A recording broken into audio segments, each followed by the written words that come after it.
And welcome back, you guys. We are now live once again down here on the beach for the WGP #1 Waterjet World Grand Prix.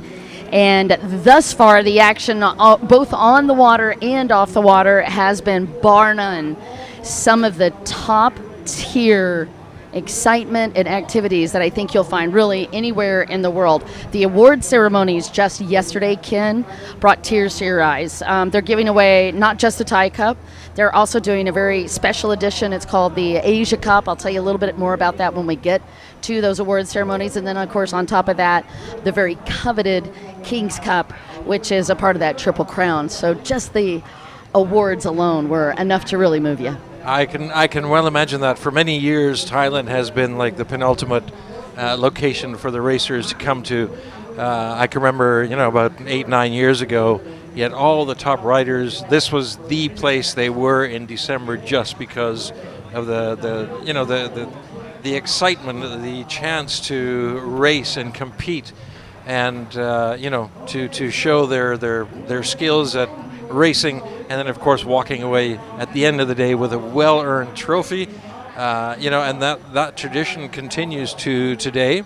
Of course, you've got two other locations now in the world where they go racing. You've got Poland this year as well as the US earlier this year, but still Thailand attracts some of the top racers in the world. I think well over 100 countries participating this time around, so lots and lots of excitement. I think right now we're shortly going to go into something, and I say there's 100 and some odd countries. This coming race that's coming up in just a moment is the Pro-Am Endurance Open. And when I got given the list of racers, I'm kind of going, okay, there's no more blank space on the page here. There's a total of 39 racers that are going to be participating in this particular race. So that's about coming up in just a couple of moments for you here. And Don has been doing this for a long, long time. You've got a lot of information on the racers, so as we're going through, I'm sure we'll learn a lot more about who's out there on the water today, who to watch for, which are the heartbreaks and which are the heartwarming moments in the racing. Well, and there's certainly going to be a ton of those. I'll get you some of the historical information, who's taken the endurance in the past. Nicholas Chamond, of course, your defending world champion from last year, 2021, and man, what a run he had. 2020, it was Supap Pusapa, and then in 2019, Jean-Bruno Pastorello, an absolute legend in our sport.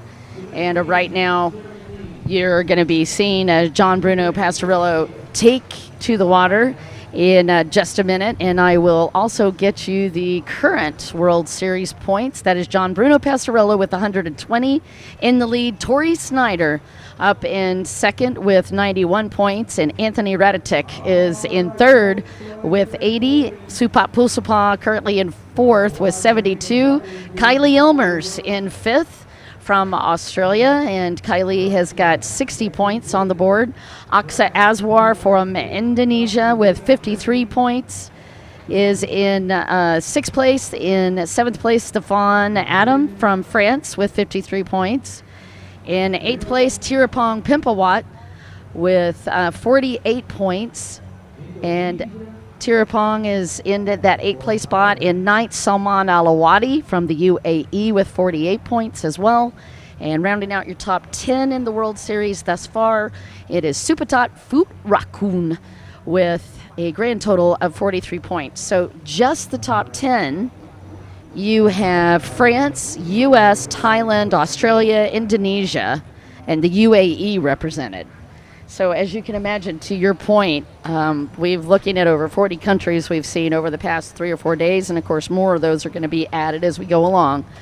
This course is going to shift, so a couple of different things that we're going to be looking at. Number one, we're going to have a different course than the typical closed course that you've been watching the past couple of days. That endurance course is represented on the website, Ken. So if you guys want to follow along on that live stream, you can actually go to the website, and right on the website it'll give you the course, and they've even put the numbers on the course for the endurance as well. So we'll walk you through that as we go on. And a 35-minute moto plus 1 lap. Plus 1 lap. No yes. pressure. No pressure whatsoever. 35 minutes of just kind of riding around the water and enjoying the view. Yeah, except really fast. All of that is true. Everything you said is absolutely true, except for the speed. I think they're going to be flying. Those craft, yes, they'll be motoring right along on the water there. No time to have a look at and enjoy the views.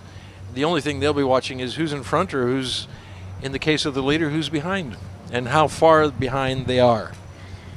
Let's actually talk a little bit about this track.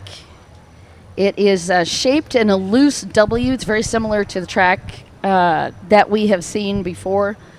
The Poland track had a little bit more, well, gosh, I'm not even going to try to break that down for you too much, but it was more of an off-angled square with some fun little dips in it. But this one's shaped more like a W, and again, it's on the website for you. But we are going to be doing a Le Mans start, always very entertaining. Yep. Last night, Aksa Aswar, one of the guys that is really fast in endurance, he's one of the Asian gold medalists, and he was saying we should do a Le Mans start from the Divari, our host hotel, which, by the way, is quite a click down there. Which is quite a ways away, yes. Yeah, more than a kilometer, and I started laughing, and I said, could that possibly be because you run 5K a day? Is that why you're suggesting that start, sir? Why, yes. that was yes, of course. But it is going to be a long course, of course. And do you have a figure on what the actual distance is all the way around the course? You remember that? No, I need to get that from Bart. I tell you what, I promise I'll pull the distance up for you. I did get that charted for the closed course, but I have not had a chance to get the overall distance. Generally, what it does, about 2 kilometers, 3 kilometers, about what they run. But wow. I'll get an exact for us. Sometimes they're quite a bit bigger. There's Book's, I believe that's Book's wife actually, that is here this weekend doing a little modeling for us. Part of the team, hanging out with us. Again, you are going to do this Le Mans start. It's going to be a left-hand track, so they'll be going straight out. And then again, they'll probably be picking off. Now, we saw the flags going in earlier, so we'll probably be able to kind of walk you through that track once they get. Once they get out on the water and get going there. Ridiculous amount of riders, though, to your point. Down the middle and then around to the left, coming around the grandstand, and then out onto the wide open sea in front of Jomtien Beach here. Actually, the distance they cover, 35 minutes, so they're probably covering 20 kilometers.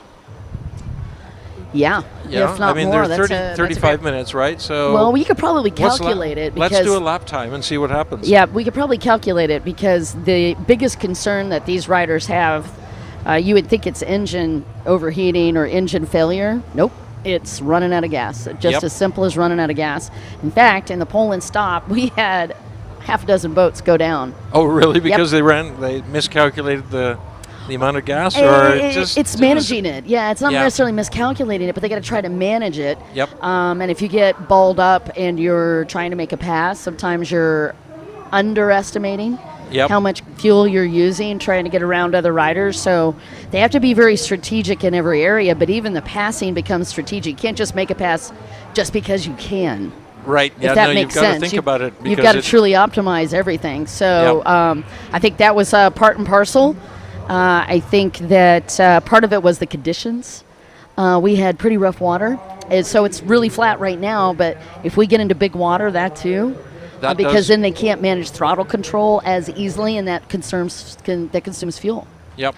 Now, I actually noticed that when looking at the tapes from Poland, the water there was quite choppy, so that obviously affects how you're racing, the speed, and if you're doing 35 minutes of it, there's a lot can happen. A lot can happen. Yeah. A lot can happen.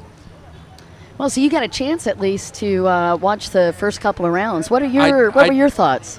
Well, I mean, this again, I didn't see all the entire racing from both countries. I just saw snippets of it. Oh, okay. So the highlights from the first two rounds, But yeah, it was definitely. It looked almost like you were having rain or close to rain conditions in Poland at one point, and so obviously that affects the racing overall. Again, it comes back to what you were seeing earlier today and yesterday as well. The racers in the different categories, placing doing a wonderful job in Poland, for example, or having really, really horrible luck with their crafts, and and so you come back to the U.S. and you see some of them actually making it up again, and now they're here in Thailand, and you kind of go, okay, this is exciting because anything can happen, anything does happen. We're into the third and final round, and the standings are still so close together for many of the categories that this really is a make or break deal for a lot of the riders. So again, with the endurance race, it's the same thing. Yeah, most definitely. It's a bucket list, I think, for sure, for most of the athletes that get involved with this sport.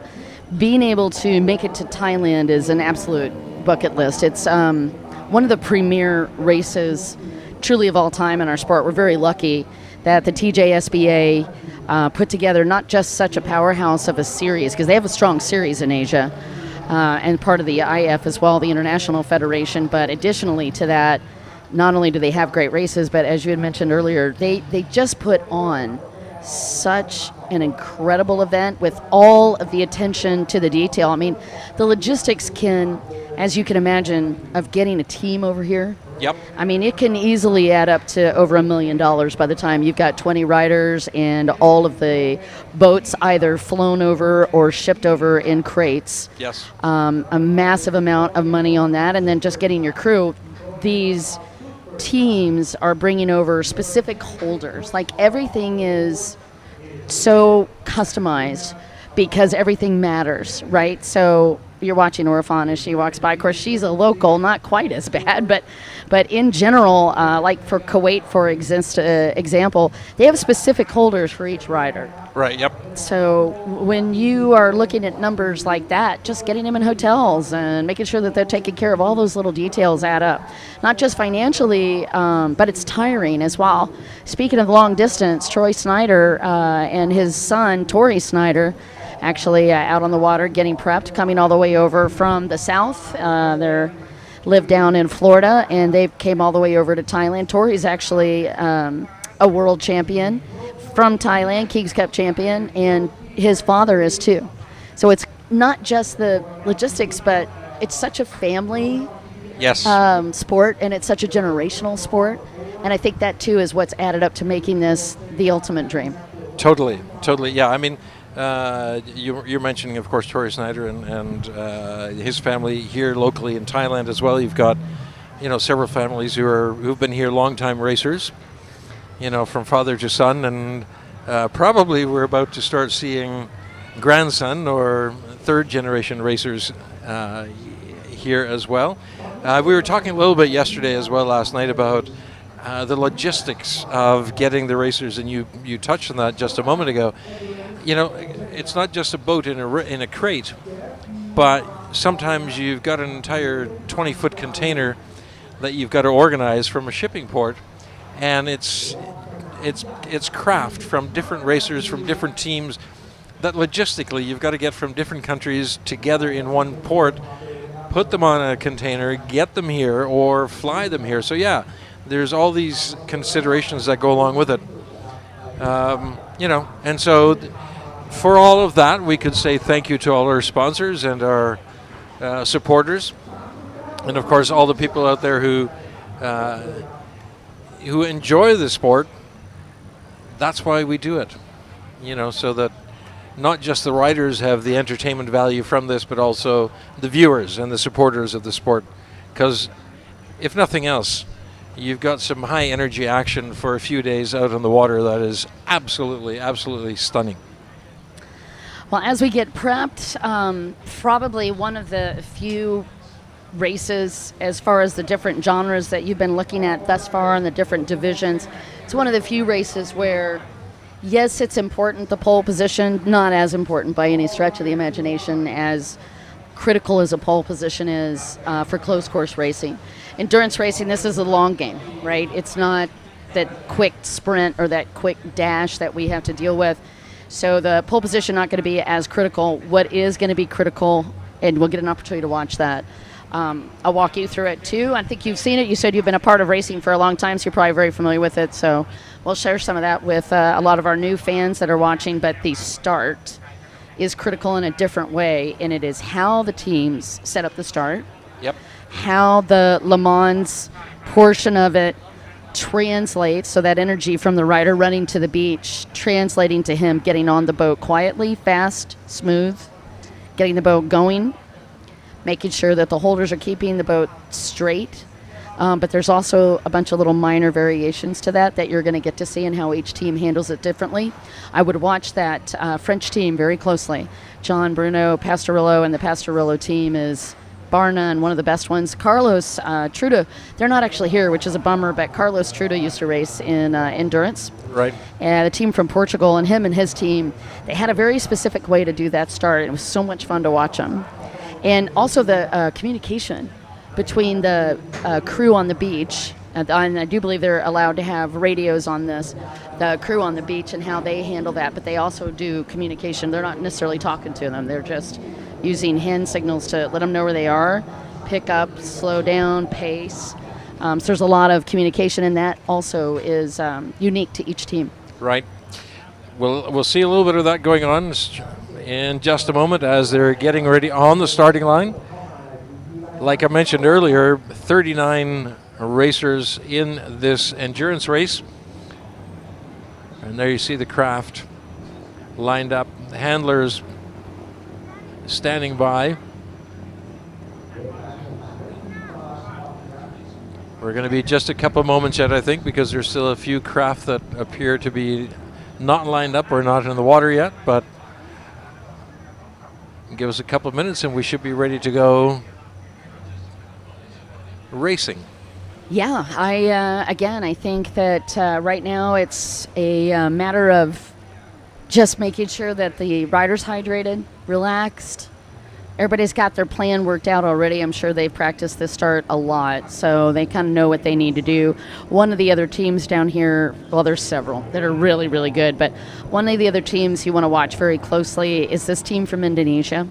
Aksa and Aero Aswar. They are, again, both Asian medalists, and background on that, their father, Fully Aswar, was a very legendary endurance racer for years. In fact, I had a chance to catch up with him this week, and we were talking about one of the big endurance races, long distance, but they used to sleep on the boats.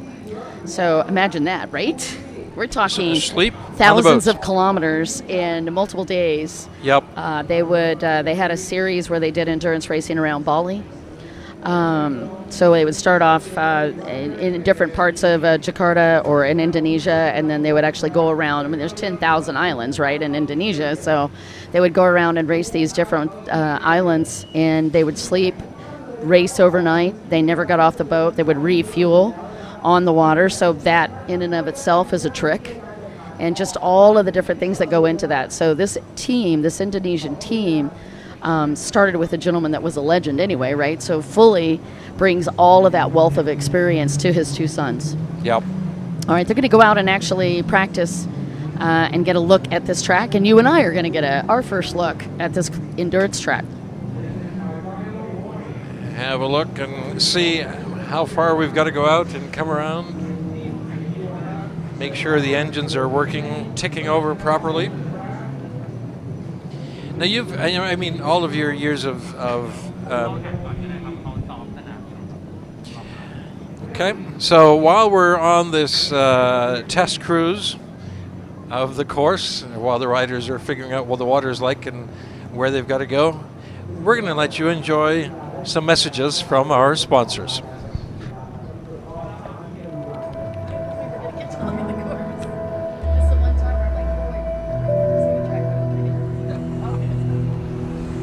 Relax. Recharge. Rejoice. Enjoy amazing Thailand like never before. Fly non-stop smoothly to Thailand. It's time for Thais to encourage each other.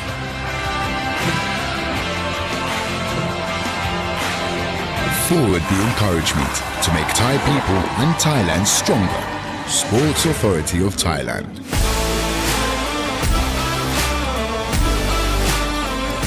National Sport Development Funds. WGP 1 World Championship.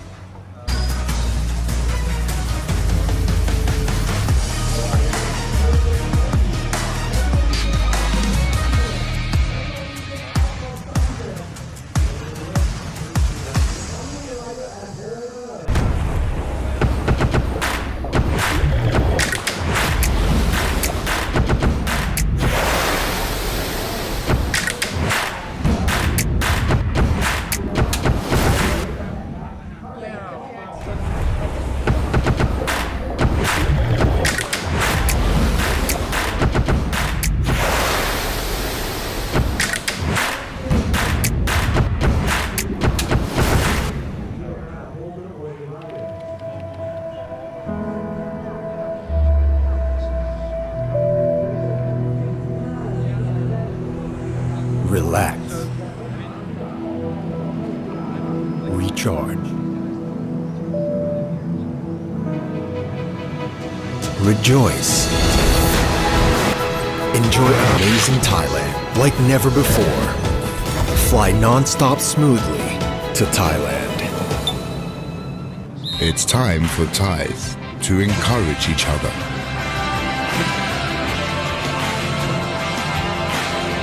Forward the encouragement to make Thai people and Thailand stronger. Sports Authority of Thailand.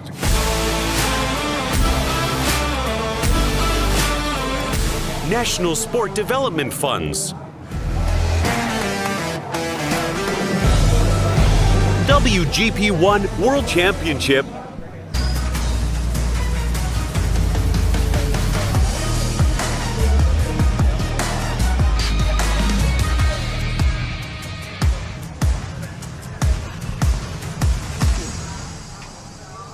That's all I was going to say.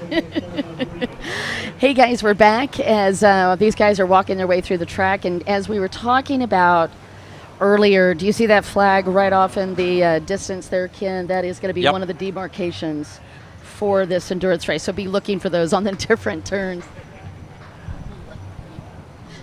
CK came up to hang out with us. Thank you again for all of his wonderful commentary and keeping us up to date down on the beach. I'm in the booth right now with Ken, and we are walking you through how endurance is going to go.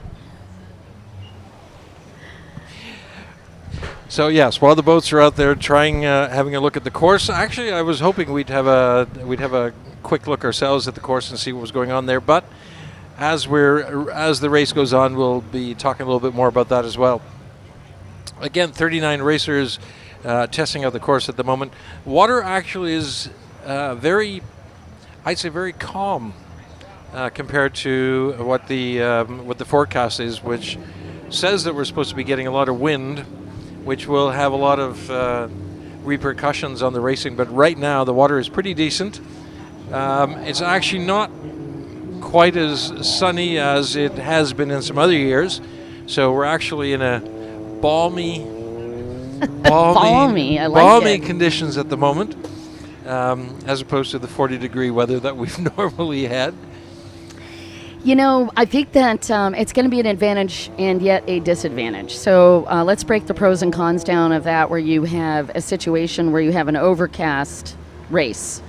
The upside, again, back to managing the resources, it's going to probably help keep the boats a little cooler. Yep. Not by a lot, but it will help. And anything that supports that fuel savings will be helpful.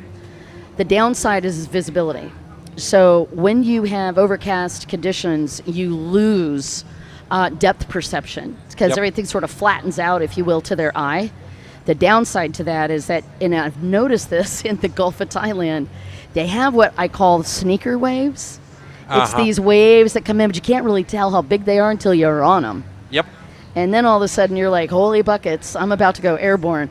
So without that depth perception, it's a bit trickier, I think, for these guys to predict as they're moving into that, and that can be a takeaway on fuel consumption because then you're constantly having to work the throttle. Yep. throttle up, throttle down.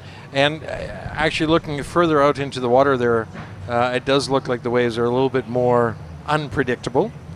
So yeah, that's definitely going to have an effect on the racers. Speaking of racers, let's talk about some of them. That is Permpon Terapot, and she is one of our top racers in the world. Absolutely love her. She's fans actually got several world titles out here in Thailand. Thomas Vincent from France is riding this weekend for Easy Rider.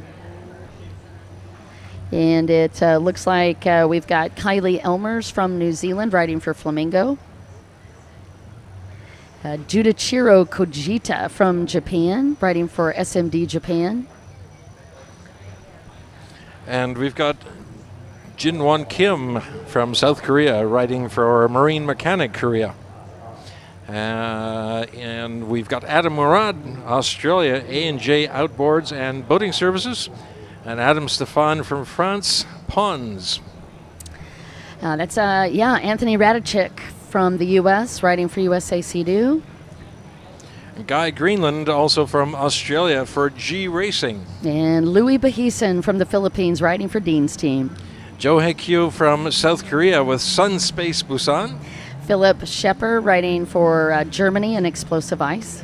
Sungwon Kim, South Korea, Freedom Racing Jet Ski Team. Tori Snyder riding for the USA and Snyder Belts.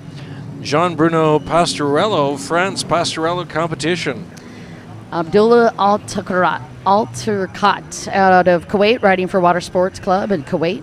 And Chernuka Alexei from Russia, Jet Speed Service. Jin Son from China riding for the Triple Summits Performance Group. Supalak Ninoparat from Thailand, CRC Group Jet Sport, Pat Liu, Jet Ski Team. Anapop Wong Visit riding for Thailand and Isan Jet Ski Team.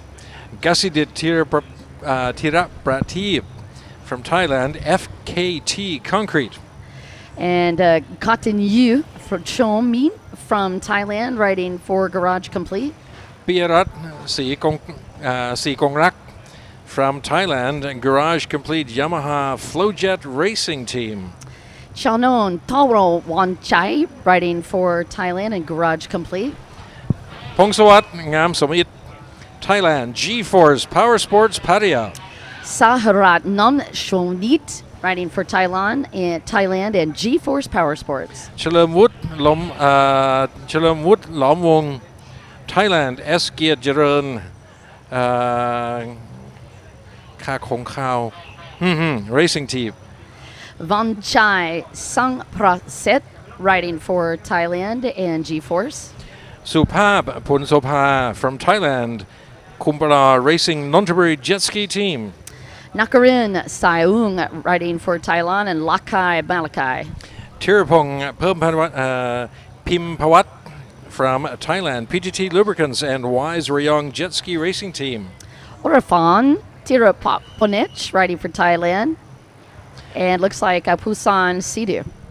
And Tapatirawat Josanuson from Thailand, Ratchaburi Jet Ski Team. Tira Setara riding for Thailand and Singa Water Sports. And of course, Supak Setara there as well, Thailand. Of course, Singa Water Sports Plan B. Ekachan Kinak Seep riding for Thailand and Freedom Racing.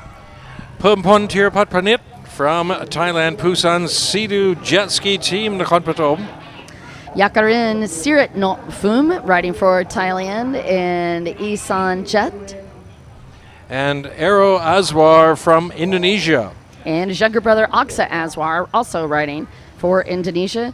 Ladies and gentlemen, that is your lineup for endurance. 39 legends on the beach. 39 legends on the beach getting ready to run up to their craft and get them started and hopefully take off within the first 2 or 3 positions.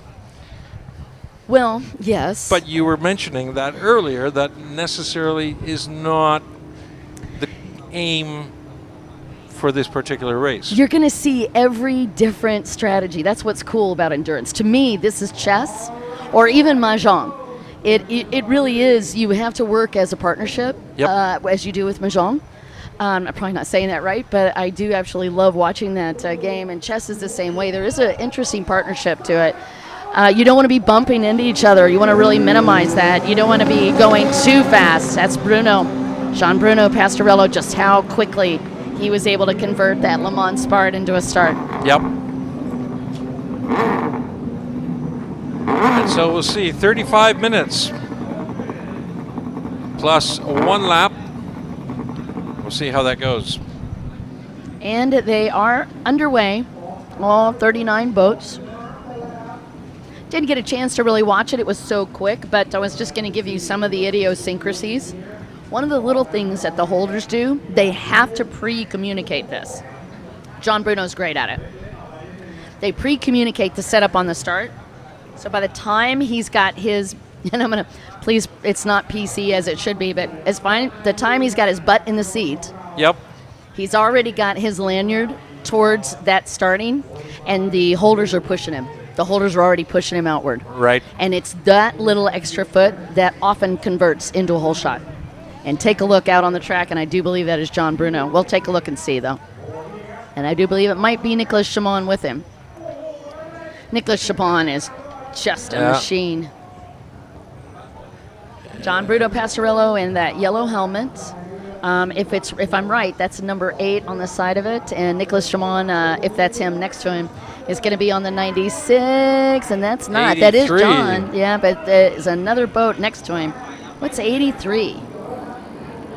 As we check all 39 numbers. Right, all 39 numbers, and I believe it may be a tie rider on craft number 83. All right, boat number 8 with the hole shot. That's John Bruno Pastorello once again showing that winning start.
All right, I'll give you the first couple of them as Ken and I work out of the 39 riders who the top group is.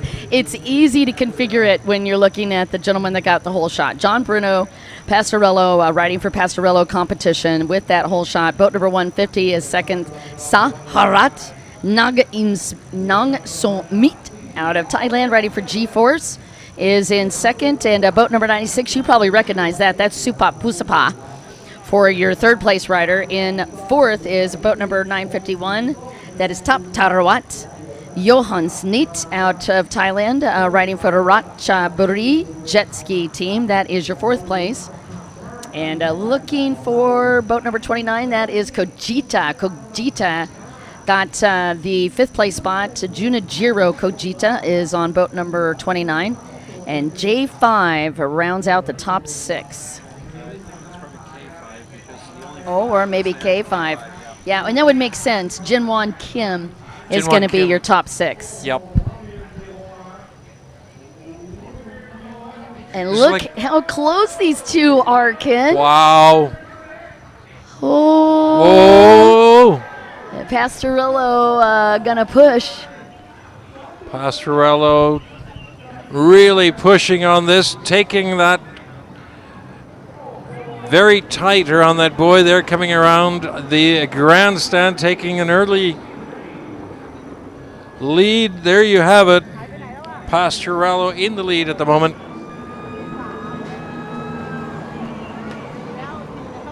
There is Supap Pusapa, and you can hear the crowds going nuts for him. That's your third place rider. Definitely worth a watch as our live stream has been chiming. Appreciate you guys' feedback on that.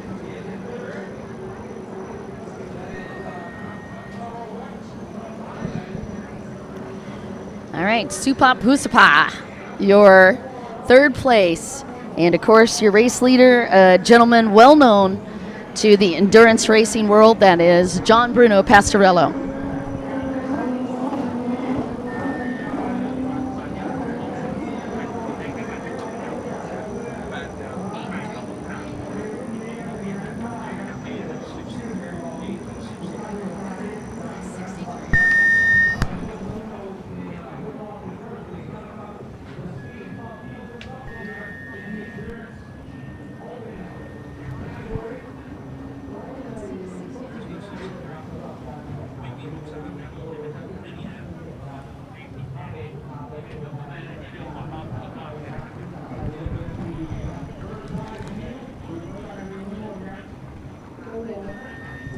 Back to it with John Bruno Pastorello with your whole shot, and currently leading.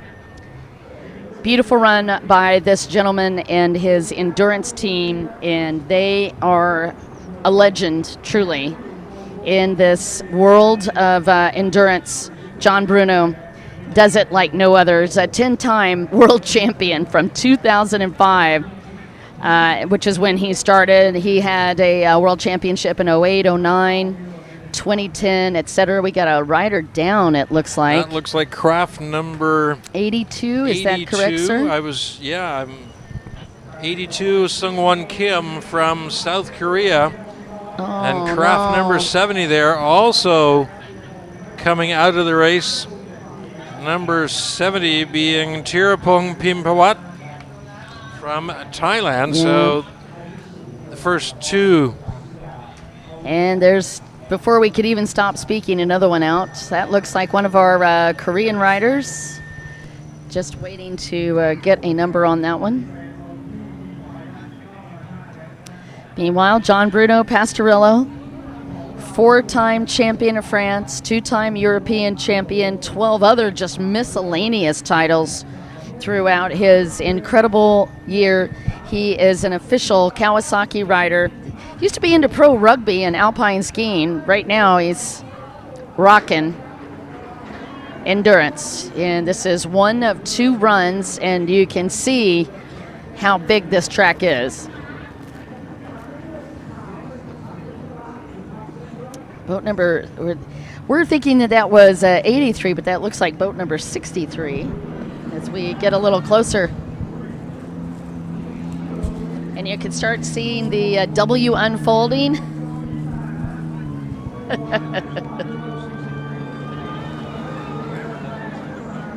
All right, 150 is on here. That's Saharat. Nangsam Seat. Saharat.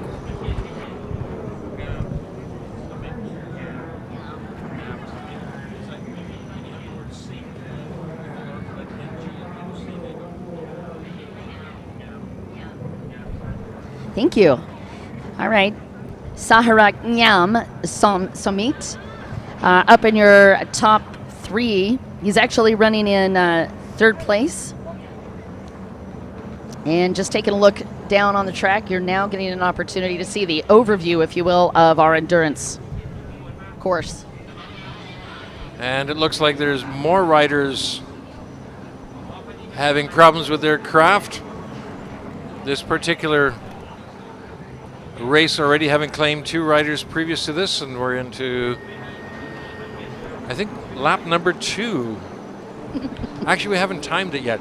Now you can actually see, if you come up from the beach, that's from our position, that would be the right-hand side of the W, and coming down the 2 boats there you saw just a moment ago are into the first leg of the downward portion of the W. Yeah, we're actually getting an opportunity to watch the clock along with you. If you're joining us on that live stream, take a look up on the right-hand corner.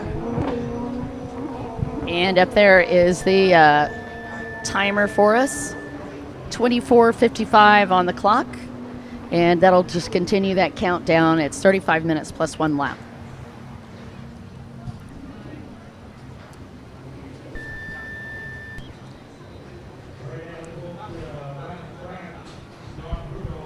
John Bruno Pastorello.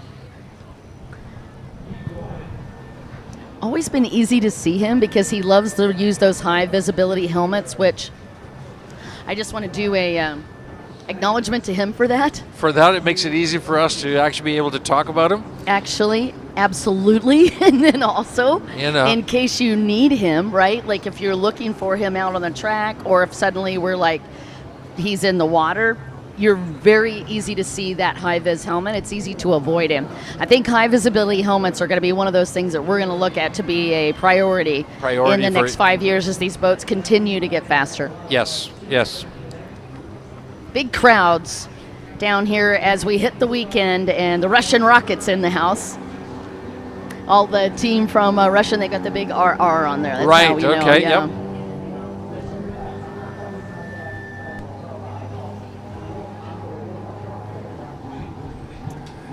All right, you're shooting back that direction. I believe that is northwest-ish. It's going northwest-ish, yeah. On the right-hand leg of the W, they come around, turn left at the top, come dip down for a bit, and then they turn up again.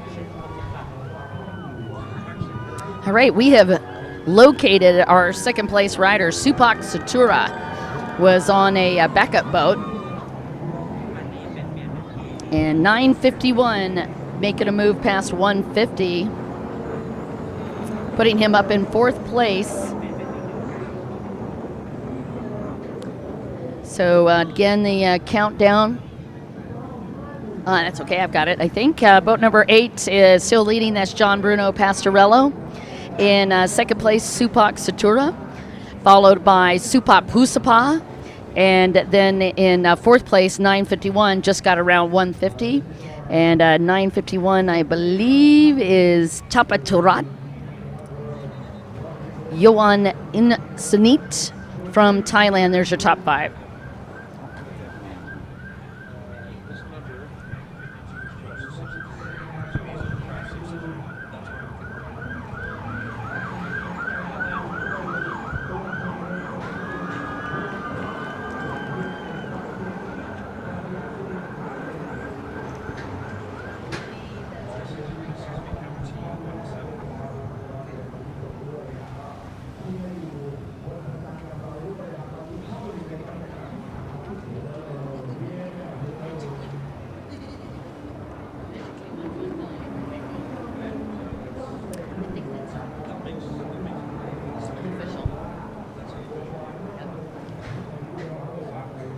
Yeah, this gentleman just moved, so I was looking up on the screen.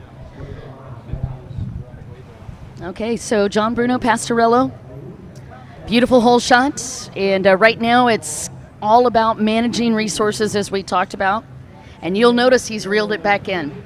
He's now just going to stay as low to the water, keep the body low, stay in the race position. He's going to try to minimize this right here, how he's popping up out of the water. And when he does, he's got to manage that throttle as best as possible. John Bruno does it like nobody else. He very rarely runs out of fuel, except in Poland. Poland he did. In Poland he ran out of fuel? Yep, he actually did run out of fuel on one of the rounds. Yeah, we've talked about that before, and you've rightly mentioned it a number of times. You know, it's not just the stamina of the riders, but it's how you sort out all your logistics beforehand as well. And you saw that very well at the beginning of the race where you know, he was first out of the gate, and it's just down to split-second moves, and everything just works. It does, yeah, well said. So, again, we get exhausted, too. 35 minutes full bore on a boat. I mean, the typical closed course, Ken, is 15 minutes. Yep. In pros, around 15. It is amazing how much of your body is involved in that exhaustion. Like, it is full body. It doesn't even matter if you're on a runabout or if you're on a stand-up. It feels like even your ears are tired when you're going that strong for that long. Now, let's just multiply that times 2.5, right? Now you're going 35. Yep.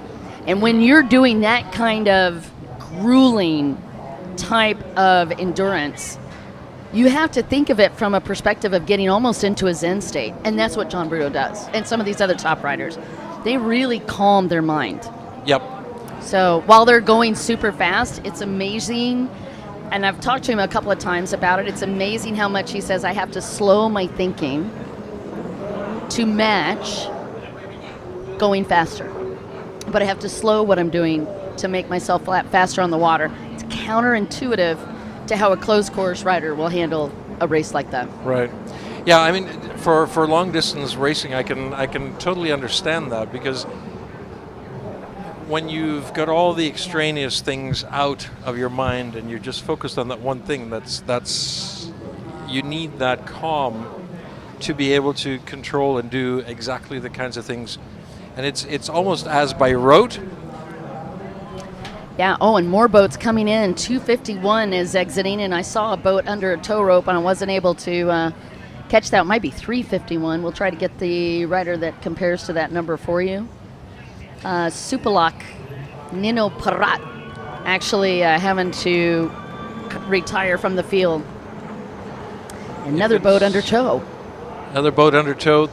That was 351 before, correct? Yes, sir. That came out, okay. Because I was looking at the other one that is 5-1 there, but that's... Is that 11? This looks like 11? Okay, while Ken hunts down that number for you, I'll walk you through what you're looking at right here. We're actually located in the little cone-looking tents up on the top. Right below us is a full grandstand of avid jet ski racing fans. And then you saw a beautiful shot of just how massive the pit section is on both sides of the layout here at Pattaya, Thailand on Jomtien Beach. And then, of course, this massive endurance course that you're looking at today. John? Yeah, I haven't been able to find that number yet, although I'm hoping it wasn't 511, because if it's 511, it's a rider from Indonesia, but I don't think so. I have to get some clarity on who that number belongs to, actually, and what that number actually was. All right, John Bruno Pastorello,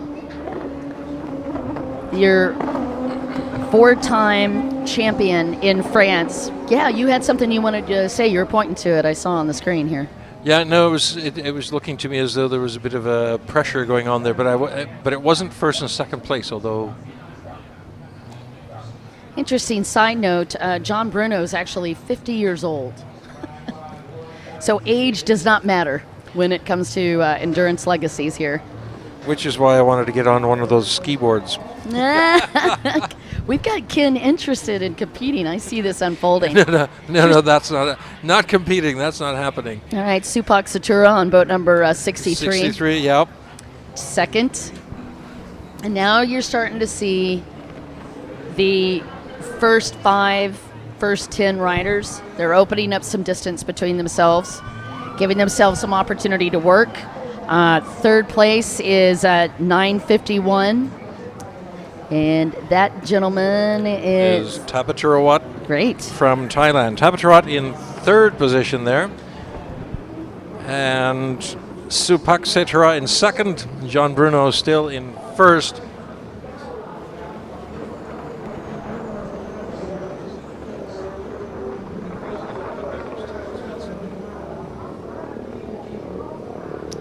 We are also going to be running into some lapped riders.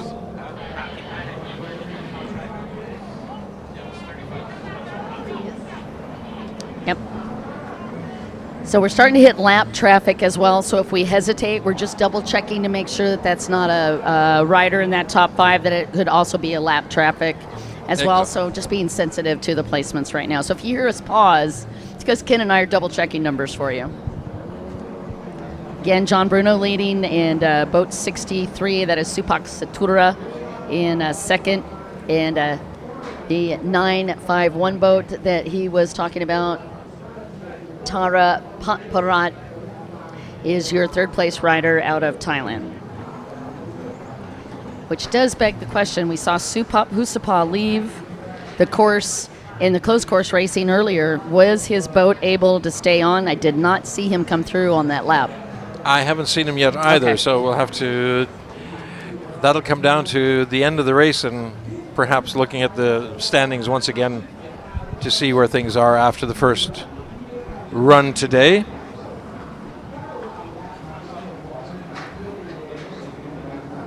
We've 14, go ahead, 14 minutes left I'm noticing here. Yeah, I was about to say we're a little bit over halfway through the race. Don't forget it is 35 minutes plus one lap.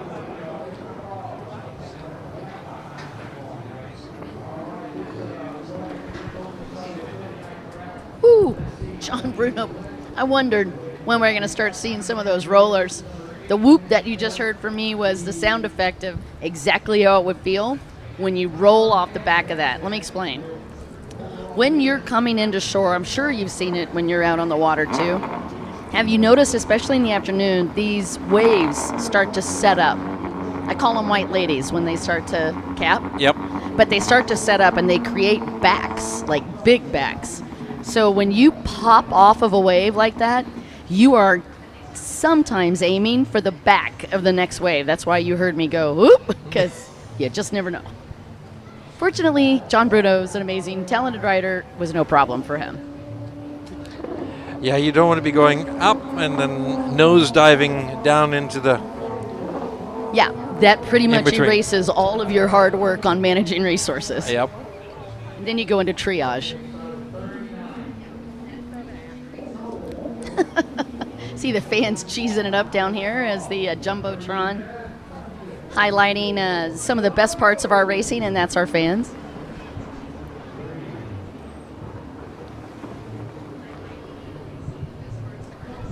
That's Supak Satura on boat number 63, your second place rider.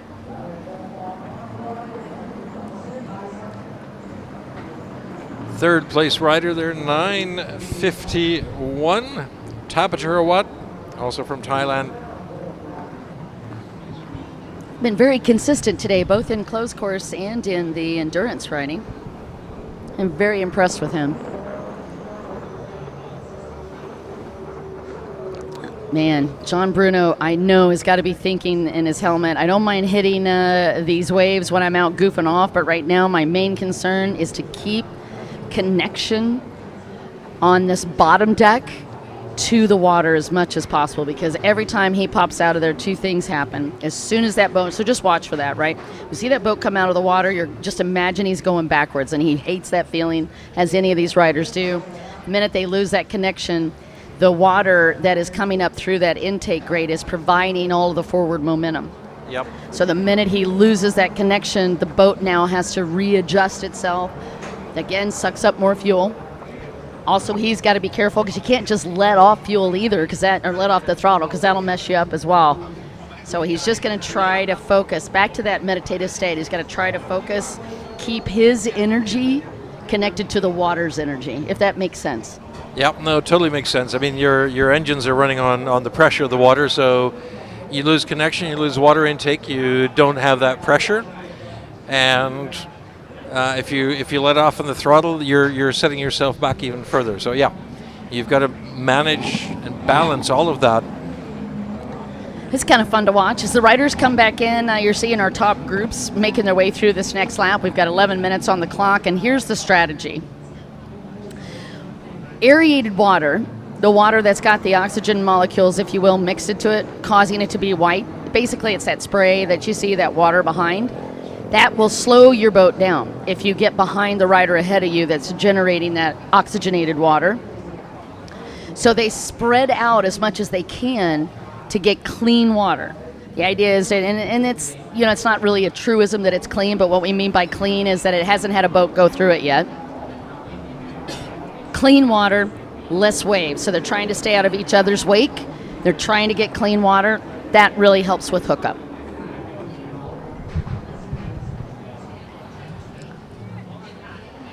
as opposed to bicycle racing where you want to be in the slipstream of the person in front of you. Very good point. Where, you know, you're reducing the wind that is hitting your own body, so you're basically having to put in less effort if you're on a bicycle behind someone else. In this case, here, yeah, you're losing the wind, but you're also losing a lot of the power of the water itself. Yeah, when it comes down to it, for us, you know, back to that idea of acceleration, if acceleration is everything, then it's not so much the wind, although you will see us do little minor things to that. You'll see sometimes the stand-up riders will get low in the boat. Some of that's to reduce wind friction. It's also to adjust center of gravity. So the lower I am, closer I am to the engine, the lower the center of gravity is, the more stable I am naturally. It's the same on a runabout too, even though a runabout's very stable. Does two things to your point. Oh, bomb just broke. I just saw it. Uh-oh. Boat number 52. No. Number 52. That was Supak Satura. That just had a problem. The gentleman was running in second, and he now has engine trouble. So yeah, the idea here is you want to stay as low as you can, but it really is all about acceleration. It's all about the fuel. It's all about that forward momentum with the boat. So yeah, you're right. We adjust a bit for wind resistance, but not as concerned. I love the analogy though, because you're right. In biking, you do drift. Even in even in a lot of motorsports, you're able to drift behind rides. Yes, you Car try racing. to reduce that. That drag. Yeah, you reduce the drag, you conserve your energy, you conserve your strength, and then at the right moment, again, the strategy there is then let the guy in front of you tire out. Yeah.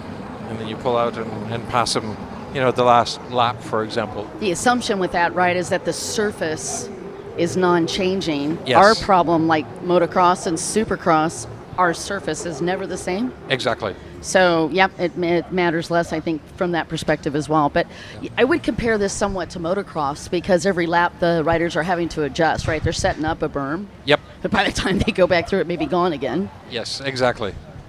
All right, 150 now, man. Our top guys are dropping. 150 Wow, was up in that top six. And currently Saharat. So Saharat is out. Ooh, and flipped. Ooh. Oh, that's not good. That is definitely not good. Boat's going to fill up with water really quickly, and that's going to make it very hard for the course marshal to even get that boat back in. And you see the yellow flag out. That is probably in part because they're trying to get these boats in from out on the track. And there's your leader. As we have 7 minutes left on the clock, Gian Bruno Pastorello. That was actually a different boat. Number 15 was the boat that was upside down. Got it. 150 coming in, okay, but now we've got one other craft out there that was flipped. It's down on 24. Pangsawat Nyam Somneet, I believe, was the other rider that got pulled in. And hopefully they're able to save his boat.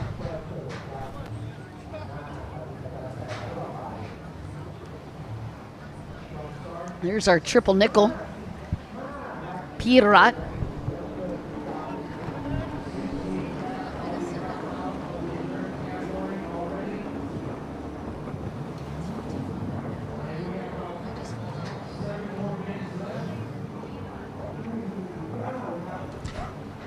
Looking for the number 55. We had quite a bit of number changes on here too, but fortunately our production crew has kept us as up to date as possible. Race leader, Gian Bruno Pastorello. We have 5 minutes and change left and one extra lap as our K5 boat comes through.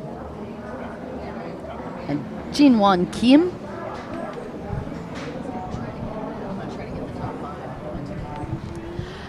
Ken's going to run and try to get that top 5 for us just so we could confirm our numbers.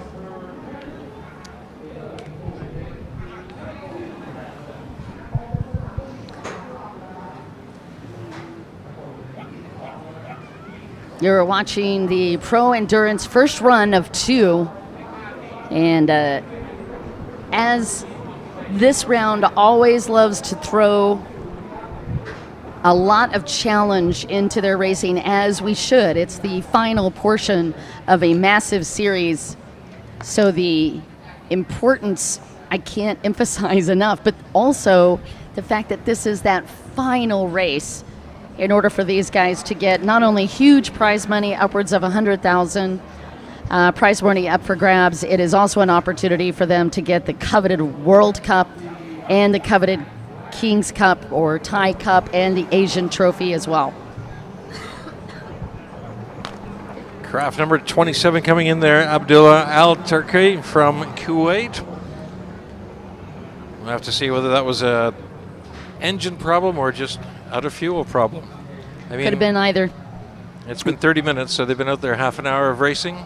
Yep. Now you're going to start seeing the problems with some of these guys, and I mean it's almost been, it's horrific for them, right? Because you run out of gas, and especially if you've done really well. But some of it's been kind of fun in some ways to watch, because I've seen on endurance racing before where they're trying to swim across the line with the boat, and I mean they've managed to do it, but it's pretty entertaining.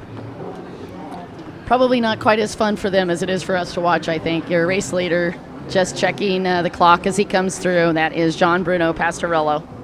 Swim across or push across, or both. I've seen, yes, you know, the final. Try to milk the throttle just to get the last 4 drops out. Bumps out, yes. Hoping that as the craft lifts up its nose that the fuel kind of flows in. Your official Kawasaki rider, after a beautiful hole shot, still leading with just 3 minutes plus a lap left on the clock. Also not only an official Kawasaki rider, but his nickname is the Hulk. You can see why. John Bruno Pastorello. Hulking it out. Okay, that was horrible, but I couldn't resist.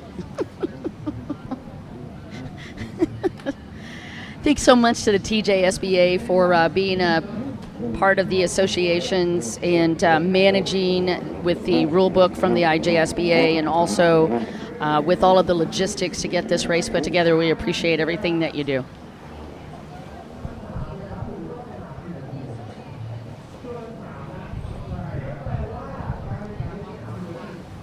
Now that is Tori Snyder.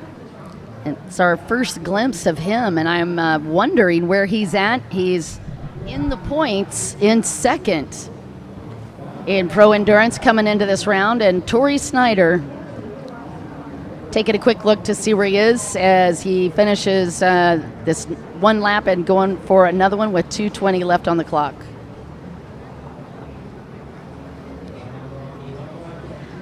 Hey Mark, Glue, I know that we've got a lot of questions on the live stream. I will let you know where G is as soon as I know, and Adam Marat, I will also let you know on that one, and we do have some numbers for you.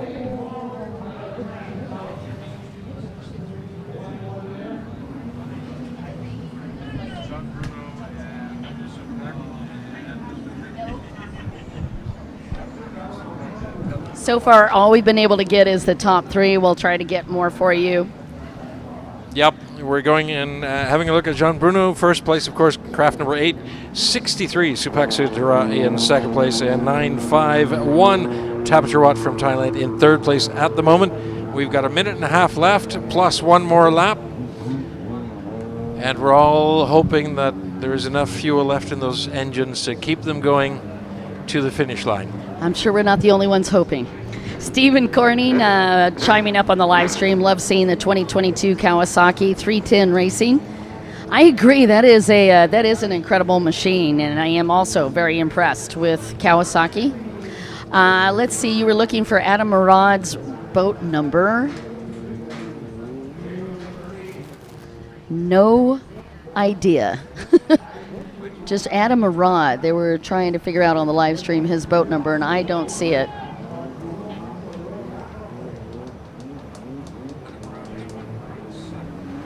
Yep, I think it is 197. Okay. Just confirming that for you on the live stream. It is 197 if you were wanting to watch him. And Mon Pond Trenon from the live stream cheering on Powell, 951, your third place rider. Final lap coming up for Jean Bruno here. He's looking and thinking, okay, come on, gas, come on, gas. Could I have slowed down just 20 seconds so I would only have one more lap? But no. All right, so he's going to go out for another lap to get down to 0 on the clock, and then we'll have to go with the final, although they're showing white flag. Now, that's interesting. So yeah, I think he already had the white flag as he was coming around. It was like the last 10 seconds or so, so they kind of went, so you they know just what? gave him that extra. So he is going to do 2 more laps. Benefit of the doubt, and all right, 2 more laps for John Bruno Pastorello and the endurance teams.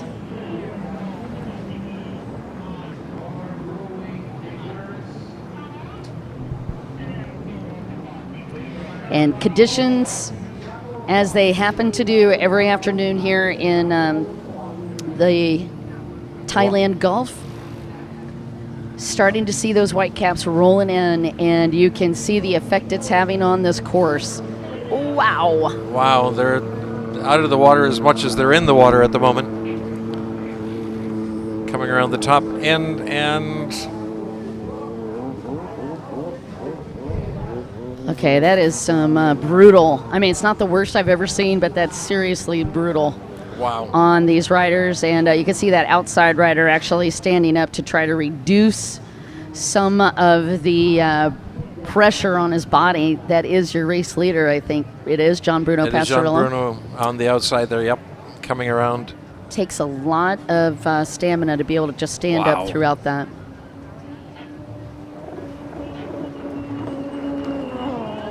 Just drops back into the seat to set up for the turn, making sure that he doesn't miss it. And he's already evaluated to make sure that nobody's super close to him. And because of that, you can see he's reeling it in just a little bit. Probably running at about 3/4 throttle at the moment. Conserving the fuel. He knows he's far enough ahead of the next person in line. Still, he's got to be careful. And I think the waves probably also have something to do with it, where he's got enough distance that, you know, he doesn't want to hurt his body any more than it's already been damaged.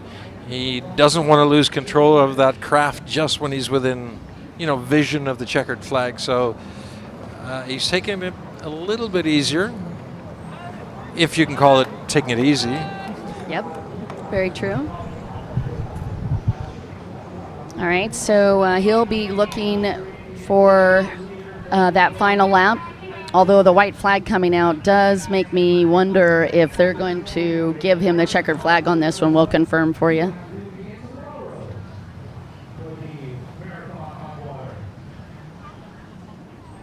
And appreciate you guys hanging with us. Thanks, Kim. I appreciate the feedback on the line. Adam Murad again on boat number 197, I believe. Yep. And there you have it, the checkered flag. Jean Bruno finishing a grueling 35 minutes and 1 lap on the Pro-Am Endurance Open. It'd be interesting to walk up to his crew right now and ask him how much fuel there's left. Well, yeah, it would be curious.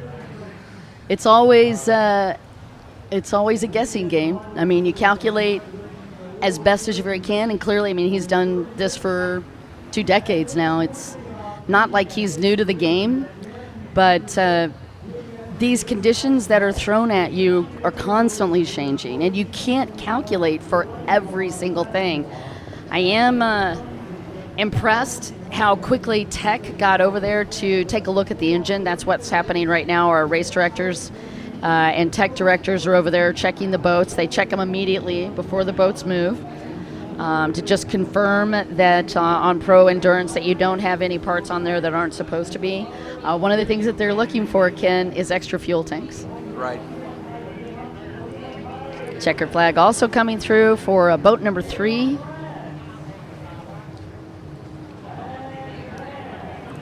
We are looking for boat number 63 and boat number 951.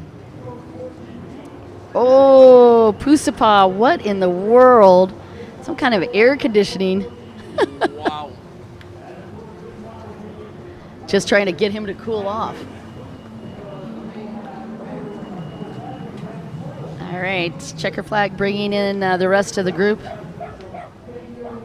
Unofficially, again, your top three, John Bruno, Pastorello, Supak, Satura. Hopefully in that top five. And boat number 9 at 51, that is Tara Torat Jon Sonit from Thailand, riding for the Ratchaburi Jet Ski Club. And there's your recap of the start.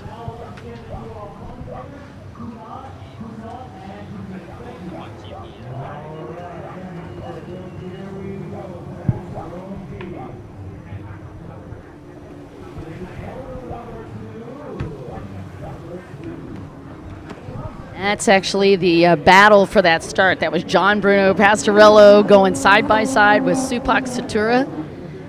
Incredible start to our first race. You've been watching Pro Endurance right here at the WGP Waterjet World Grand Prix. All this great action brought to you by our incredible sponsors, to include Thai Airways, Smooth as Silk, and also special thanks to Amazing Thailand, the Thailand Tourism Authority. Appreciate all your support. We'll be back right after this.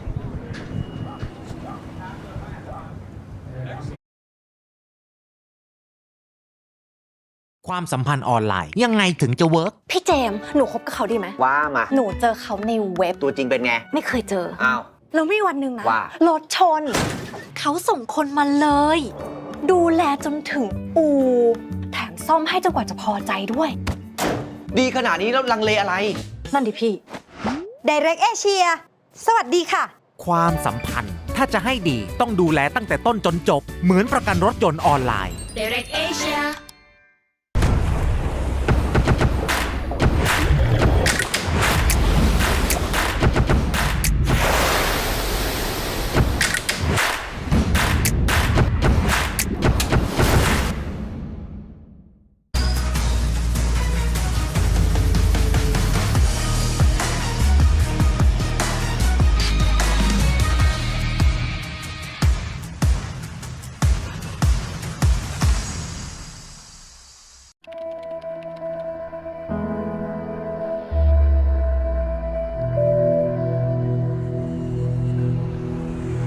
Relax. Recharge. Rejoice. Enjoy amazing Thailand like never before. Fly non-stop smoothly to Thailand. All right, you guys, welcome back. You are joining us live here in Pattaya, Thailand. Wherever you are in the world, I want to just thank you so much for taking the time this afternoon to join us as we continue this epic journey and the countdown to our final day, which is tomorrow.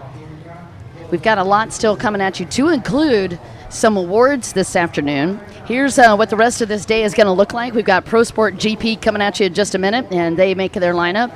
Right after that, Pro Ski Grand Prix Moto number 2 of 4. Pro Runabout 1100 Open is also going to be Moto number 2 of 4. Pro Runabout GP Moto 1 of 3 is going to be on the dock. And then Junior one-lap slalom. Can't wait to show that to Ken. He's going to have such a great time with that. Not just the slalom stand-up, but we're also going to have the top 5 Sparks as well. Pro Freestyle. We get the chance to watch them after that. And then we're going to give away some awards. Well, we're not giving them away because you worked really hard to get them. They've earned them. Trust me, when they're being presented, we know that the riders have earned every single one of them. Yeah, no. But that's what's coming up as well later on. World Cup and World Series awards and the World Cup awards in different classes as well. So that's a whole list of stuff that's still coming up this afternoon. Do stick around and stay tuned and enjoy the racing. There you go. Enjoy the racing. Just a little framework of one of the cool things that we've got coming at us for 2023, talking about the Asian Trophy that was designed for a special 2008 Asian Beach Games were formed by the Indonesian government, and for the first time, jet ski was registered by Fully Sultan Azwar as president of the Indonesia Jet Sport Boating Association. The IJBA, affiliated with the International Jet Sport Boating Association, to be competed at the first Asian Beach Games in 2008 in Bali, Indonesia. Just a huge acknowledgement to Mr. Azwar for this accomplishment. Then the second Asian Beach Games in 2010 in Muscat, Oman, and then the third Asian Beach Games in 2014 in Phuket, Thailand. Fully Sultan Azwar, as president of the Indonesia Jet Sport Boating Association, with the IJBA seeks to compete in the sport of jet skis again at the 23rd Asian Games 2018 in Jakarta, Indonesia. Extraordinary things continue to happen in Asia as this growth has shown up around the world on a global stage. Jet ski organizations in Asia, such as the IJBA, the TJSBA, together with the support of the National Olympic Committee of each of the relevant Asian countries, with good cooperation, Jet Ski Asia, which was formed in 2016 to be competed in jet skis at now the 2023 Southeast Games in Sihanoukville, Cambodia. And we just wanted to give you that official announcement. This proves to encourage the jet ski community in Asia to start the World Jets Asia Trophy to maintain the sport of jet ski as it continues to grow. Thank you so much, Foley. That was a lot, but I wanted to get that out. But it's very exciting to hear and to read and to realize that, you know, from a sport that initially didn't attract a lot of attention, we now have races going on around the world, and we've got, you know, major events in some of the major countries for this sport, particularly here in Thailand. You know, and along with that, you are going to see this Asian trophy as we get to the awards ceremony. The trophy presented to the Asian riders who have the highest score in each category. That trophy was created to start this journey leading to the Asian Tour 2023. The meeting will be held right here this year by Fully Azwar. All right, so let's take you back down on the beach after that amazing announcement. And let's see what's going on up there. Pardon? Yeah, no, I was going to say we're on to Pro Sport GP. I think you and I were thinking the same thing. Yeah, about that. Yeah, we're about to go to the Pro Sport GP. We've got 10 racers getting ready on the beach there. It's going to be a couple of seconds yet before they actually get all lined up and ready for their start. Give you a quick rundown of the participants in this one. We've got Supak Setara on craft number T52. Tirapat Michai on craft number T9. Taptarawat on T951. Joichiro Katano from Japan on craft 76. Simon Belcher from the UK, craft number 111. Tanapat Tiprapai on T20. Abdun Dawila from Thailand as well, T95. James Bushell, the UK, 158 is his craft number. Pongpat Onprasad from Thailand, craft 88. And Tirawat Pumtong from Thailand, craft T3. Those are the racers ready on the starting line there. That, of course, is Supak Setara on the inside. Craft number 52 getting ready to take off on moto number 2. Supak, of course, 60 points after moto number 1 this morning. We'll see how the top 3 at the moment are from Thailand, 4th and 5th place Japan and the UK.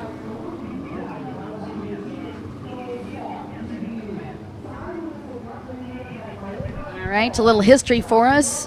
Jonshiro Katana from Japan taking the World Series in 2021 and Supak Setara in 2020, and in 2019 Katano did it again. Let's get you the current series points in 1 second. Tanapat there on craft number 118.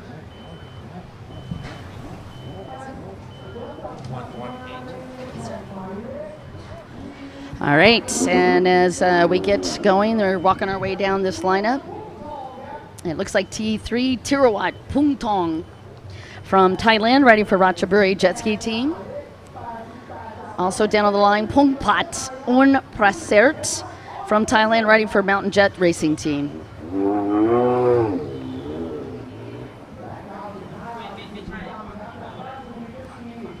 We're going to scoot back for a moment to our pole position on the inside. That's T95 Adun Dewalu from Thailand, riding for Ratchaburi Jet Ski Team.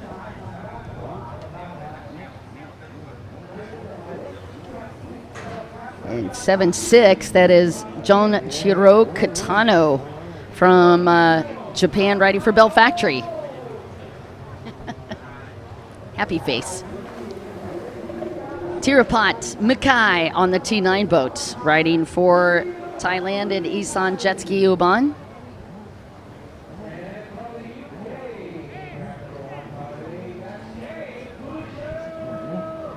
Looks like Simon Belcher had a boat change. Oh no, he's still on the 1-1. Yeah, that was James Bushell and then Simon Belcher right next to him. There we go. Okay. And the camera's on boat number 951, Tapa Taurat Johan Swan from Thailand, riding for Ratchaburi Jet Ski Team.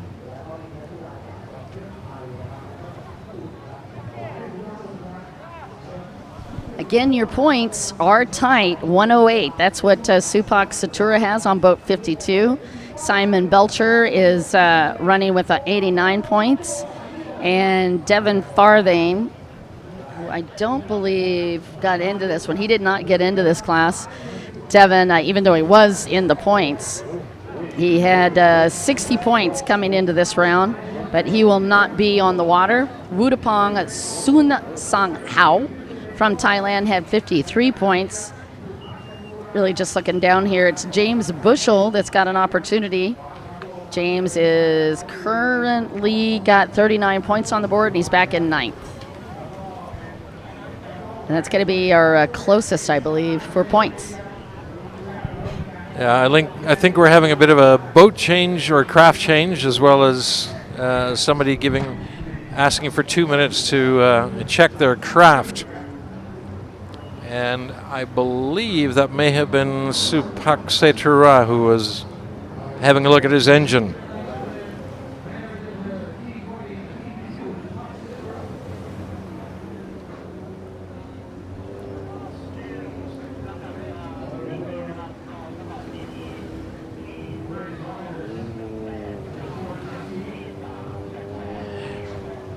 You are watching the Pro Sport GP WGP 1 Waterjet World Cup and the WGP 1 Waterjet World Series 2022.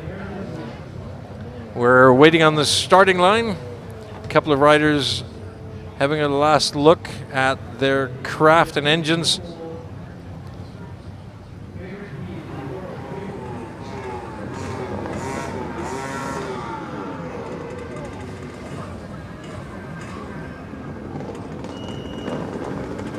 And so the engines have been started, and we're almost off control tower. You can see the tension there. I don't know. I'm not going to call that one just yet. We'll see whether or not we're good to go. Well, I've got a couple of bets. Pretty much Supak Satura is one of them. Tirpat Makai, if he's any indication of how he looked on that first moto, he's going to be one to beat as well. Well, we're not going to have to worry long. Yeah. I see red, people. Red. Red flag is up. It kind of looked like it on the starting gate there. There were probably one, if not two, that were a little bit too anxious to get going, and so... Premature acceleration again? Yep. Dadgummit. So... Seen both this weekend. Seen a lot of not holding your line. So there's actually a requirement in the rule book, and you have to hold your line. It's around 500, 800 meters or halfway down the line. So I get it that it's a guesstimate, but you can't be moving over as soon as you come out of that gate. And I don't look like I really see a whole lot of it right now, but we did see quite a bit of it at the beginning of the week.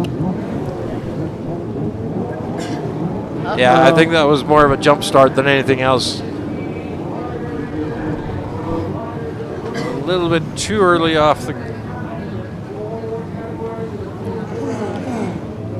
We'll have to see I who don't wanna exactly call got it. penalized there, but That is Kylie Elmers down there helping out our Cambodia team. Actually, it looks like somebody's on a borrowed property, as I don't see Cambodia actually in the lineup, but that looks like Vancett and Kay's boat.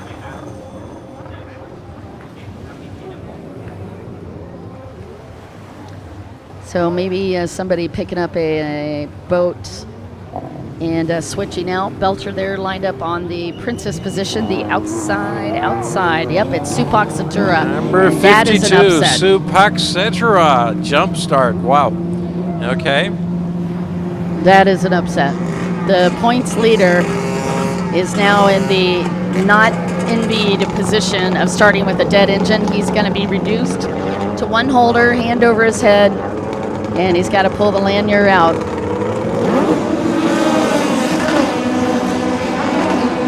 And coming in this round, it was Satura with 168 points, Belcher with 128, and Bushel with 66.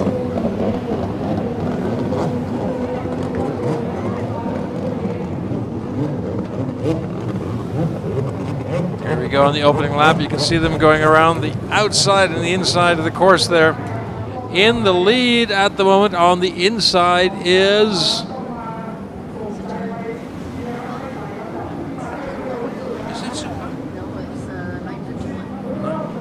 Okay, yeah, so we're Tapper Watt T951 on the inside, and have a look now as we come around the grandstand who's on the outside. 951 actually in the lead.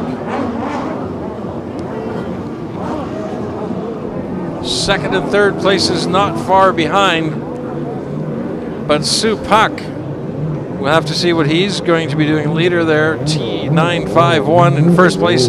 Second place there you see coming around and holding very tight coming around the boy, trying to overtake on the inside. Whether or not that's going to be happening or not, as we come around on the right hand side, go into that section of the course.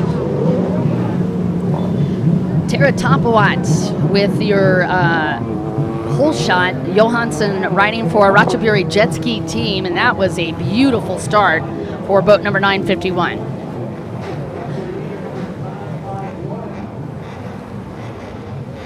Wow, a great start, but a fast start. Great start, fast start. First, second now.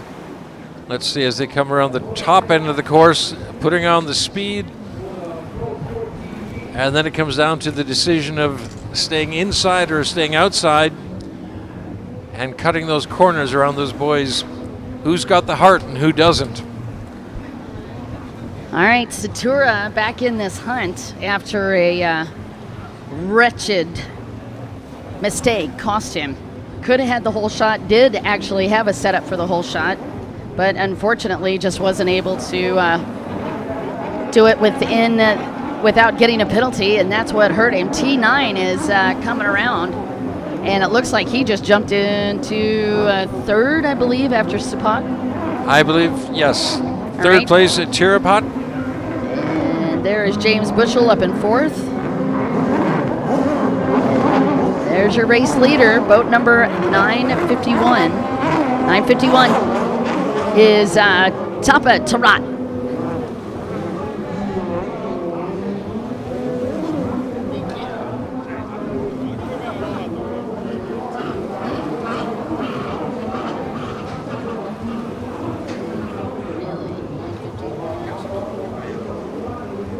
All right, it looks like we might have a change in leadership. I'll double check that for you.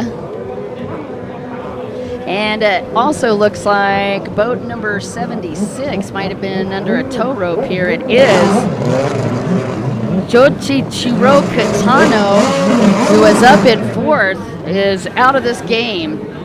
Meanwhile, your two race leaders, 951, Tapa Tarat, followed by the T9 boat.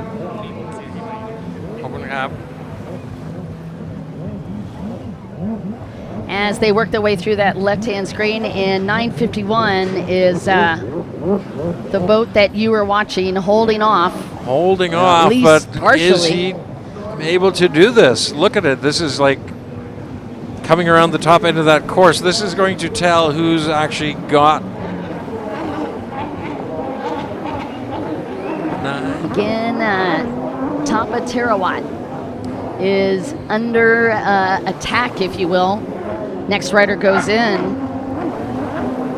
Under attack, we'll see if the choice between outside and inside now. Let's see whether or not that's going to pay off. Right, Terapat. I think that is Terapat Mackay. Let's confirm as we come out of here. There's 951 in the lead. Tanaparat. But now coming out of that inside split, that is your new leader, and that's Simon Belcher on the triple aces. Triple 11, Simon Belcher. Wow. So Belcher moves into the lead from 951. And we've had quite a few changes in your leadership, but that is Simon Belcher, your new race leader. Congratulations, Simon Belcher. Moving up all the way from 5th place on the opening lap, coming up to 1st place right now in the lead. Yeah, we either had a rider get lost or something exciting happen there. Freedom Racing is going to happen. I agree. T9, Terapat Mackay in this with the 3-time King's Cup championship.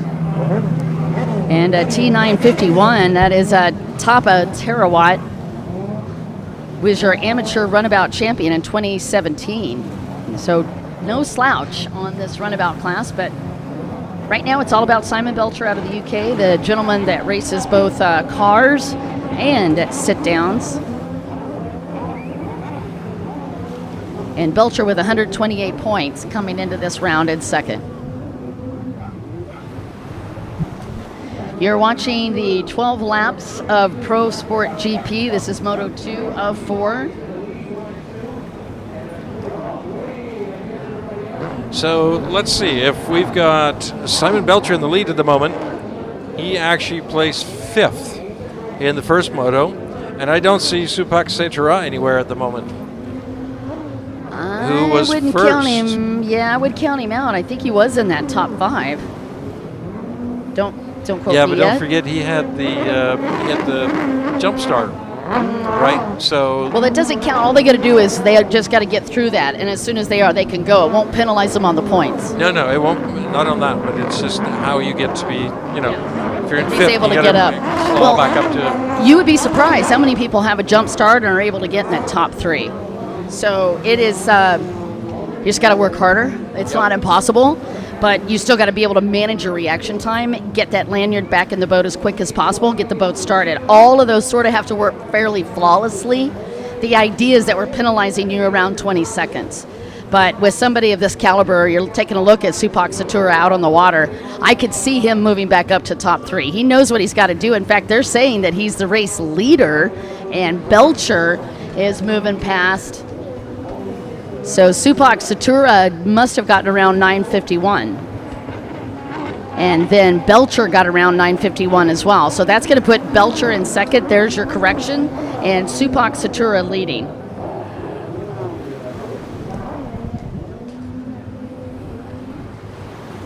So All right. Supak Setara, and then we've got Terapat in second. No, I think we Or have we got Belcher in second. Belcher in second. Yes, sir. All right, your 11-time Thai champion grabbed the lead back for this race, and he is rocking through it. All right, well, so that was T9. I talked about it, but then I went away from it because I saw different numbers. Should have followed what you were saying earlier because you called 951 and T9. Yeah, What no, happened but is 951 moved backwards. well, that's what I'm. You're all good. We'd have to have a look at the entire beginning of that race because I'm still a little bit. It won't be the first confused. time. That's all happens to No, us all. trust me. Supak Setara, you're calling him Setara. We have called him Setara for years, so I'll make that adjustment. Supak Setara from Thailand, riding for Freedom Racing. The gentleman that is in your points lead in the series is also in the lead out on the track, followed by T9, Tirapat Mackay in second, and Simon Belcher in third. 951 is in fourth. And I believe 158 is also up in that mix. That might actually, 158 is fourth, and 951 has moved back all the way to fifth. 158, of course, James Bushell. There's Supak Cetera, your race leader. That got very exciting. Unreal ride. Simon Belcher's board. Miller Racing, WB3. Hey, thanks, Thomas. I appreciate your update, sir. Appreciate you guys watching as well. And T9 now having problems. Not sure what that shake was, if that boat just died or what happened, but that is going to cost him. Oh no, he's got engine problems. So he's not able to go full bore here. Yeah, no, he's got problems with his engine. Going to try and stay in the race. Not calling it quits yet, but he's definitely having problems. Yeah, I'm not sure if there's a cylinder going out or what, but he got back going again, but it looks like that boat is stuttering in some form. You are watching Bushell coming through, and I believe Bushell, if T9 is not able to stay at full speed, it's going to be Supak Cetera, followed by Simon Belcher, and then James Bushell. Two riders from the UK now in the top three.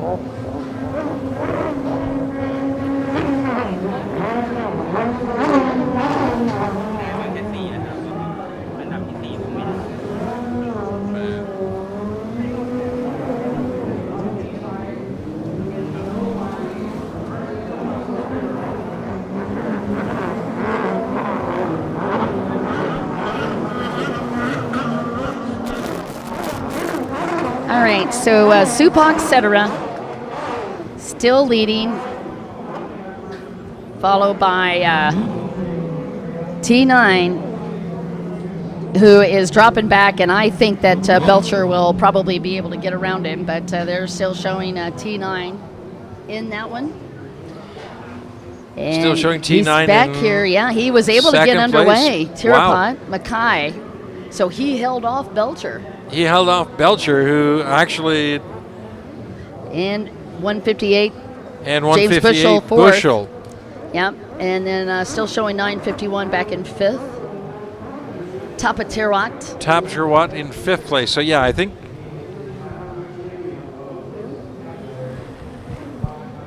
James Bushell, another legend out on the track.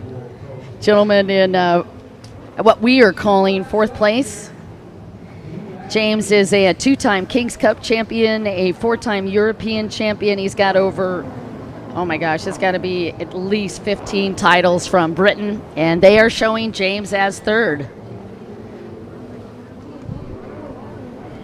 And Simon Belcher in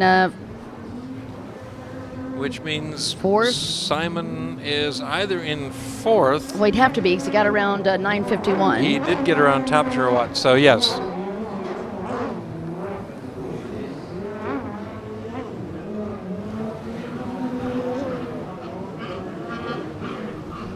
All right, again, your top three is Supak Cetera on 52, T9, followed by 158, and the white flag is up. Final lap. Going into the final lap of this race, again, 52, Supak Cetera in the lead, Tirapat Mishai in second, James Bushell in third, Simon Belcher fourth, and Tapatirawat 951 in fifth place. We're in the final lap.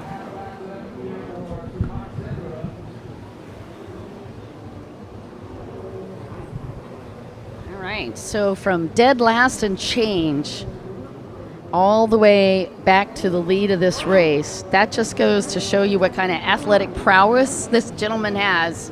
And it also, I think, tells a little bit more in-depth story of why that is your leader in the World Series at the moment in points.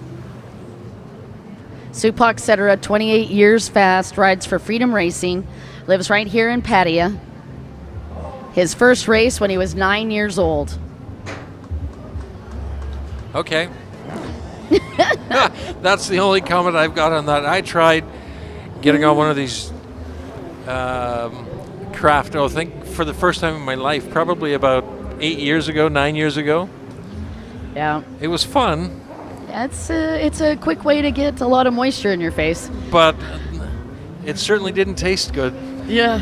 Supak Setara is getting a ton of support on the live stream. Thank you guys for watching one of Thailand's favorite riders, Supak Setara, as he works his way through. We are going to get a chance to watch his daughter up soon as she makes her run for the top 5 in the slalom division. And as we had mentioned before, this is a generational sport, and that has been playing out all week long, but a huge acknowledgement for a gentleman that is an 11-time Thai champion, 5-time world champion, proud dad, and also an incredible jet ski trainer as well. Makes his final turn from the outside split, coming into the front stretch, and congratulations goes to Supak Setara, taking the win in their second moto.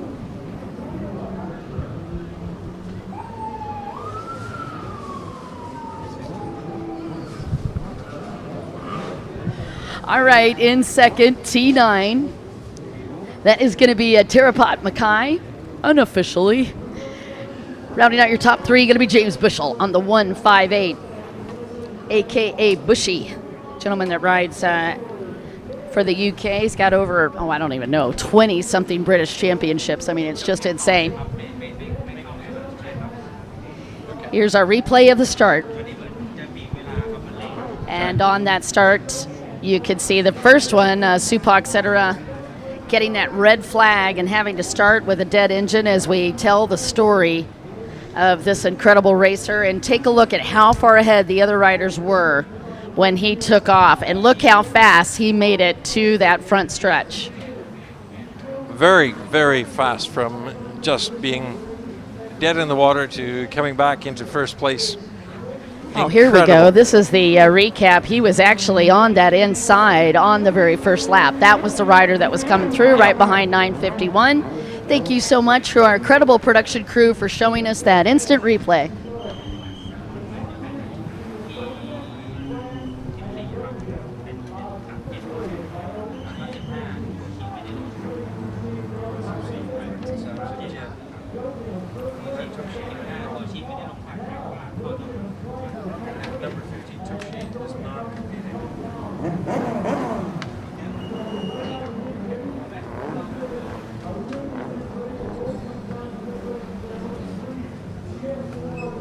And getting ready on the starting line, we're into the next class, Pro Ski Grand Prix. Getting ready on the starting gate, WGP 1 Waterjet World Cup and WGP 1 Waterjet World Series 2022. Pro Ski Grand Prix getting ready, 15 racers participating in this one.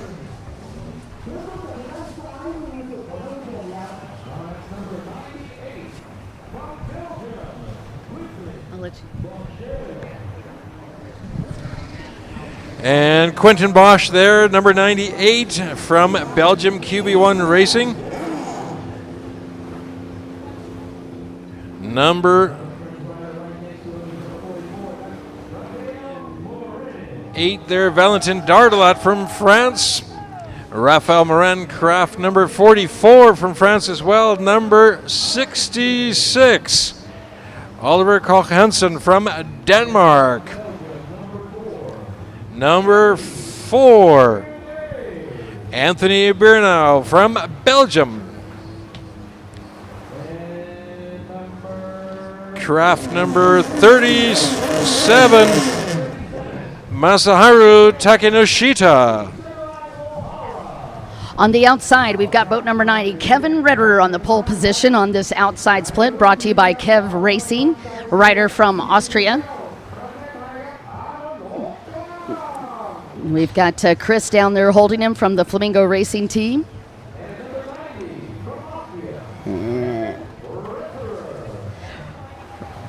So you can see Quentin Bosch lined up on the pole position on the inside. You've got Devin Farthing lined up right next to Kevin Redder on the outside on the 116 boat, the Iceman. What number 97 right next to him? That's Hideyuki Kuriyashi. Hideyuki Kuriyashi from Japan, and the Triple Aces of Nantawat Singrai.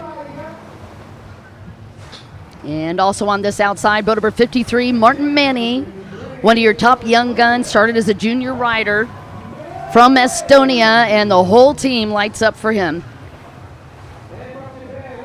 And from Japan, boat number 73, that is Kenji Takeda.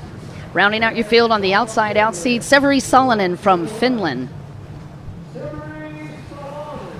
All right, I would suggest that you put your tray tables in the upright and locked position, because we are about to take flight on Moto number 2. You're watching the Ski GP class, and in this second moto, I can already tell you a story is unfolding when you take a look at the strategy down on the line.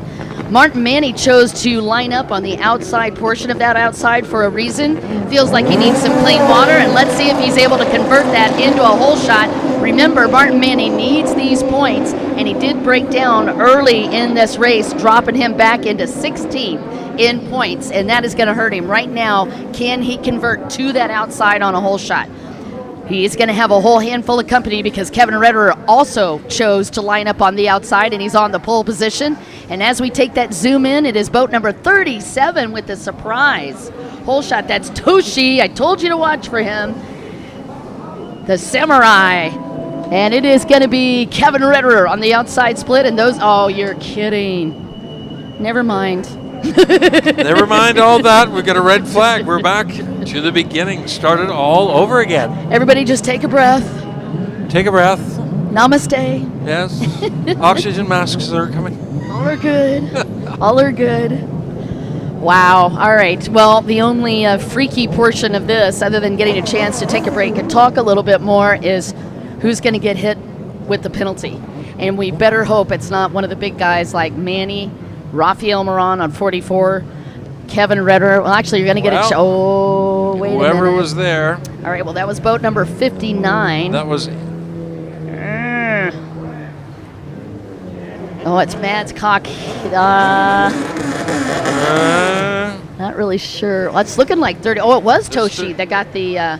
37, was it? Yeah, he came out just a little bit quicker Mazahara. maybe than he should have. We'll see if they call him. Wow. That is a fast kid. Toshi Samurai Ohara. And will he be penalized?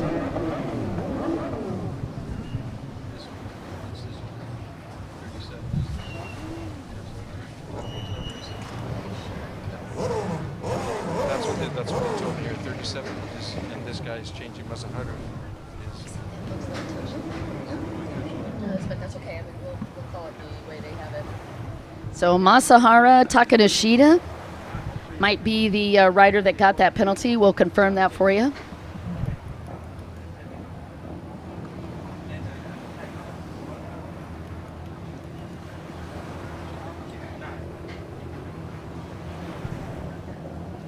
All right, Toshi Samurai, they're saying that he didn't make it to the lineup, so we'll try to confirm that for you. And it might be another rider that was borrowing that boat. If it was another rider, it would have been Masahiro Takanashida. We'll get that confirmation for you as soon as we can. But that was Toshi's boat. That 37 was originally Toshi's boat anyway. Yes, yeah, Toshi's boat is just one other rider boarded. Yep, well, we'll see. As much as you can get for renting a boat out here, it's a toss. You can make a lot of money renting these really fast race boats. I mean, not enough probably to pay for them, but in fact, I had a question about that earlier today, or this week. They were actually asking how much the boats on average cost. Wow, okay. I would scare you with the answer. Can start, it's 5 figures, usually 40-ish for a really fast, all the way up to 80, 90 depending, if you're wanting one of these top-built machines.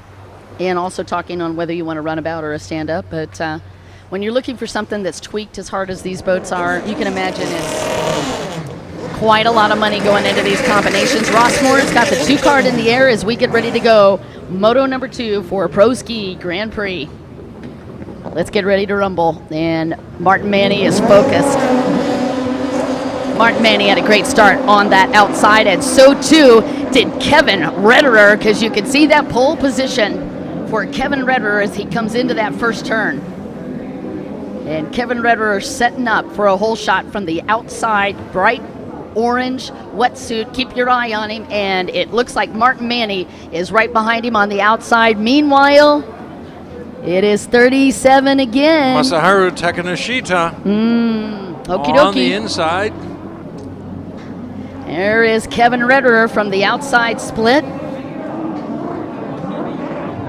And it is Kevin Rederer and boat 37, Takanashita is how we're calling that. And Kevin Rederer in second. So a beautiful start for our riders as they come through. And you can see Team Estonia with a lot of prayers coming through there. And Takanashita, Kevin Rederer, Quentin Bosch, and Martin Manny, your top four.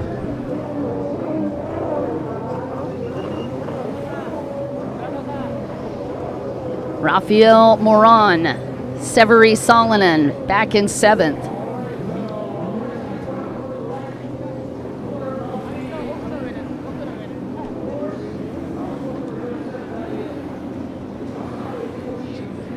So after a repeat start, not much has changed from the false start.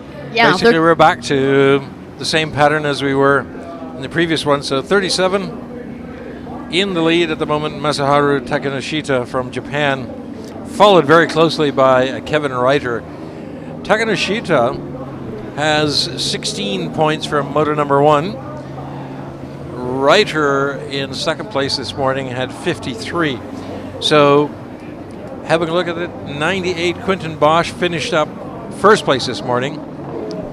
And they're showing that as Toshi Samurai. All right, so again, Kevin Rederer in second, and Toshi, aka Samurai, with the lead. And we were told that Toshi was not going to be in this race, but when you look at that leaderboard, we'll get a confirmation on that for you, but no problem. Either way, it is a rider from Japan. That much we can confirm. It is either Toshi, the Samurai, which I got to say that does look a bit like his riding style, but Takanashita as well. It could be. Let's see if we can grab that. Meanwhile, Kevin Rederer in second place from Austria.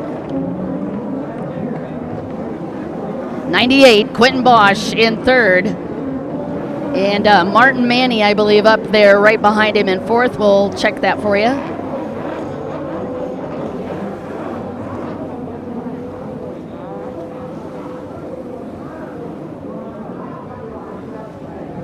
Whoa, yep, that was Martin Manny in fourth.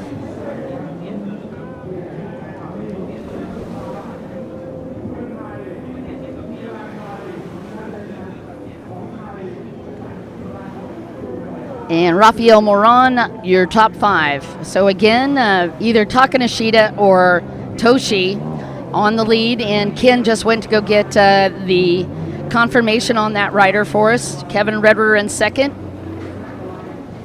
Quentin Bosch in third, Martin Manny in fourth, and Rafael Moran in fifth.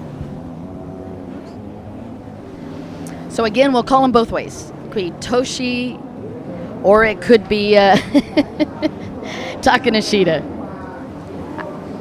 I have again. I don't want to make it for sure on that. We'll just wait for the confirmation from our production crew. Meanwhile, Kevin Rederer under pressure from Quentin Bosch. Whoa. Quentin Bosch makes the pass from the outside split, moves into second place, and Kevin Rederer was not able to stop that threat.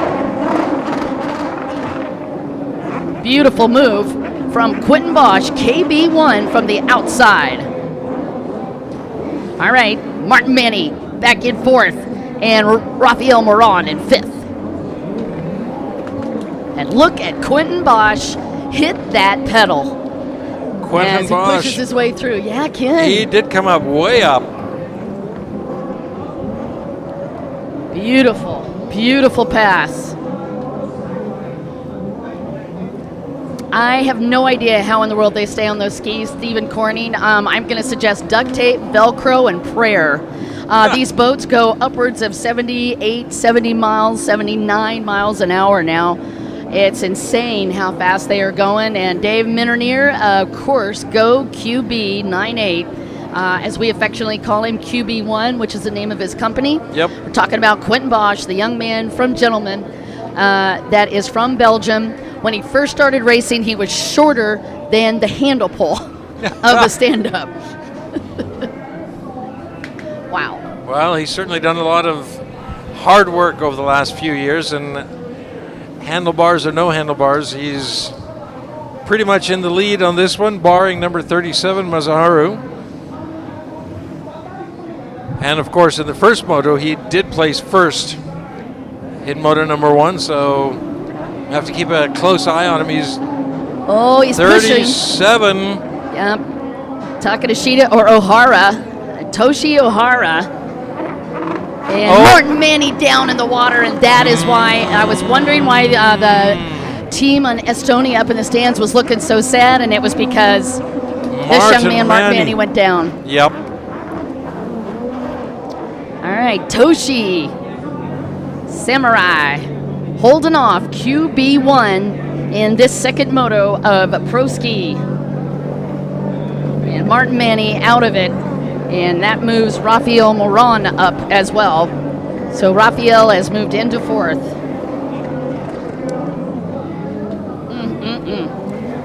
Battle continues for Toshi the Samurai. I wondered when he came out here if, again, we're still confirming if that is him on the boat, but Toshi was one of our top junior riders, came over from Japan, got training from Chris Hagest, and was able to ride with the Pro Force and has really grown. And we were able to get a confirmation on 37. Confirmation that 37 is actually Masaharu Takanoshita. It is Takanoshita. Yes. Thanks, It Ken. is Takanoshita, yes. All right. So we will fix that, and I'm sure they'll fix it on the screen for us as well. They're we love you working on it guys. as we speak, yep. Okay, Takanoshita Masaharu from Japan, riding for Waveside. Woo! All right, 37. That is Takanoshita. Followed by Quentin Bosch, then Kevin Redderer, and then Rafael Moran. There's your top 4. Takanoshita holding off Quentin Bosch. Even Quentin's like, how in the world am I not getting around you?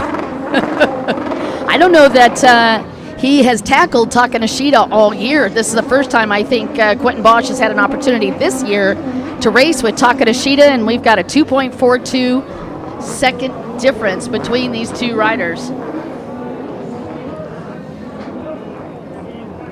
And Quentin Bosch trying to get a tow hook on the back of this Waveside sponsored Japanese rider, Takanoshita. Kevin Redderer back there playing spoiler on that number 90 boat. He is in 3rd. And Rafael Moran running up in 4th, your 4-time European champion. Just chilling. Now, don't let that relaxed riding style fool you. This French rider is ridiculously fast, but he's deceptive because he doesn't look fast when you look at the riding style of these other riders. But Rafael Moran was actually trained by Jean-Baptiste Body, one of the all-time fastest stand-up racers from France we've had. So a great one to watch. And coming into the left-hand side of the course there, of course, there's going to be a split. Okay, number 37, Masaharu Takanoshita staying to the outside, but going to the inside. Quentin Bosch gambling, hoping that by taking the inside, he'll pick up that 2 seconds that make him the difference between him and Takanoshita, and it looks like that may actually be paying off for him if he makes those corners, and he's coming around the grandstand. Oh, and he's just about a split second behind Masaharu there as they come around past the grandstand. He's taking a wave there, losing a little bit of time, but now into the right-hand side of the course, he's putting on the pressure, and Takanoshita has got to be feeling this. That's psyching him out. 98 Quentin Bosch, they're very close on the heels of Takanoshita. Reiter, of course, not that far behind, so the riders there are all in top form. Maren there in 4th place. You can see them spread up across the top right-hand side of the course, coming around. Takanashita fumbled slightly on buoy number 32 coming out of that double green, and that might be enough to get Quentin set up to take over from that inside split. All of this the long game. Meanwhile, 272 is all that separates Quentin Bosch from Kevin Ritterer. So Quentin Bosch, while he's got to keep running at Takanashita, he cannot forget the double threat right behind him of Rafael Moran and Kevin Ritterer.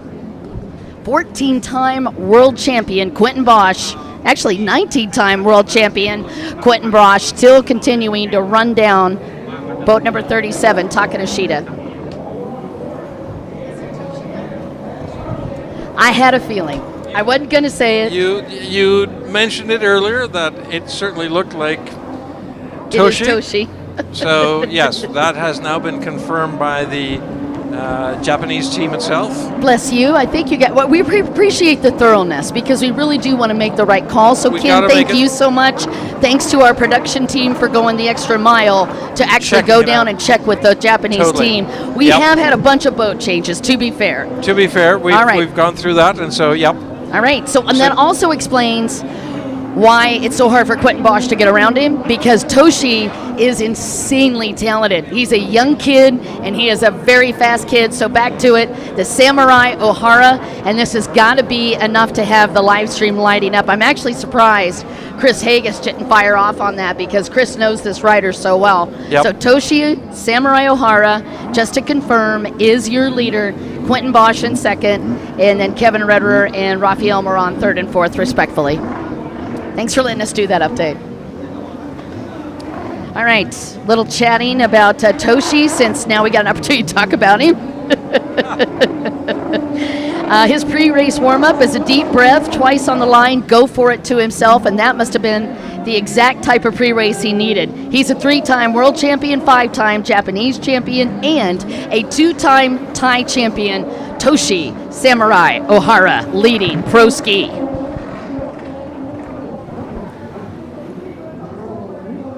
Triple Aces looks like he must be on the move in his top 10. They're getting a shot of him coming through. That's Natawat Sangarai. Natawat. Here's why. Martin Manny, who had gone down on lap number 4, back up in this race, but I don't know where he is. If he was back and able to get up to top 10, Ken. He's back in the top 10. Both riders go down. That was Toshi and Quentin Bosch, and the setup we talked about it the lap before. They were lists within 2 seconds. Toshi had made a minor bobble, and Toshi just collided with Quentin Bosch. Nobody at fault, but Quentin Bosch having to get a ride back to the boat, and Toshi as well. We'll check, make sure the riders are okay. We have a change of leadership. Quentin Bosch down in the water with Toshi. Now Kevin Ritterer, your new leader, and here's the replay, Ken. Oh my goodness, both of them hit via the bond rail. But Toshi is staying on the craft. Yeah. Not in the water, but Quentin Bosch down and out. Looks like both the riders are going to be okay. Let's see where Toshi ends up after all that. Quentin Bosch back aboard his boat. And we'll find out where he's at. Wow, what a collision on that front stretch. Nothing disastrous, both boats are rolling. But we did have male bonding happening on the front stretch. But you and I saw that unfolding the lap prior when Toshi made that minor mistake off of the back stretch. That's a wicked little triple buoy with a lot of waves. And Quentin Bosch saw Toshi just sub a little bit, and he was waiting for that opportunity in the split. You can't let up your guard whatsoever. You've got to stay on the top of your game all the way through.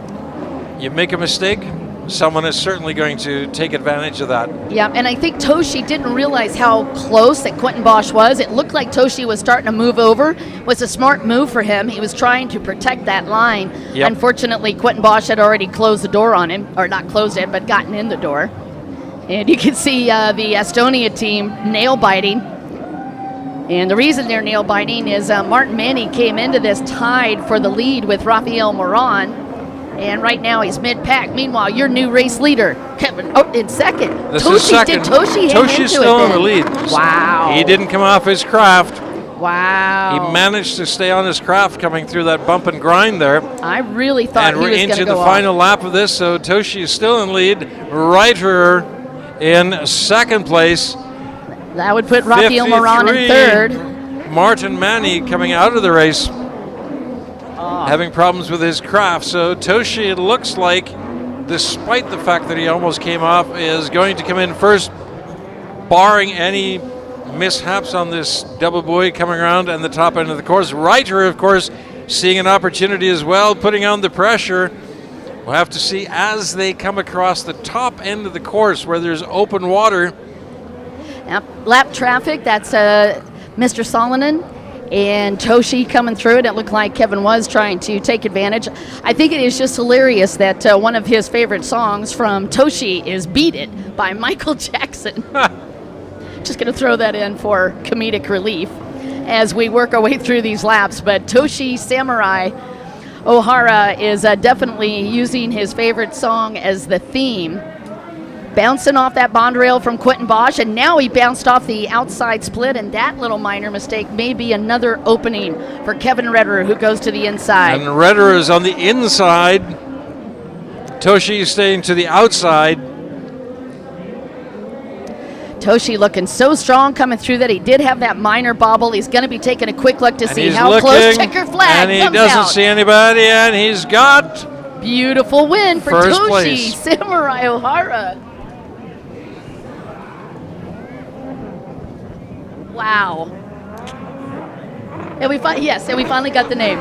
Kevin Redderer for second. And Rafael Moran unofficially will be your top three. That's your recap again on the top three. Toshi Samurai Ohara, followed by Kevin Redderer and Rafael Moran. And Quentin Bosch coming through. We'll let you know where he ended up. Not sure from this position. But that body language says it all. Let me share something about this kid, though. It doesn't matter where he ends up. He's going to come back just as powerful and just as focused.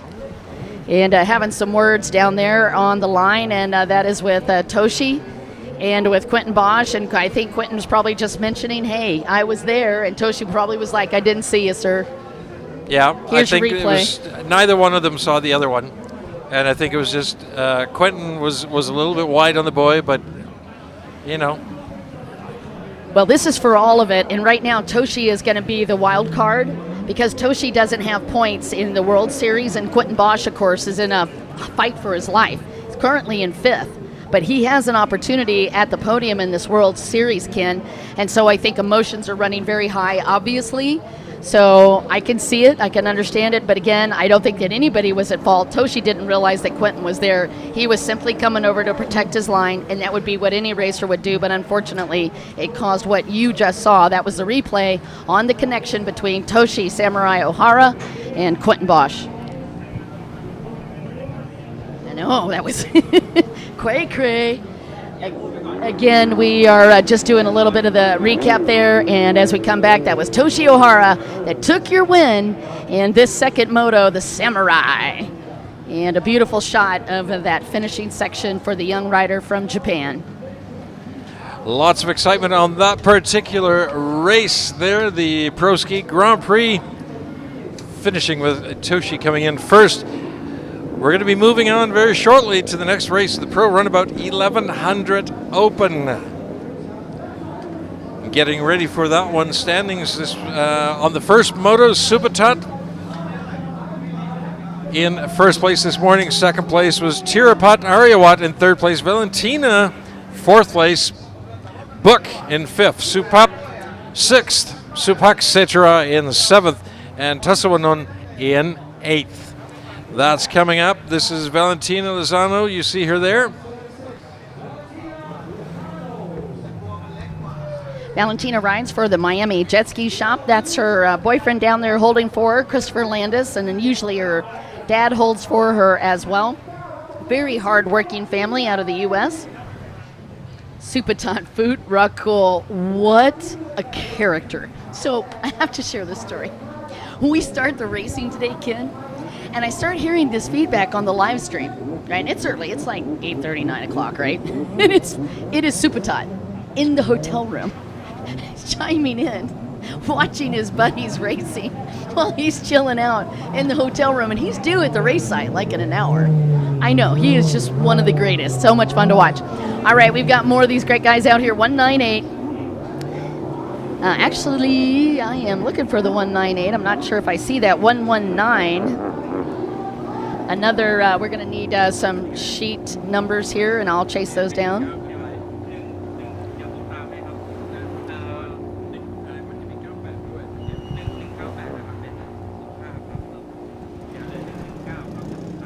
So 45, Super Top Food Rock Cool on the pole position on the inside. Valentina Liscana lined up right next to him at T52. And it's Supak Satura also lined up on the inside. T9 on the pole outside. And that 198 boat is actually a replacement for T96. That's Supak Pusapaz boat. It is 198, sir. That's correct, yep. All right. I didn't know if you had that. Trying to keep each other on the line. Couple of changes on the lineup. Did I hear whistles? There was a whistle. But it doesn't sound like a bad one. We got Book on the outside, Supat Raccoon on the inside. Question was it a traffic whistle? No, it's a green flag, so we're good to go. All right, Supat. So it was Supatot, actually with the whole shot. Yeah, well, no, it was a traffic policeman blowing a whistle outside. Was it Not really? the water policeman. That's hilarious. All right, Book Serp Suwan in a second, and Supatot Foot Rakul chilling like a villain. He actually got him out of the hotel room, and now he's going for bookends on wins here. Took the win in the first moto.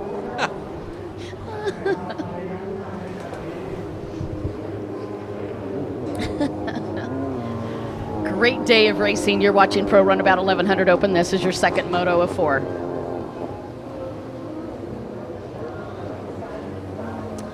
And Book, who had some trouble in that first moto, was back in 5th. Right now, he's running up in 2nd.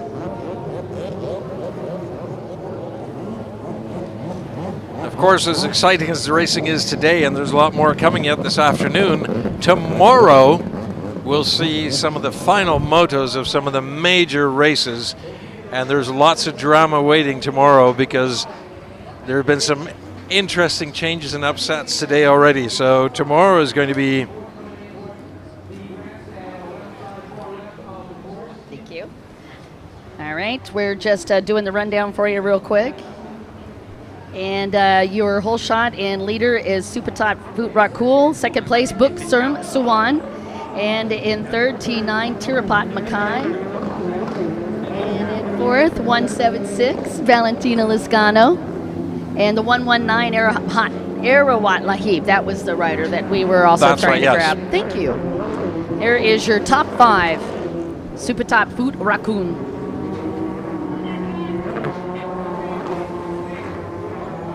Get you some information on these guys in just 1 second.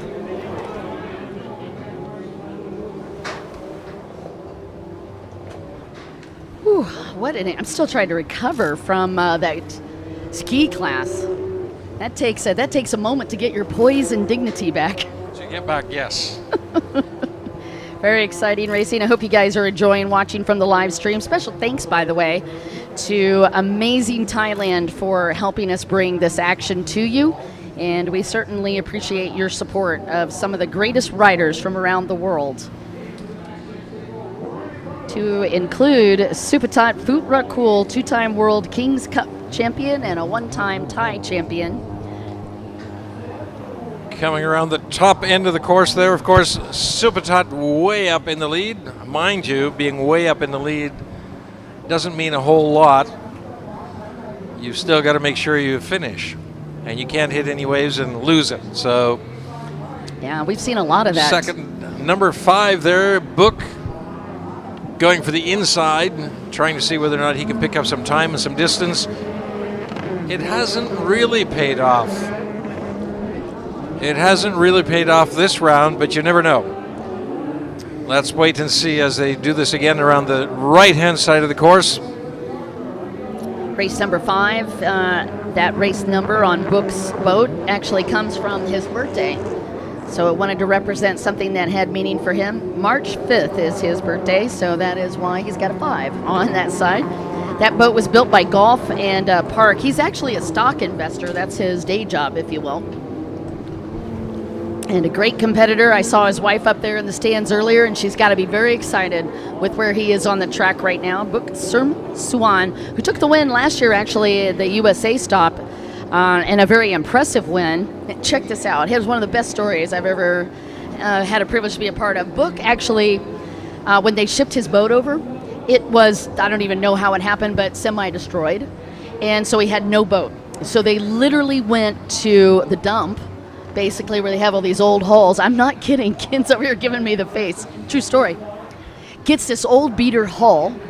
They got it all fixed up, rebuilt the engine, threw it out in the water, had no idea how it was going to go, won the race. Won all of the motos. Wow, what a story. On a boat that was in a junkyard. Wow. Yeah, that's how talented these guys really are. So huge kudos to Buk Suwan for that incredible story and great finish. Beautiful, beautiful, beautiful, man. And they raise the cutest bulldogs. In fact, sad. Just hugs for both of them. They actually lost one of their favorite bulldogs this last couple of weeks. So much love to both him and his wife. All right, you guys, back to the racetrack after sharing some of these cool stories. Thanks for letting us share that. Again, your top 5. Boat number 45, Superstock Kun, is leading. Buk Surm Suan in second. Boat number 9, that is Tirapat Mackay in third. And Valentina Lascana, the young lady in a group of very fast men, she's up in fourth. Hirawat Lahib rounds out your top 5, and there's a shot of Valentina Lascana. Great story on her as well. She's a little mischievous one. So heads up, Ken. Very mischievous young lady. You always got to watch her.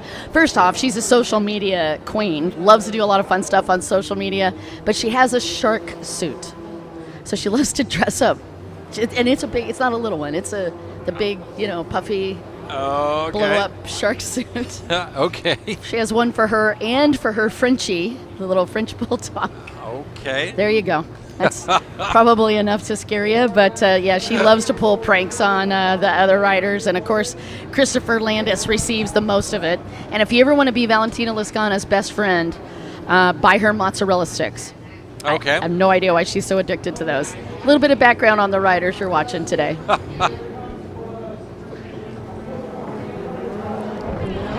Well, she actually did not too bad. I noticed in the U.S. last round, right? Yeah, she was doing really quite good. Well there. And she's your defending World Series champion. So, right. Yeah, make no mistake. I mean, she looks very sweet out there, but she's a little tiger. Right. So, currently, again, your defending World Series champion, Valentina Lascana, back in fourth. All right, we're getting close to the end of this particular race. Pro Runabout 1100 Open, still in lead.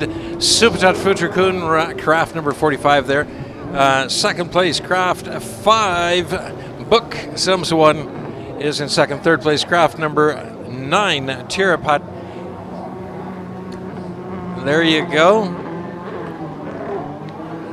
Not much changed in terms of the standings for the beginning of the race, although I notice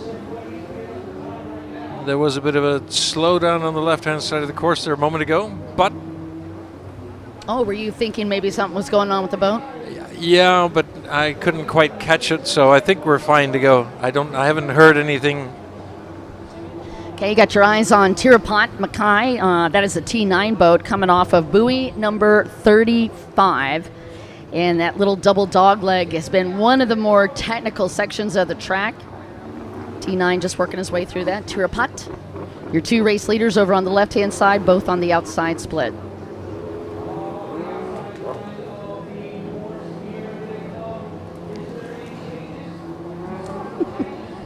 No changes, and we are looking at... Oh, a lot of racing. These guys are really going through quite a few laps. You're watching the Pro Runabout Open. They do have 12 laps for these guys. 12 laps, and that's a lot of distance that you've got to cover.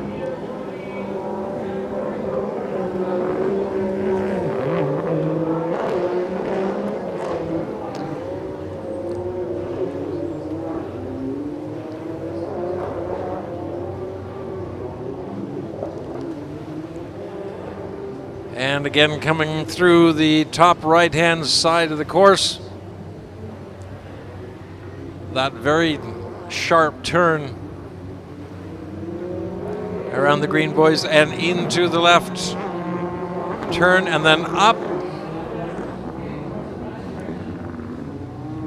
All right, again, talking about that dog leg, that's where you were, right? Yep, at the dog leg there, yep, that's where we were. And it's, I mean, you really got to know what you're doing as you're coming around there. You don't want to go too wide, because if there's anybody that's near you, they're going to sneak right in and take over that position.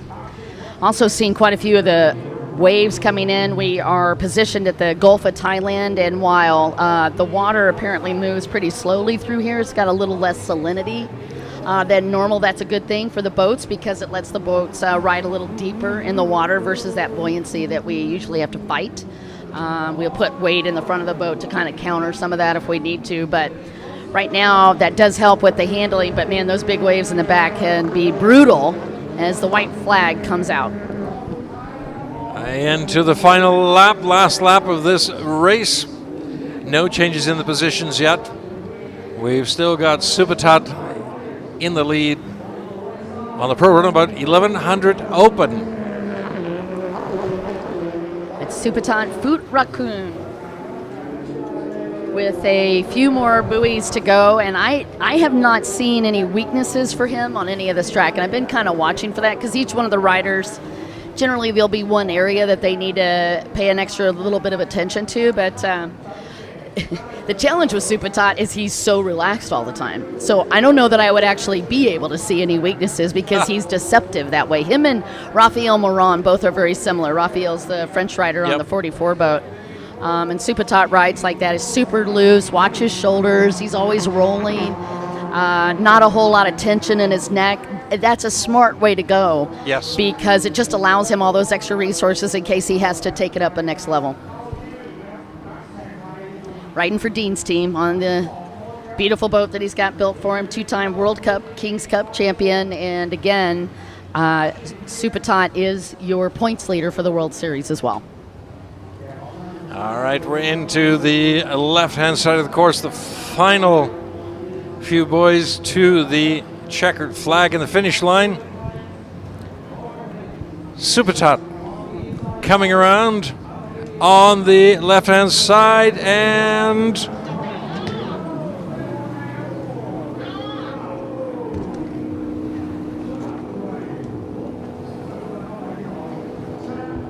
all right, that's going to do it. Superstock, what's Superstock Foot Raccoon?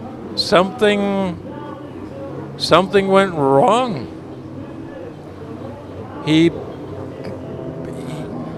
was able to take the win, though. He did take the win. All right, congratulations to Superstock Foot Raccoon, as well as Book Serm Swan, your top 2 riders coming through on Moto number 2. So the Pro Runabout 1100 Open, Superstock winning that one. And a quick replay of the start on that race. There you can see them.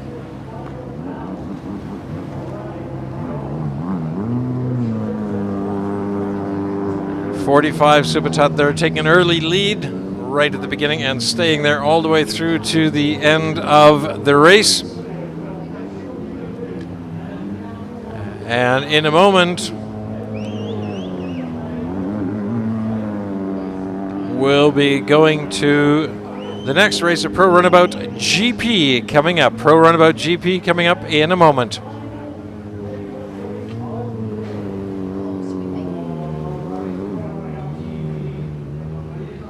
That's where you were hesitating.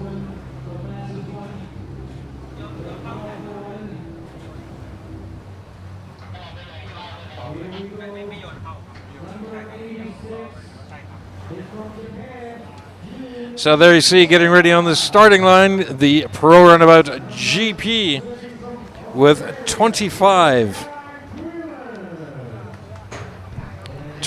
riders in this one. Craft number 20 there. Guy Greenland from Australia, number 87. Hajime Isahai from Japan, craft number 79. Pumpontir Patpanit from Thailand. Next up, craft number 5, Kaza Georgi from Hungary. Craft number 4, that would be Francois Midori from France. Followed by craft number 18, Kenta Oku from Japan. Craft number 38 is Mohammed Albaz from Kuwait. Craft number 3, Jeremy Perret from France. Number 84. Right, I'm going through this list and I don't see 84. Oh, that's yes, I do. Sam. Samuel Thomas Johansson. Yeah. Sorry, go ahead. No, that's fine. 66 there. Muhammad Berbeya from Kuwait. That's going to be Yosef Abdul Razak on 11. Yusuf Al Abdul Razak from Kuwait, craft number 11, 116. That is Dustin Farthing from the USA. 52 from Thailand. Supak Satura. Supak Satura. 7771. Lozano from the USA. Craft 81. Biley Cunningham, Australia.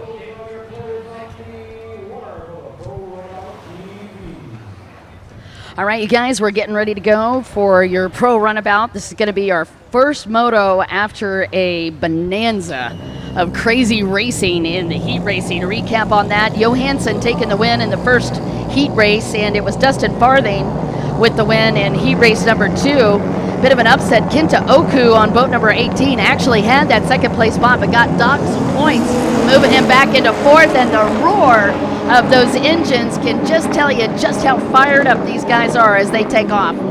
So far, it looks like a clean start. And Al Boz on the outside of the inside with a great one.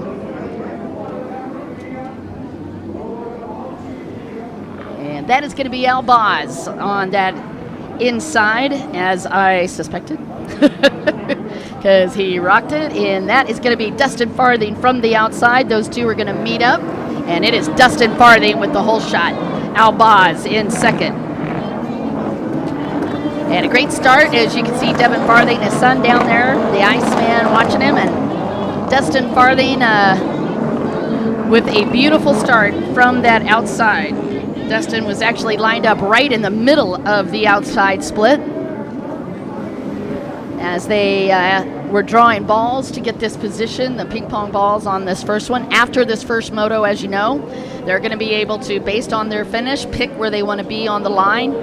And a great long shot as you get an opportunity to watch how quickly Dustin Farthing not only jumps out in the lead, but he also starts to open up the gap between him and second place. Al Boz, that gap is a 3.48, and we're only on our first lap, Ken. That's, I mean, 3 point whatever seconds, that's a long, long distance.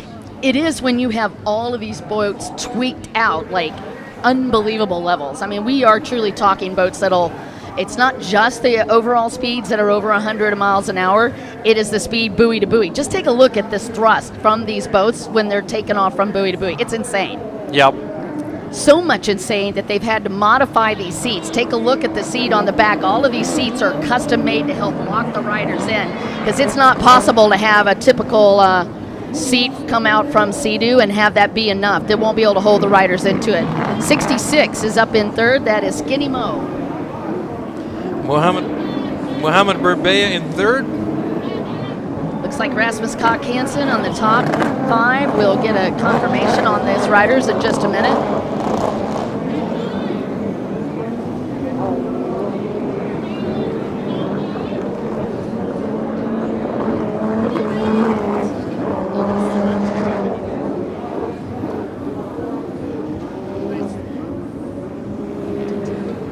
All right, it's Dustin Farthing and Mohammed El Boz, Skinny Mo followed by boat number 18. That was the Japanese rider we had been talking about in that second heat. That was so fast. He's up in fourth, Kenta Oku.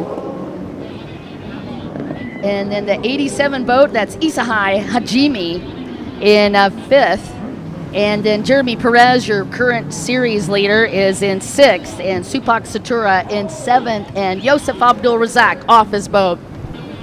He has just been plagued this year with shoulder problems, dislocating his shoulder on one of the tour races. Although he's really quick to rehab, right now he is having to get a tow hook to get back to the house. Again, your race leader in the whole shot goes to Dustin Farthing, King D, followed by Mohamed El Baz, and Skinny Mo, Mohamed Barabi, your two-time World Series champion, and a gentleman from Kuwait who has one of the most celebrated careers in jet ski racing. In fact, he was the one that first put Kuwait at the top of the leaderboard here in jet ski racing. Fantastic racer, and he is a legend back in his country. Watching the shot there of Albaz in second. And again, this recap, you are watching the very first moto after some great heat racing. Let me give you those series points. Yeehaw. Let's see, past history on that. Skinny Mo actually took this win in 2019 and 2021, as I had mentioned, but right now it's Jeremy Perez from France with 118 points, followed by Francois Midori with 96 points in second, and Mohamed El Baz in third with 84 points. Yosef was in fourth, and Walid Al-Shoshani in fifth. And you know the rider we have not talked about, but he looked amazing in qualifying, was Francois Midori. And I have not seen him yet in the top 5. Look for the number 4 boat. Actually finished second in that first heat behind Dustin Farthing, and I'm sure you remember that big charge back from sixth to second. So Francois Midori is going to be a late chaser, but you can expect to see him moving up into this top grouping. All right, get a shot of all the different teams down here cheering everybody on, to include King D in the house. Dustin Farthing from the USA. A ridiculous amount of race history for Dustin Farthing.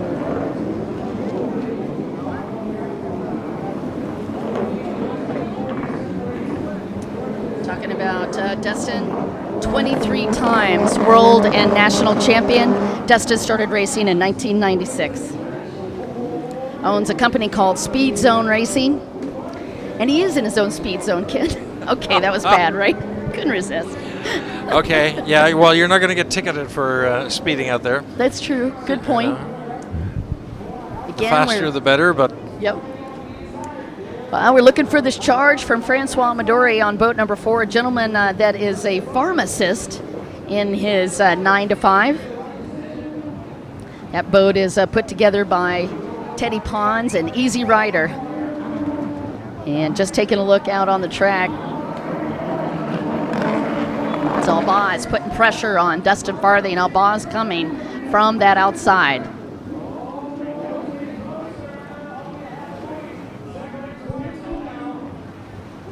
There's Dustin Farthing, and they are saying they are halfway through on the laps. We have 12 laps in this first moto. And look at Albaz, very signature racing style for that other Kuwait rider. And putting on the pressure as they're coming into the top right-hand side of the course. Craft number 66 there, Mohamed Berbea, coming back up. He's in third place. Bit of a slide around the buoy a little bit earlier, but catching up. And we go into the top end. There you go. You see him speeding up. The leader very close behind, though. Dustin Farthing. Albaz in second place. Farthing, is he going to be able to keep up as he comes around the buoy there? Albaz now opting for the inside option of the course, farthing on the outside. Albaz, is he going to be rewarded for taking this option? Albaz on the inside, farthing on the outside. Albaz coming around, farthing on the outside, and farthing is still in the lead. Albaz losing time, losing distance. Yeah, he lost quite a bit, actually. 3.90 seconds. Excellent eye there, Ken. He was at under a second coming into that split turn. Yep. And then coming out of that, he lost quite a bit with that little tiny squid right coming onto the front stretch. Yep. 3-second deficit now behind Dustin Farthing. Wow, wow, wow. Kenta Oku, the Japanese rider from Japan, in fourth. Skinny Mo in third. Albaz, we've been talking about, in second. Dustin Farthing leading. Scooting back just a little bit, very famous Japanese racer who's also taken a World Cup. That is Isahai Hajime in the fifth place spot, followed by Jeremy Perez, your World Series points leader, and then 52 Supak Satura. Where is Francois Midori? And I gotta imagine that a lot of these racers are wondering that same question, as I know that rider is back there and he is in the points. Jeremy Perez actually aboard boat number 3. And still, let's have a look again up at the course there. Top end on the right-hand side. That's the battle going on between first and second place. Farthing and Albaz. Farthing, Albaz going wide on that. Farthing putting on the speed, Albaz falling back.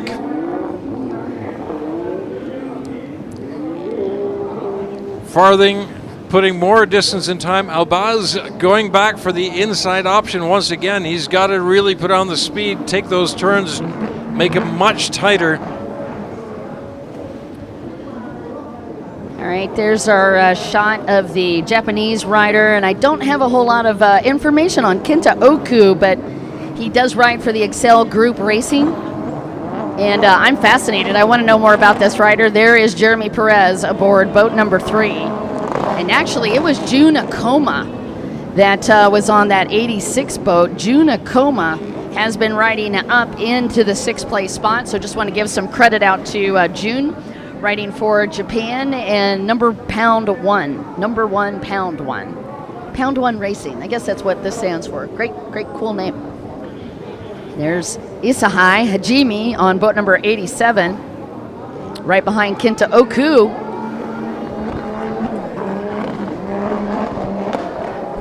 And there's Sam Johansson, and that has been a move that we are just now getting an opportunity to watch. Sam Johansson took the heat win in heat number, didn't take the win, but he was up in the top 3 in the heat classes. So we're watching Sam Johansson. Yeah, no, I was right. He took the heat win in the first heat. Sorry. I was like, wait, I thought he did. Yeehaw. All right, Sam Johansson has now moved up into top 7. Dustin Farthing leading King D, and I'm sure his son, the Iceman, Devin, out there watching him from the beach. Mohamed Elbaz back there lurking, and Mohamed has got to be talking to himself right now about those 2 minor mistakes. Had he not squidded out, do you think he would have got around Dustin? Looking at the water, looking at the way they're racing, I still think Dustin probably would have held on. Maintained, he would have maintained his position. It's very choppy out there at the moment, and it just looks as though Dustin is willing to just put on the throttle. Yeah, he will ride on the edge, but only when he needs to. That's what I think is so much fun about watching that rider, is he rides on the edge. And Jeremy Perez has moved up into 5th place, as I suspected he would, but what was interesting was that was Rasmus Koch Hansen's picture. So they'll probably be adjusting that pretty quickly. They'll be changing that, yep. Unless he's got an alias, which wouldn't surprise me either. Well.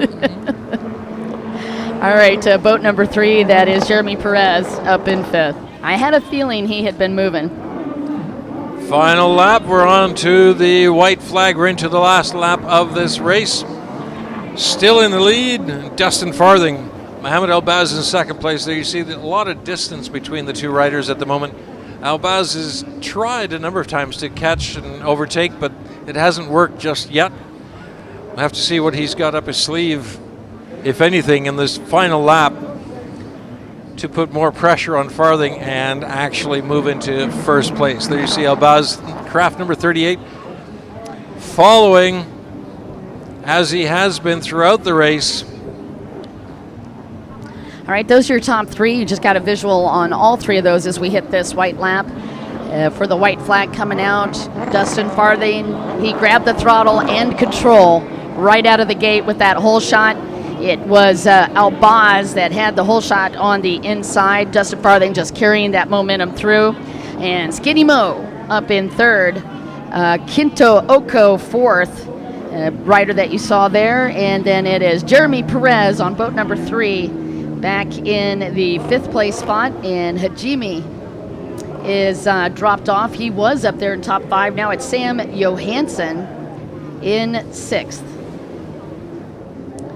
So again, Dustin Farthing, Elbaz, and Skinny Mo, your top 3. Back just a minute more is Kinto Oku in 4th, Jeremy Perez in 5th, and Sam Johansson. Checkered flag comes up for Dustin Farthing in the first moto win for your Runabout GP class. Well done. All right. You had to catch your breath there. Yes. No, it's good. Dustin Farthing taking first place, winner in Moto number 1. All right, Elbaz for second. Elbaz in second, third place, Berbea.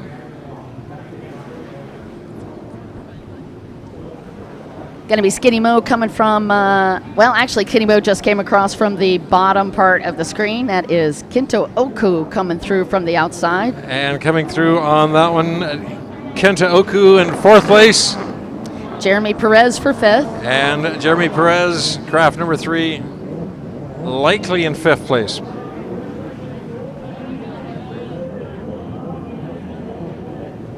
And Jeremy Perez taking a look out at the crowds as he comes in. Again, your point series leader, Jeremy Perez, had a great run.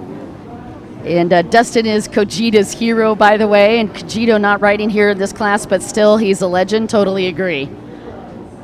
Thank you guys so much for listening in on the live stream, and that was the second of one of our top premier races, and a great run for those guys as we get ready to work our way through the rest of these classes today. We've still got quite a bit coming at you. Junior Slalom, 8 to 13 ski lights, and Junior Slalom, 8 to 13 Spark. Pro Freestyle also coming at you. Dustin Farthing reliving that start in the race down there with the crew for Farthing Racing. All right, and we're going to be back in just a moment with our Junior 1-lap Slalom, 8 to 13 ski lights. Do stay tuned.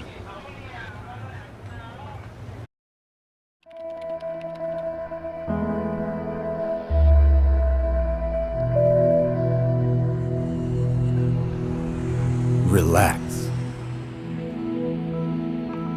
Recharge.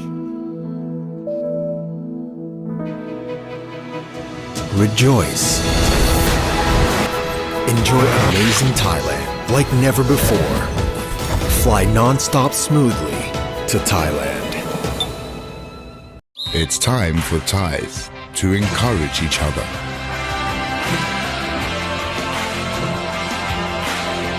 Forward the encouragement to make Thai people and Thailand stronger. Sports Authority of Thailand.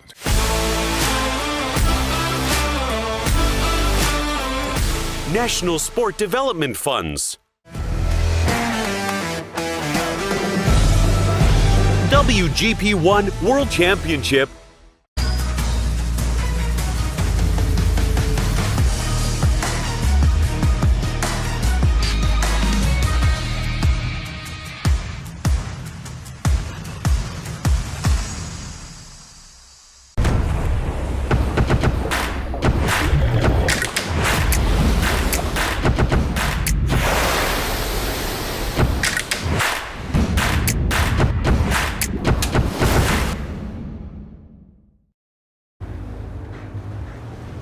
And we're back with the WGP1 Waterjet World Cup and WGP1 Waterjet World Series 2022. Getting ready right now, the junior one-lap slalom 8 to 13 ski lights is what's happening on the water. And we're going to do the top 5 final. On that, we've also, in a moment, we'll be running through some of the winners for the racing earlier today. And of course, the World Cup and World Series awards that are coming up later on after 3 more races.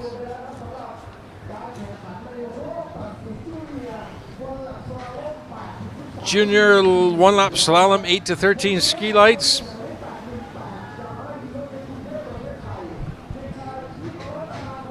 I do believe we're going in reverse order.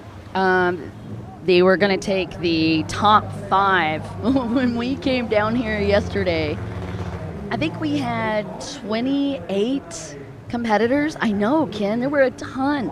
And the live stream lit up. It was so fun to watch. Now, the downside was we didn't know a whole lot of background. Yep. But oh my gosh, I cannot tell you how much fun we had yesterday watching these little riders take to the water. I do believe this is Pitipong Wangpinta on the water right now. He's at a Panay Land, sponsored by Flamingo Jet Ski Team.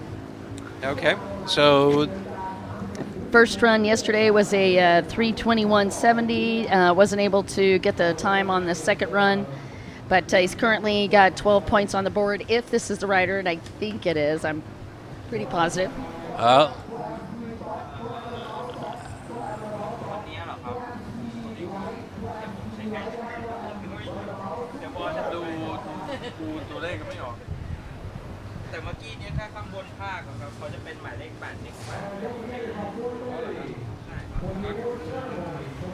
So I do believe it's 818. So that would be, I see the boat number here now. Yep. Pradakorn Dam Wang Sawad out of Thailand, riding for Yamaha and HeroJet Bangkok with a 3:27 and a 3:05 finish respectively. And that is who's currently on the water. Let's see whether or not that time can be beat. 3:27 in the first run, 3:05 in the second run. We're into 2:41 at the moment on this run. 2.41.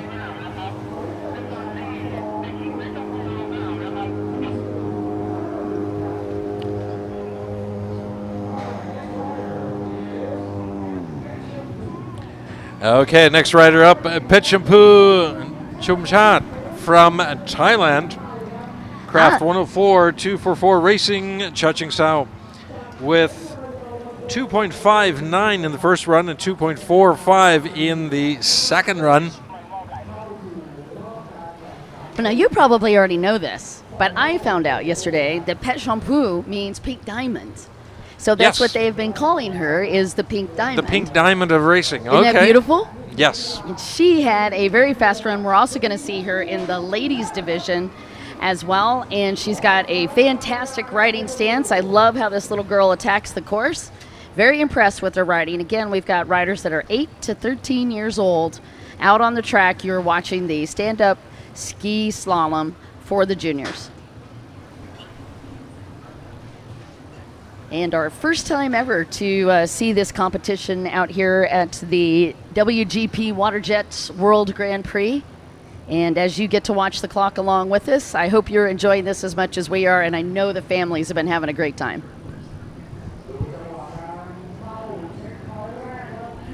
So again, the pink diamond. The pink diamond, yes. I'm actually looking at the list right now, and I cannot find the one person that I... Oh, yes. 259 and a 245, respectively, putting Pechampu currently in 4th in the overall in the open division.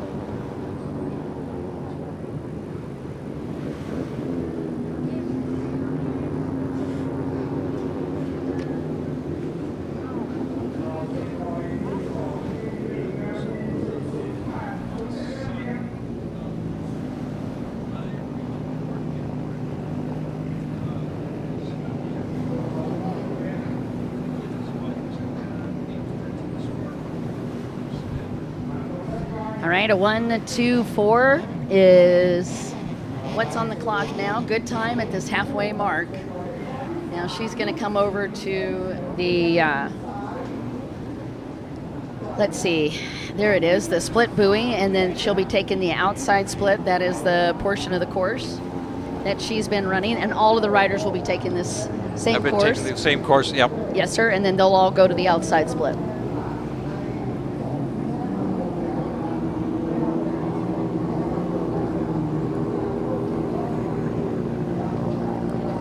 Doing very well.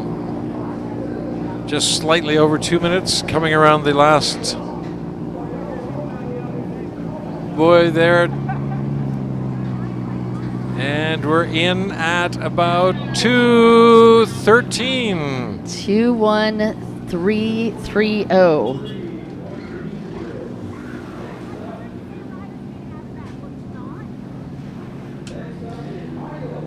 So would you say, looking at the these two riders that we've had so far, they've done much better than they did yesterday, both of them cutting off 20 to 30 seconds on their laps. Are the water conditions the same, do you think? Oh no, I wish you'd have been here. You would have been giggling. We were all just like, I can't believe how good these kids are riding. Some of the waves were bigger than the kids. So no, the conditions were slightly different. So which explains the time difference between that and this. Yes, sir. All right, Milo Biernot. This is Anthony Biernot's little boy out on the track. Anthony, of course, very celebrated racer. And this gentleman, let's see how he does. He had a great time yesterday, and these two times, of course, combined to give him a third overall. Coming into this, a 2:44.57 and a 2:35.49 were the two times, respectively. But again, all of this just to qualify. These times are just giving the qualify. This is the time that counts today. Right.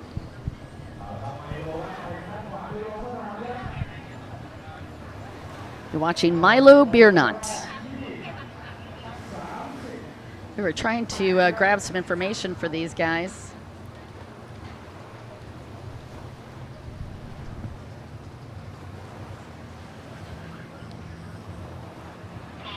Slowing down when necessary to take those turns around the buoys. And then testing the water to see whether or not any speed can be gained going around. On the longer stretches, 1 minute so far. And there you see gaining speed and then slowing down again to take the turns.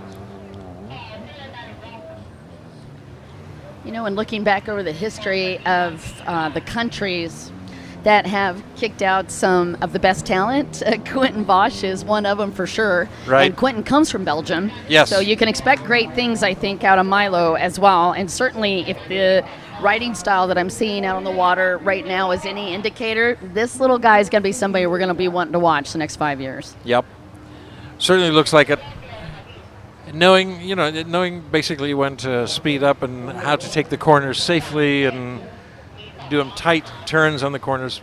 I mean, this is what's fun about watching this track. And again, such a huge kudos to the TJSBA and, of course, the IFBA for putting on slalom for these guys, because this is what is teaching them all the skills that you're referring to, right? Safety Yes. on the track, learning how to take a tight turn, handling pressure. Ooh, good time coming across from Milo Biernot. It's like a 2:18.90.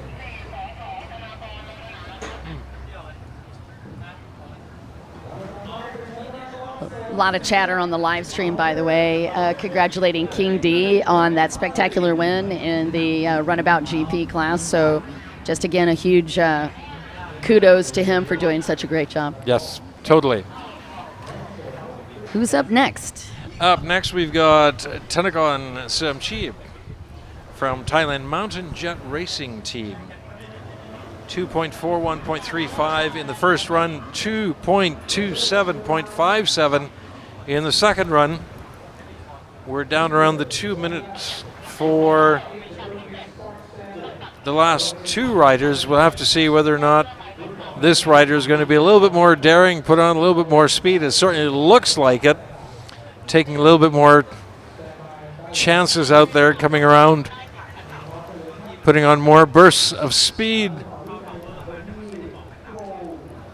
Does that mean we're going to see a time that's going to be under 2 minutes? You never know. So we have a couple of checkpoints that we've been kind of comparing time, and one of them was that little turn that we just saw, the first kind of checkpoint, as long as they're under 4:0, and I noticed he was around 38. So he's got a good time so far. You know, one of the things they learn is to put together a good run on each of the buoys, though. That's right. The big trick, right? Yep. You and I both saw that. This is what's great about slalom. You and I both saw that play out. We were literally watching Dustin Farthing, excuse me, and Muhammad El Baz, and it was just that minor squid off of that final turn onto the front stretch. Yes. Costs 3 whole seconds. So if you add it up on each one of the buoys, you can see how you can either gain or lose so quickly from buoy to buoy. Then it sort of emphasizes, I think, for the kids when they're able to see it translate on their own runs. That's totally correct. Yep. I mean, coming around, and again, he looks like he's having a very good race here. Time looks well, very well control of the craft.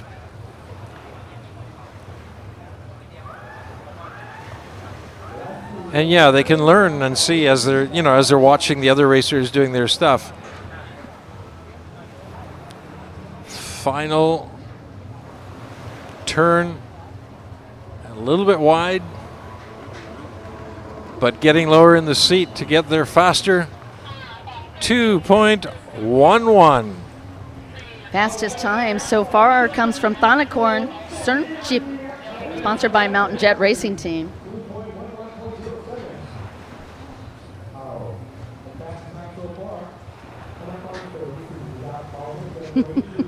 Little micro missile. That helmet's got to weigh more than him. Yeah. Yeah, like I said, it's no joke when we talk about the handle pole being taller than these guys when they first start racing. Now this little guy, this is a legend in the making. I've already seen him on the closed course a couple of times this week. This is In Touch Long Yi Nom. And he set the fastest time yesterday, as you can see, with a 2:17.74 on run 1 and a 2:10.68 on this second run, giving him the fastest qualifying time coming into this first of the main rounds today, Saturday. Let's see what In Touch can do. Ken, you're going to love watching him. Yeah, we're off. In Touch. Knowing very well what he's got to do as he's coming around. Lowering the center of gravity as he comes around the boys to make sure that he doesn't fly out. He's learned that lesson, I bet, the hard way. As do we all. He's very much in control of that craft. Yeah, and he's not big. 33 seconds, 32 seconds. Yeah, you caught Wow. that first checkpoint.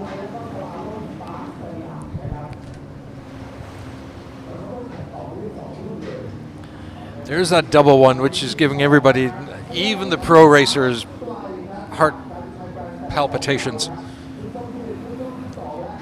55, 54, 55. Oh, a bit of a dip there. That slowed him down, cost him a second or two.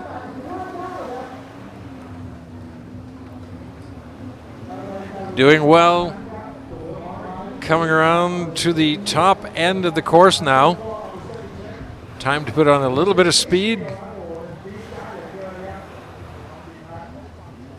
He might be our first junior rider to break the 2-minute mark. Coming around, a very tight turn around that.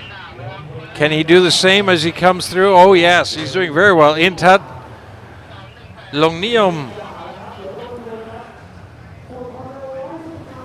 As Don was saying, this is a legend in the waiting.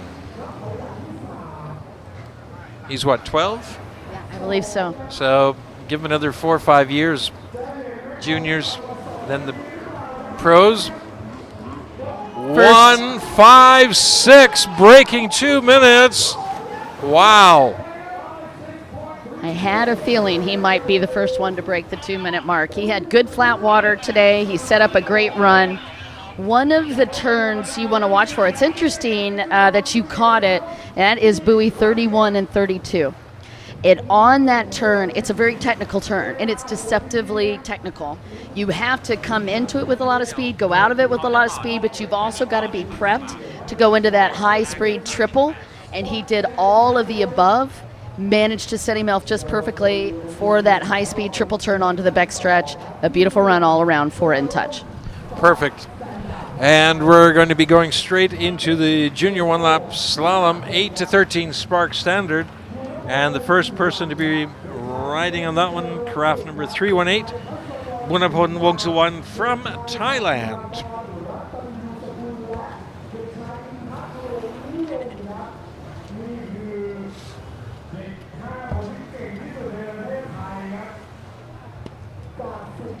There you see him, Bunapon Wongsuwan from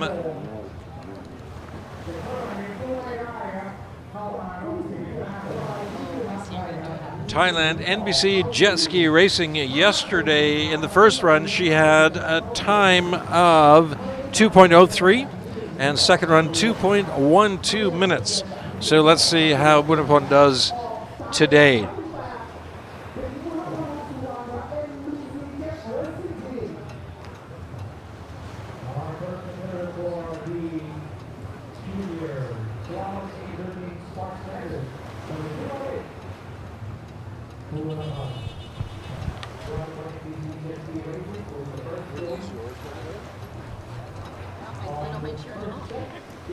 Buanapan Wongsuwan from Thailand, riding for the NBC Jet Ski Racing team.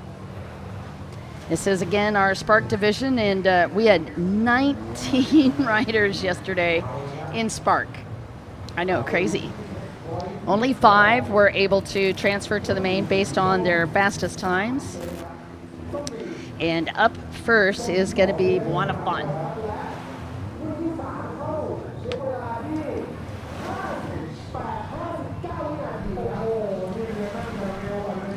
1 minute, 58, 59 seconds at the halfway mark on this one lap. Bunapon.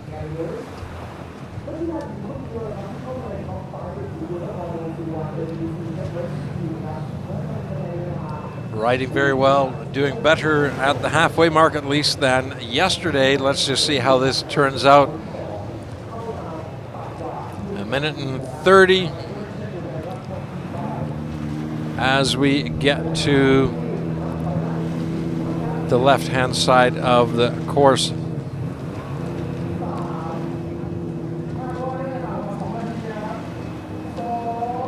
Two more boys to go, less than 2 minutes. Is she going to be able to make that less than 2 minutes? 1.57, 1.57. Bunapon under 2 minutes on this lap.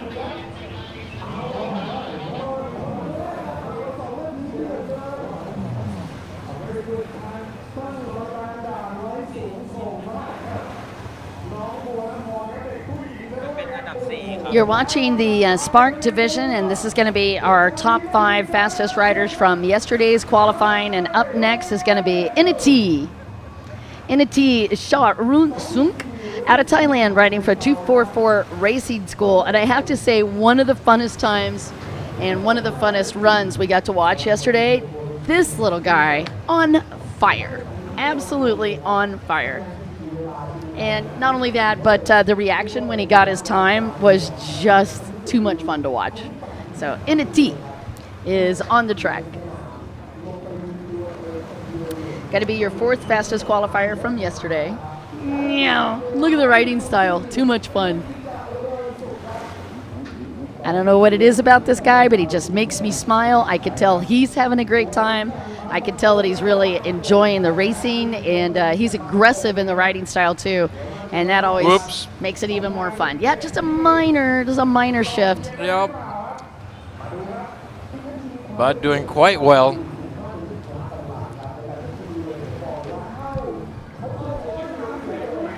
...30 seconds.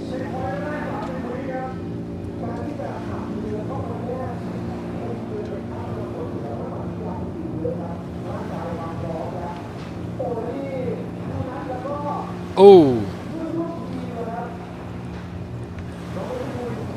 A little wide on that one, but doing very well.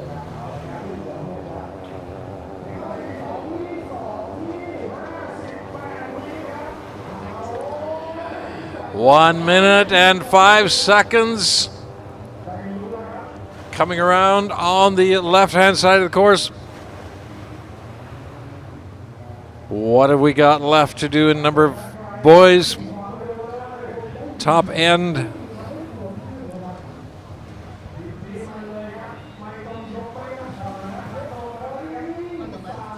I think there's, yeah, so he's got 6 boys to go. And he's at 137. Is he going to be able to stick under the 2-minute mark? He's got 1:57 to beat. 2 more. 1 more. And now the stretch, 1.57, 1.58, 1.59, and 2 minutes. Flat out. And now you know why I love Inity. Right there says it all. He did the same thing yesterday, pulled off a Superman at the end of his run, and he just did another Superman there. This guy is, I'm telling you, he's fun on the water, fun to watch, great charisma. Inity. Coming up next, here is Pasakon Pyongyang from Thailand, 777 Performance Jumbo Tuners. Samutsakon yesterday, first run he had 1.58.86 minutes. Second run was a little bit slower by about 11 seconds, 2 minutes and 9.91. Let's see if he can actually manage to stay under 2 minutes today. Should be able to. Looking at the speeds that we've seen, I think he's going to do better than yesterday, the second run. He should be able to match at least his first run, I think. I think so too. Passakorn Pyongyang. Actually, Passakorn is related to Sasina Pyongyang and also Karatakorn Pyongyang. And both of those riders very, very quick. And this is the younger brother. So I suspect we are going to see a great run, and particularly because we're not having to deal with the big rollers that we were looking at yesterday. Keep your eye on Passakorn. He's got to beat a 1:57.71. But if it's any indication based on how he rode yesterday, I think we got a good shot here. Great setup right there. That's one of the indicators that we like to look for. How do they do these little dog legs or these little jog turns? They're deceptive. And it's just the minute shifts that you have to make on that course in order not to scrub speed. Oh, he's well under 30 seconds as he's coming around there now into... Yep, that first checkpoint is an indicator. Yep. Did a nice tight turn around that. Yep, you Squeezed can see it right off. those double greens, that 31-32 buoy, if you're looking at it on the website, that is one of the toughies. If you don't know how to do those turns, it'll...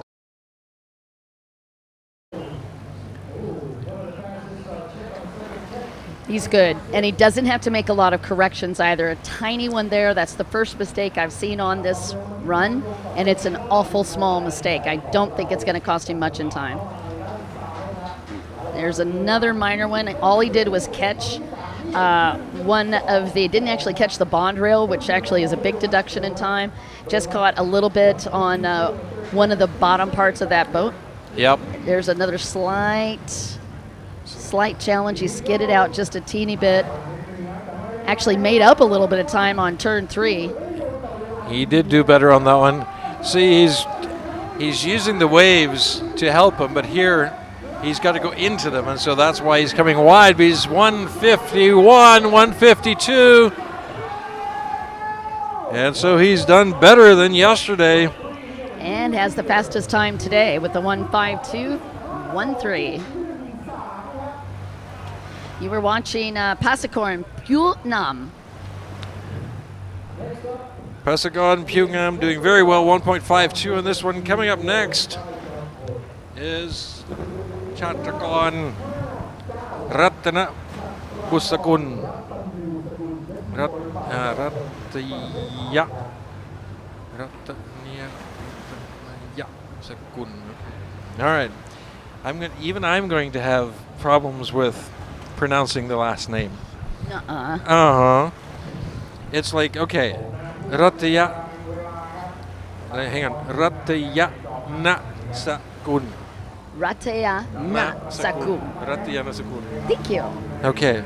All right, Chadwick is what we've been calling him. This is your second to final rider in the Spark class. And as you can see, out of the 19 riders that we watched yesterday just in this division, we have some incredible talent. And this little guy was fast. His first run was a 1:57.04.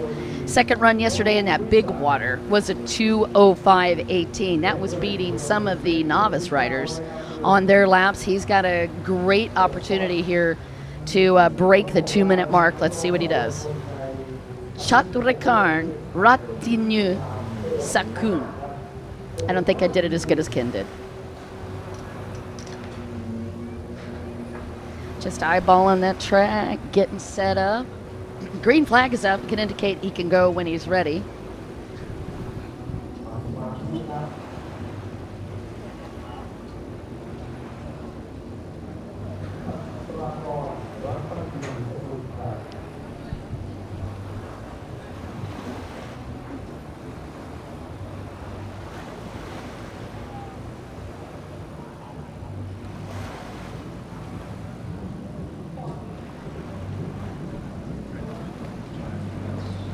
Very tough. Okay, he is on the course, and the clock is going. We're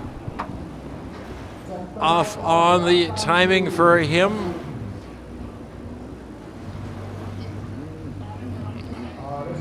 Nicely turned.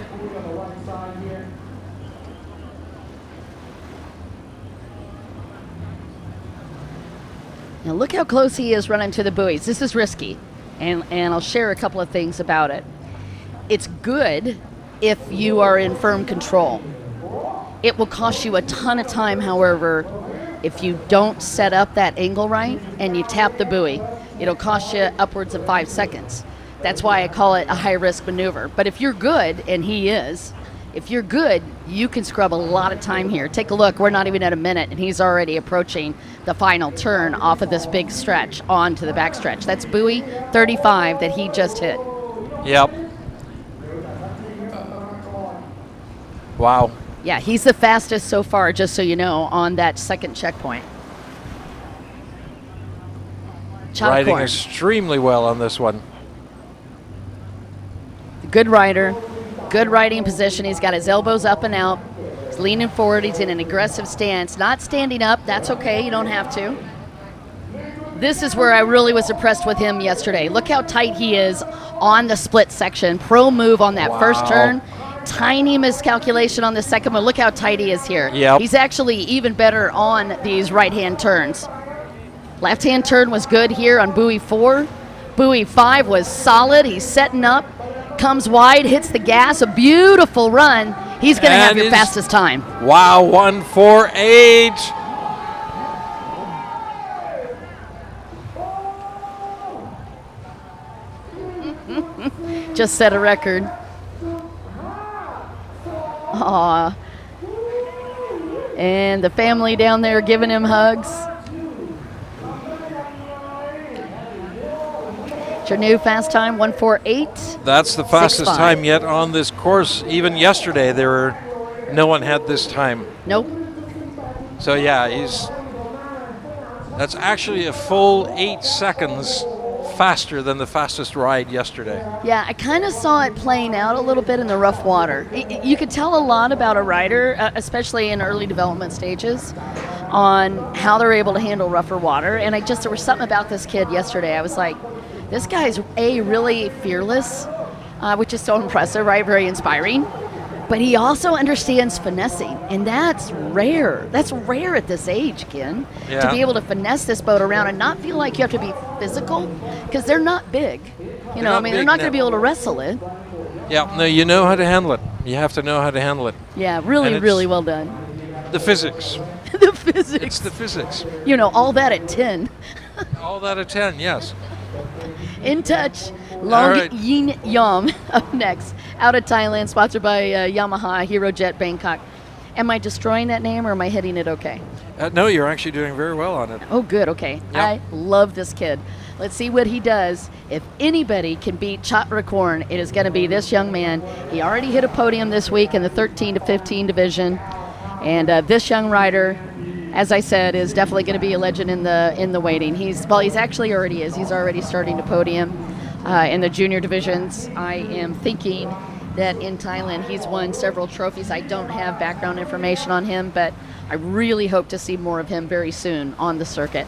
Keep your eye out on this young guy. His name is In Touch. His legs are smaller than my arms are, but his talent is massive. All right.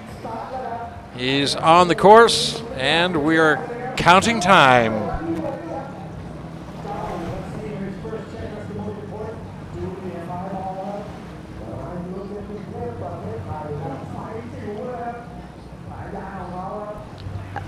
Very well, very nicely done. Aggressive, right? Very aggressive. Watch this. Watch him take this triple. There's one, there's two. We're coming up on the checkpoint. Look at your time. And he's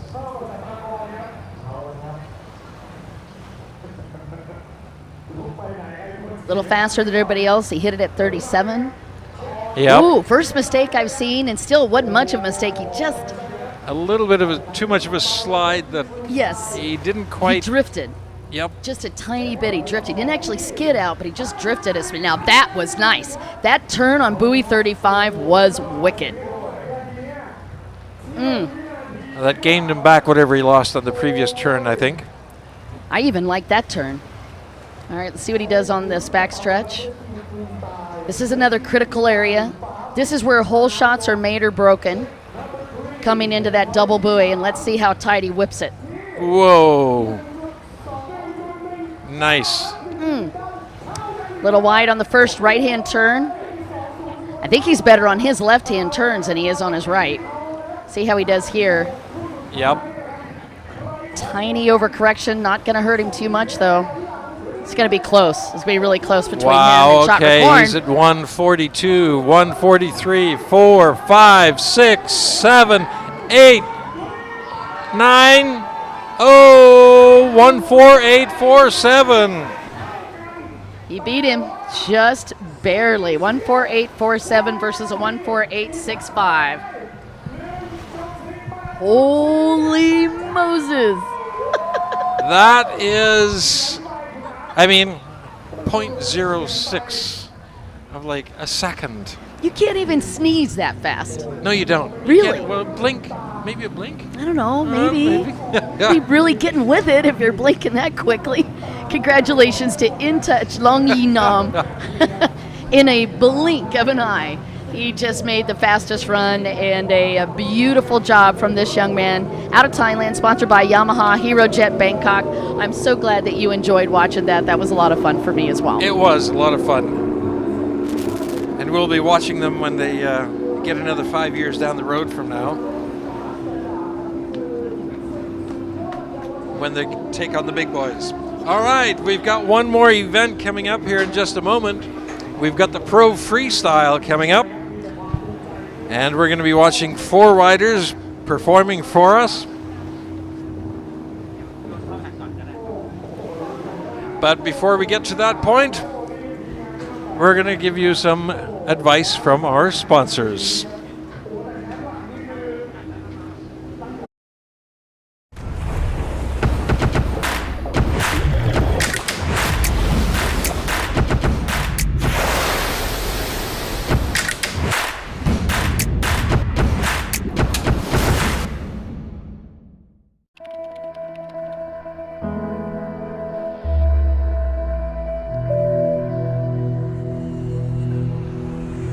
Relax. Recharge. Rejoice. Enjoy amazing Thailand like never before. Fly non-stop smoothly to Thailand. It's time for Thais to encourage each other.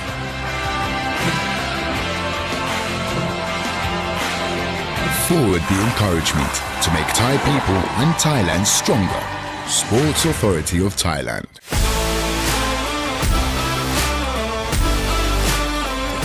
National Sport Development Funds. WGP1 World Championship.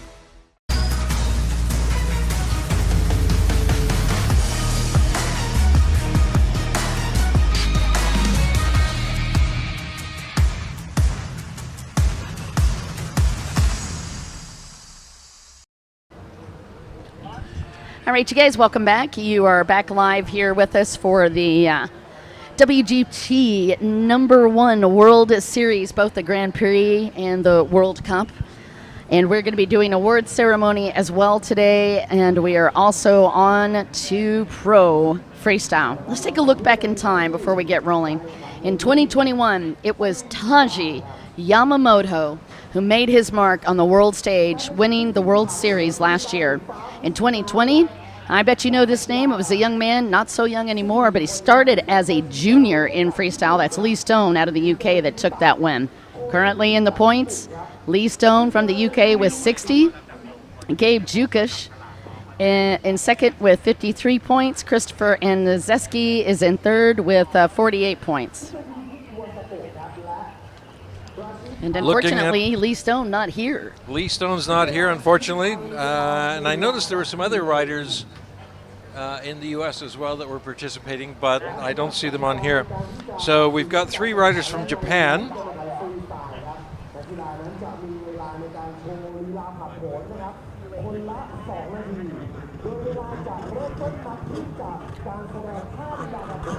Okay, so we've got 3 riders from Japan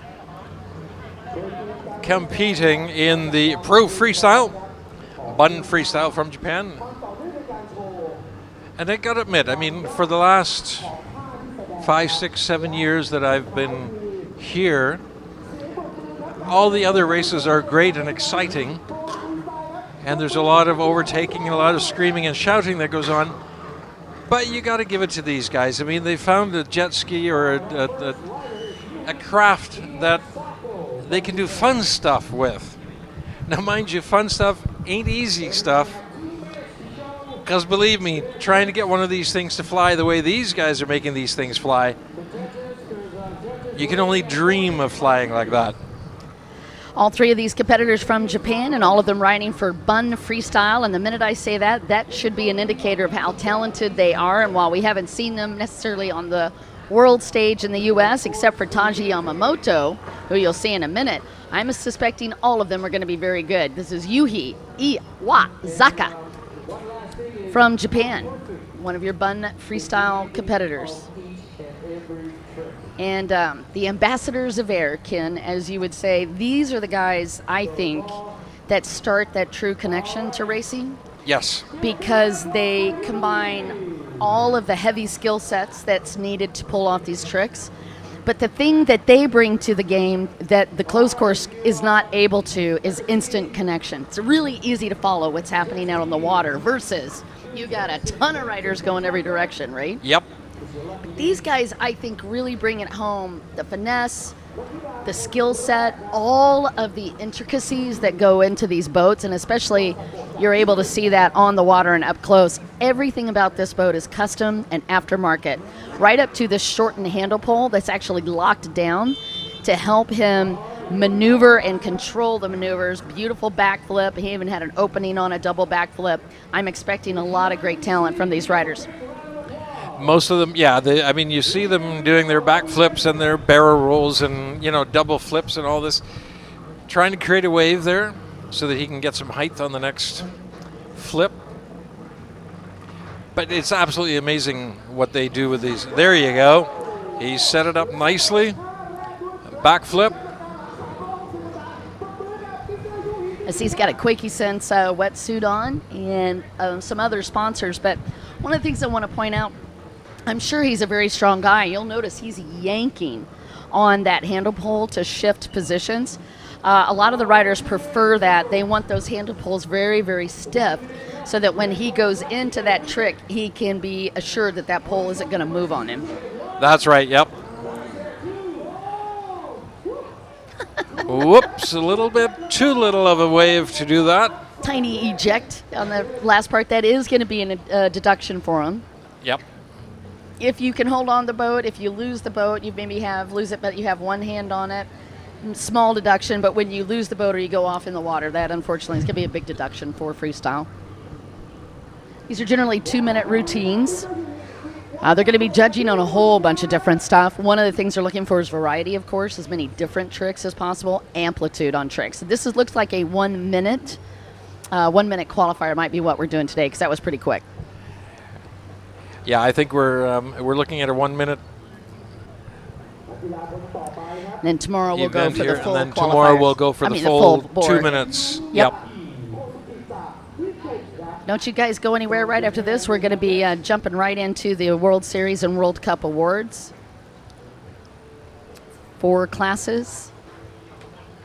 Up next in this category, Yuta Kosuke from Japan, Bun Freestyle. Here's your replay for Yui Iwazako. Look at the amplitude on that rascal. One of the prettier tricks that he did on this routine, and I really like this one. This was a high-risk maneuver. I love that he went for it, but that's where the point deduction hit him. Yep.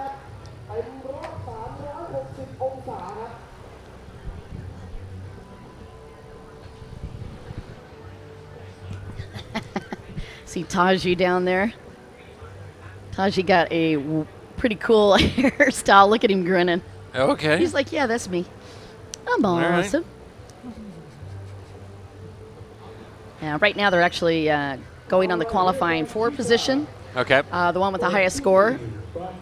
Right. Okay. So this is. Will be going last tomorrow, and there's Yuta Kasuko. Yuta Kasuki. I said Kasuko, but it's Kasuki.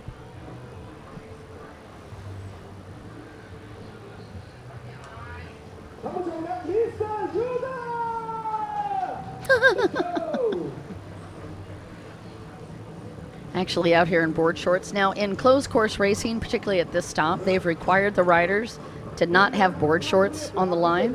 You do see that at some of the local and regional races and see with some of the bigger races, but not in these premier events.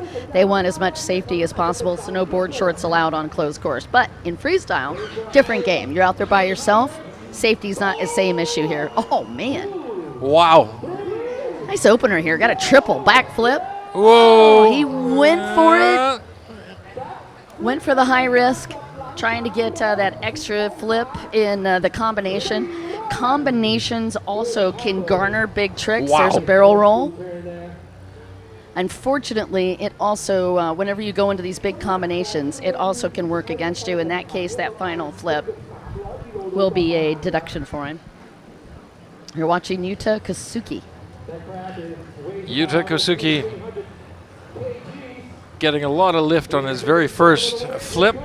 Now the wave and single hand, single leg, 2. He hasn't lost the craft, but he's taking a lot of chances to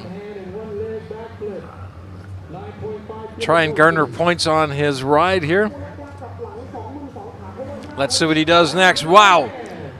A quick hands-free, but that was a little bit too much of a dive straight into the water. It's a surface vessel, not a underwater vessel. Yeah, that is true. Freestyle boats, actually had that question come in from the live stream. What is different about a freestyle boat? Just about everything.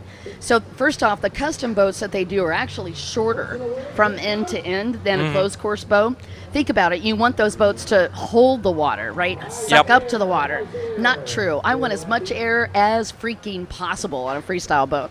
So I want it to be short. I want the torque and the way the horsepower to go. I want it to be focused on low-end torque, high horsepower. Yep. They could go up to, I believe, 1,200. on the freestyle boats. And so I want as much thrust as possible, a much quick reaction time as possible, and I want it to pop out of the water. It's completely counterintuitive to what you're looking for in a closed course boat. Yeah. Yuta Kusuki finishing off his 1 minute qualifying. Let's see have a quick replay of what he was doing there. He did try to do a number of different things, backflips and a barrel roll, as well as some hands-free and single leg, but straight nose diving into the water. Right there is where it sort of went wrong on this combination. Now this one was nice, good setup. Now this was impressive. I thought he was going to ride that out. One of the most difficult tricks we've seen so far is that barrel roll. Yep. Did a really beautiful job with that and made it a no-hander.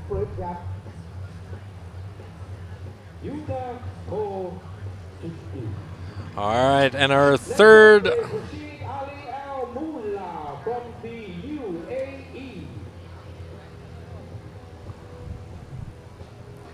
All right, Rashid Al-Mullah is going to be making his way to the water. Rashid, one of the top riders out of the UAE. And he's actually aboard a Bun Freestyle boat this weekend. Look at all of the modifications to this boat. See the little straps on the back? That's where they lock their feet in so that they can go huge air. And this guy expect to go really big. Rashid Al-Mullah. He's also going to be one of the riders that you can expect massive combinations. So great to have Rashid Al-Mullah out on the track, and unfortunately he has not been at any of the other stops that I can see. I don't have any points for him.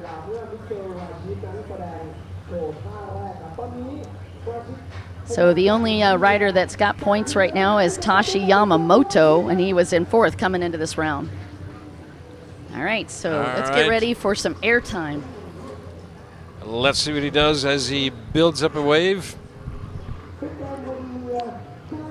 Time, of course, starts the moment that they perform their first flip spin or whatever.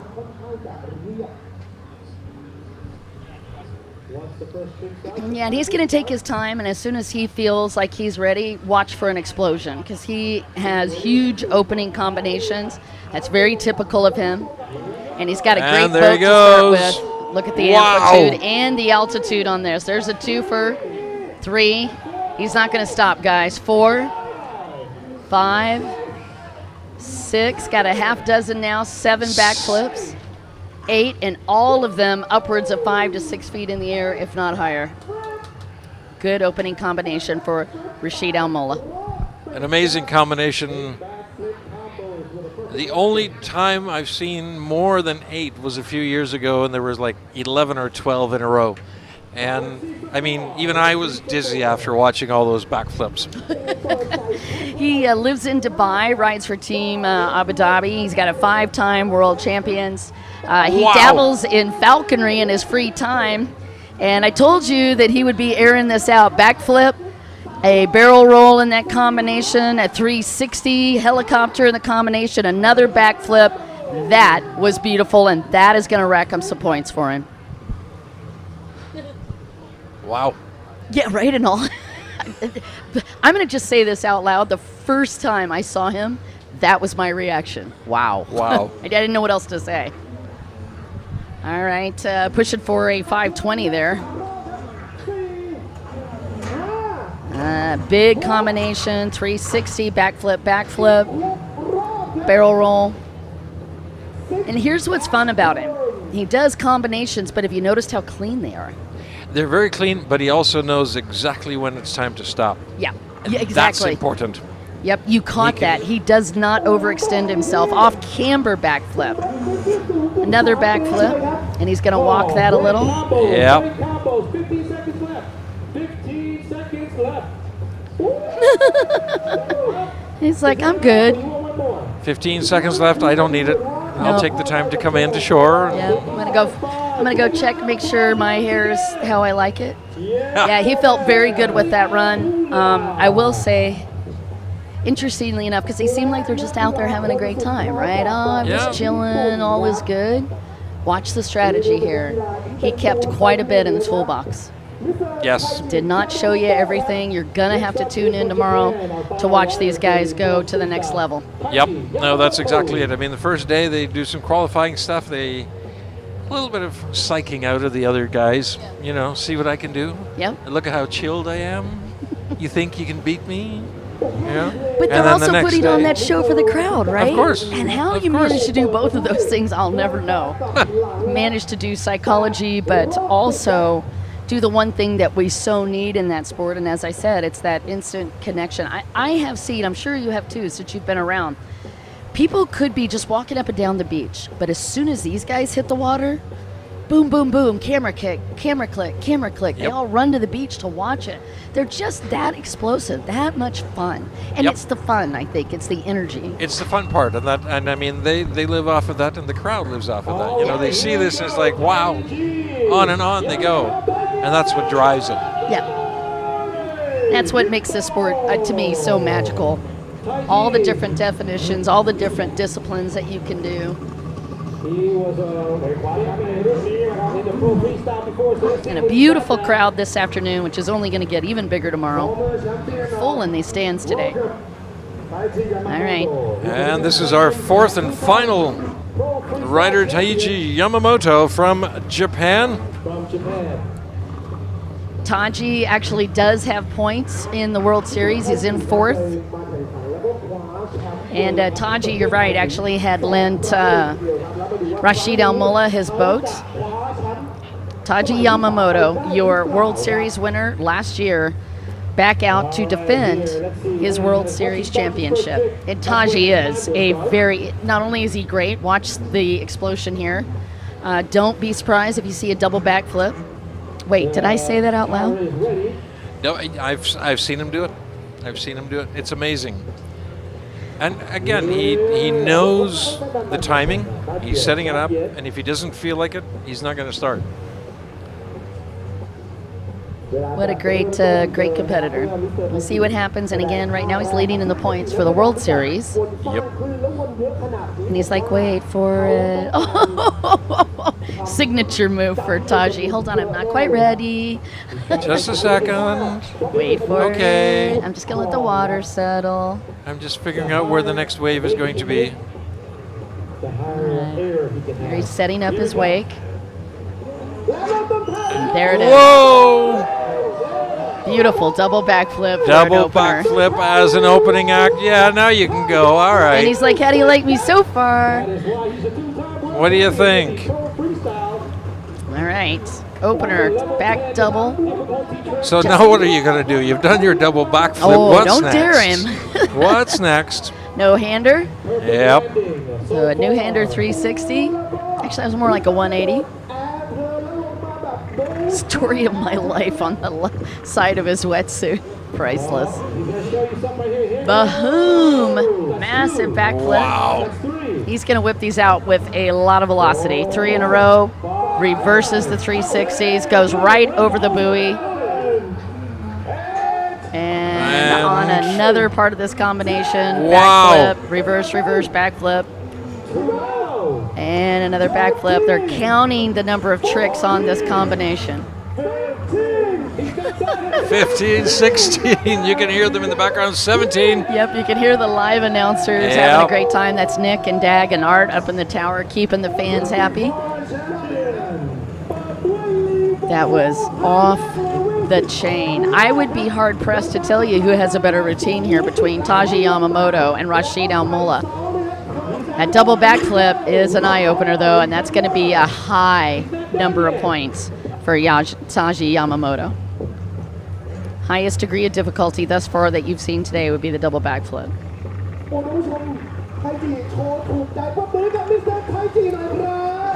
All right, so single leg backflips and a couple more things. He's got 15 seconds left. Now, if I were him, I'd use them just in case. Oh, I was thinking he I would might just have kind of go, you flip. know what? Time to go into shore. I don't know. Let's see. Nope, he's No, looking for a flat. no, he's not done I yet. like his attitude. He's going to try to seal the deal. Oh, yes, Scarecrow. of course. Pull That's the what he was scarecrow. working for. I was waiting. Yamamoto. That's nice. All right, Scarecrow to wrap it up. That's probably going to seal it for him for a top qualifying points to high point tricks on your final competitor today. You were watching Taji Yamamoto, and I'm sure they'll do a replay for you. Sponsored by Bun Freestyle, and this guy is so much fun to watch.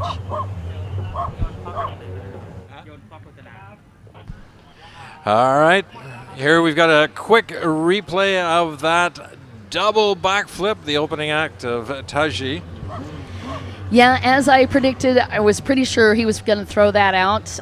If not, we were going to see a new trick, but I think he's probably saving. I've heard a couple of things might come out of that toolbox tomorrow, but a double backflip, high degree of difficulty, that laid down, I think, the precursor to the start of a great routine. Exactly, so do tune in tomorrow when you're going to see lots more great action like this on the water.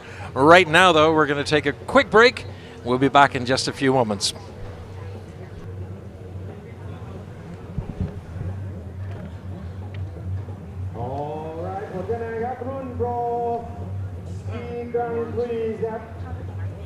Speed Grand Prix ครับผลคะแนนออกแล้วนะครับกดเวลาประท้วง ความสัมพันธ์ออนไลน์ยังไงถึงจะเวิร์ก พี่เจมส์หนูคบกับเขาดีไหม ว่ามา หนูเจอเขาในเว็บ ตัวจริงเป็นไง ไม่เคยเจอ อ้าว แล้วมีวันหนึ่งนะ ว่า รถชน เขาส่งคนมาเลย ดูแลจนถึงอู่แถมซ่อมให้จนกว่าจะพอใจด้วย ดีขนาดนี้แล้วลังเลอะไร นั่นดิพี่ Direct Asia สวัสดีค่ะ ความสัมพันธ์ถ้าจะให้ดีต้องดูแลตั้งแต่ต้นจนจบเหมือนประกันรถยนต์ออนไลน์ Direct Asia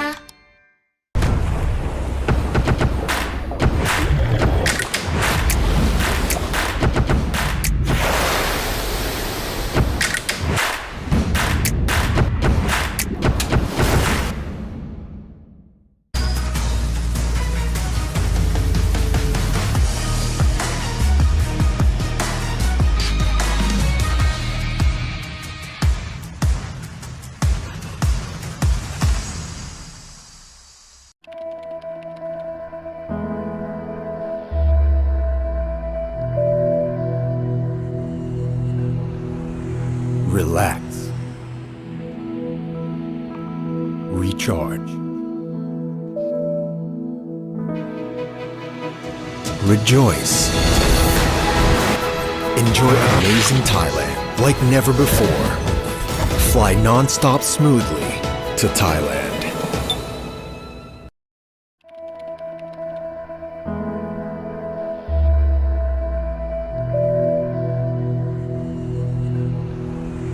Relax. Recharge. Rejoice. Enjoy amazing Thailand like never before. Fly non-stop smoothly to Thailand. It's time for Thais to encourage each other.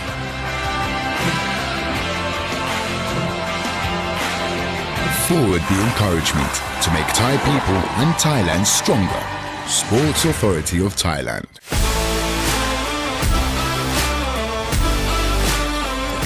National Sport Development Funds.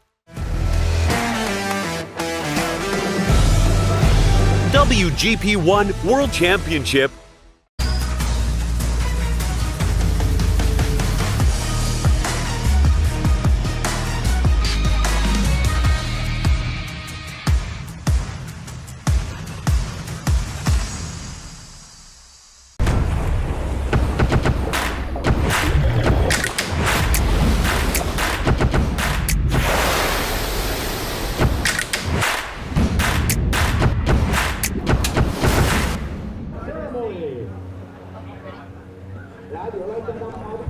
All right, you guys, we're back. Thank you so much for joining us. And we've got Art and Nick down there on the stage as we get ready to award some of these well-deserved trophies to athletes that have really put on an amazing show this week. You're watching the World Cup and World Series Award. 4 classes will be given away today. Pro-Am Ski Stock is going to be our first class. And we're just getting the okie dokie to begin our World Cup Awards Top 5.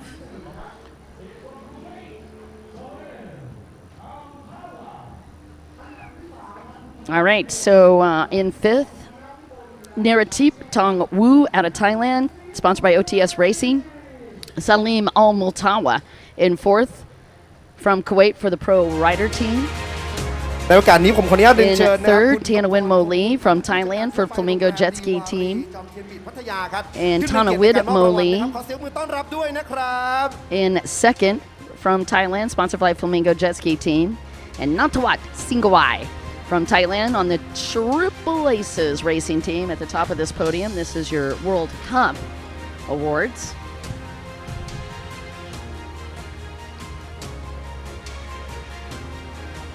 And we're just getting ready for them to do the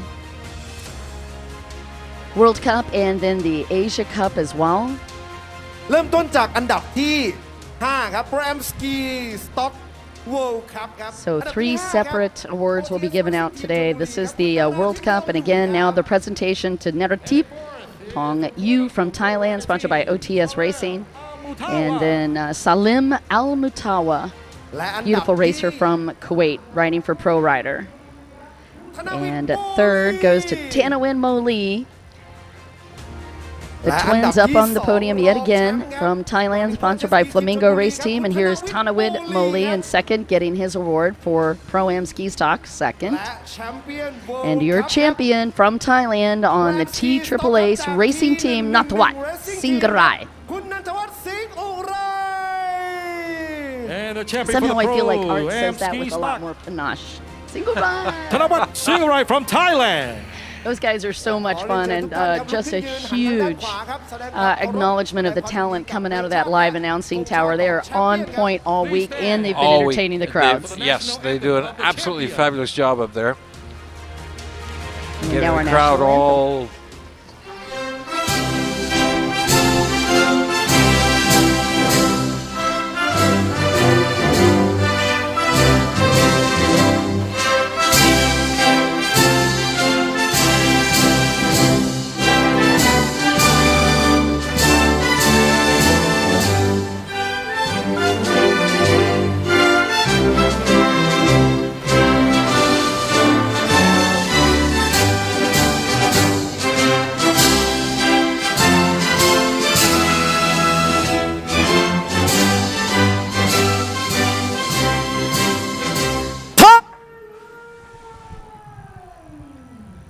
all All right, that was our national anthem for Thailand, and now we get ready for a very special presentation that I want to share with you. This is going to be the Asia Trophy, and this grand trophy will be presented to the Asian rider who has the highest score in each category. We'll be doing this for 23 categories. This trophy is created to start the journey leading to the Asian Tour 2023. This Waterjet World Cup this year brought to you by the gentleman that is the president of the association, Mr. Fully Aswar. Riding for Team Flamingo. And now the World Cup. And the World Cup, the Asian Trophy, all given away. And now our World Series Cup, and that goes to Tanawid Moli. Congratulations แสดงความยินดีกับนักกีฬา for ทั้ง the 5 ท่านครับ coveted crown jewel, the World Series Championship for ต่อเนื่อง Tanawid ไปที่ Moli, Thailand, sponsored by Flamingo Jet Ski Team.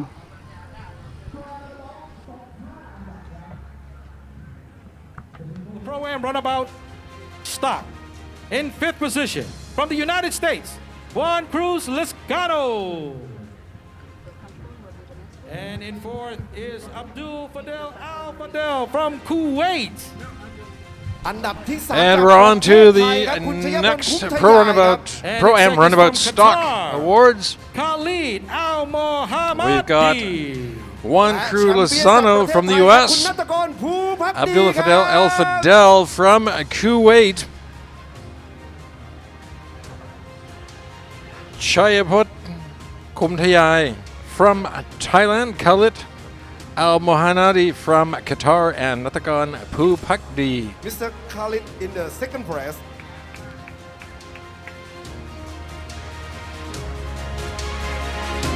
All right, where is Juan Cruz Lozano from the USA? Is he here? และคุณชยพลประเทศไทยในตำแหน่งอันดับที่ 3 ครับ Those are the awards going to the Pro Am Runabout Stock. First place there, Natakan Phupakdi ชย from พลคุ้มทยายใน Thailand. ตำแหน่งอันดับที่ 3 ครับ Do we have a representative if Juan is not here? Do we have a representative? กีฬาจากสหรัฐอเมริกาครับจอห์นครูซในอันดับที่ 5 ครับ All right, he's not here. So let's start with number 4th place is Abdullah Fadel Al Fadel from Kuwait. There we go. Prize being awarded to Abdullah Fadel El Fadel from Kuwait. และอันดับที่ 3 จากประเทศไทยครับอยู่สีสโมสรนนทบุรีเจตสกีทีมครับคุณชยพลคุ้มทยาย Chayapun Kumthayai And in from second Thailand. from Qatar, Khalid Al Mohanadi. Second, Khalid Al Mohanadi from Qatar. และแชมเปี้ยนเวิลด์ครับ Pro Am Runabout Stock ครับจากประเทศไทยครับ And of 244 course, Racing School จาก first เชิงเทรา place, ครับ Natakan Phupakdi. And the champion of the World Cup for the Pro Am Runabout Stock is Natakan Phupakdi from Thailand. และขอเชิญทุกท่านครับหันทางด้านขวาลุกขึ้นยืนนะครับแสดงความยินดีกับเพลงชาติและธงชาติของแชมเปี้ยนครับ Please stand once again for the national anthem of the champion of the World Cup.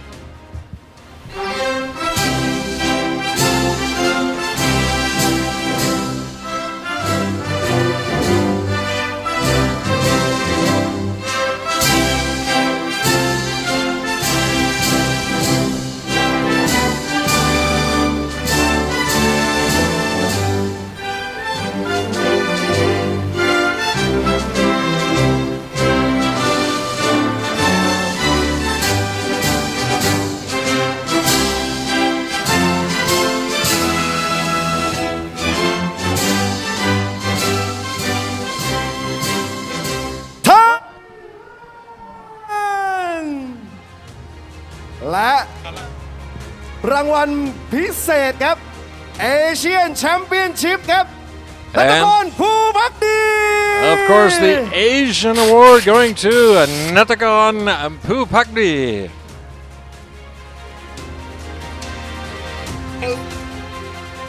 And the champion of the World Series 2022 belongs to Abdullah Fadel. And the World Series going to Abdullah Fadel Al Fadel from Kuwait.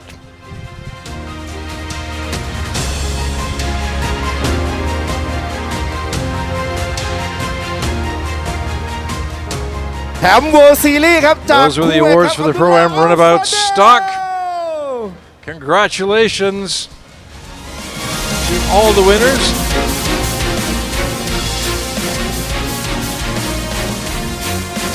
แสดงความยินดีกับนักกีฬาทั้ง 5 ท่านครับ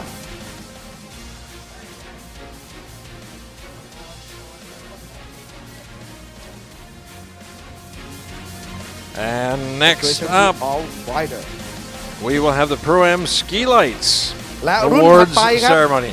Pro Am Ski Light อันดับที่ 4 ครับคุณณัฐวัฒน์สิงห์อุไรครับ And in third is Omut Sali from Cambodia. In second is Matthias Reines from Estonia. All right, And so in in first place third is for the Pro Am Ski Lights for the World Cup will be Omut Sali from Cambodia, riding for Flamingo Jet Ski Team. And in second will be Matthias Reines from Estonia, riding for Yamaha Hero Jet Bangkok. And your World Cup champion, that will be Paul Thomas from France, riding for F2R Racing. อันดับ 3 ครับคุณโอเมิร์ตซารีครับ Where is Omut Sali? โอเมอร์ซารีจากฟลามิงโกนะครับอยู่ไหมครับถ้าไม่อยู่เราขออนุญาตขอตัวแทนนะครับขอตัวแทนได้ไหมครับของโอมูซารีครับ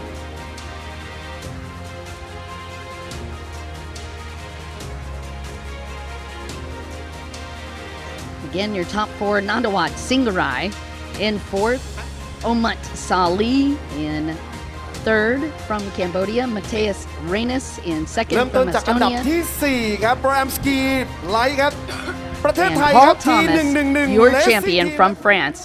ไร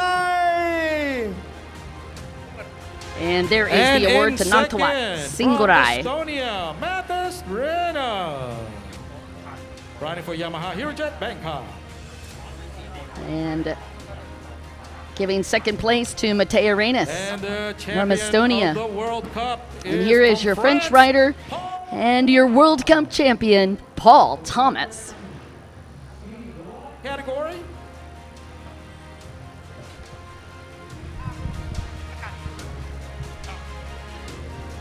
เอาละครับและขอให้ทุกท่านลุกขึ้นยืนครับหันมาทางด้านขวาครับแสดงความยินดีกับเพลงชาติและธงชาติของแชม And เปี้ยน now ค for รับ our national Please anthem stand for the from national France. anthem of the champion.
รางวัลพิเศษครับเอเชียนแชมเปี้ยนชิพครับ And again, here are your top four for Pro-Am ski lights. This was the presentation for the World Cup.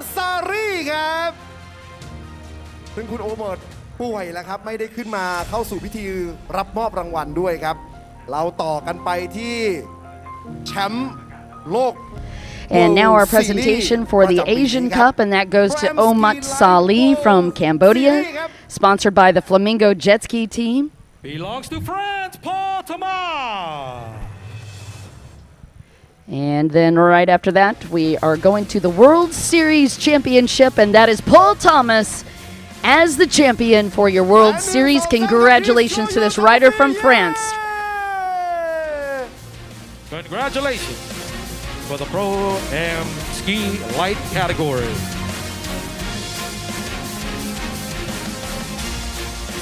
Thank you, thank you. แสดงความยินดีกับนักกีฬาทุกท่านด้วยนะครับต่อเนื่องไปที่ Pro Runabout Superstock ครับ World Cup 2022 5 อันดับครับ This is for the Pro-Am Runabout Superstock category. In fifth, from Japan, Yushiyo Kokita. And in fourth is from Hungary, Salt Sheike. อันดับที่ 3 จากประเทศไทยครับ All right, coming up next are the awards for Pro-Am Runabout Superstock. Fifth place, Junichiro Kogita from Japan. Sold Siki in fourth place from Hungary. Third place from Thailand, Piaratsi Kongrak. And in second place, Khalid Al-Mazmi from the UAE.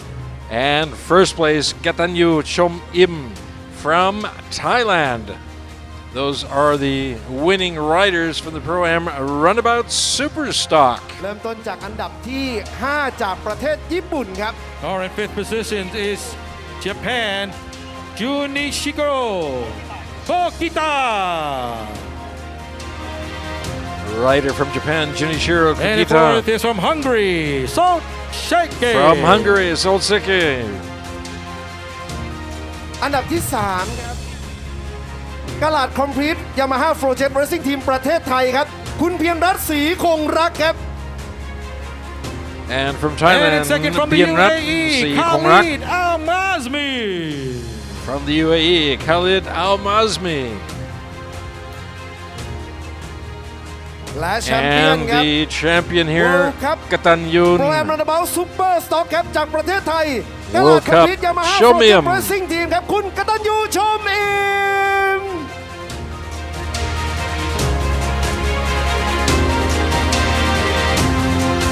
และเชิญทุกท่านลุกขึ้นยืนหันไปทางด้านขวาครับ แสดงความยินดีกับเพลงชาติและธงชาติของแชมเปี้ยนครับ Please stand for the national anthem of the champion.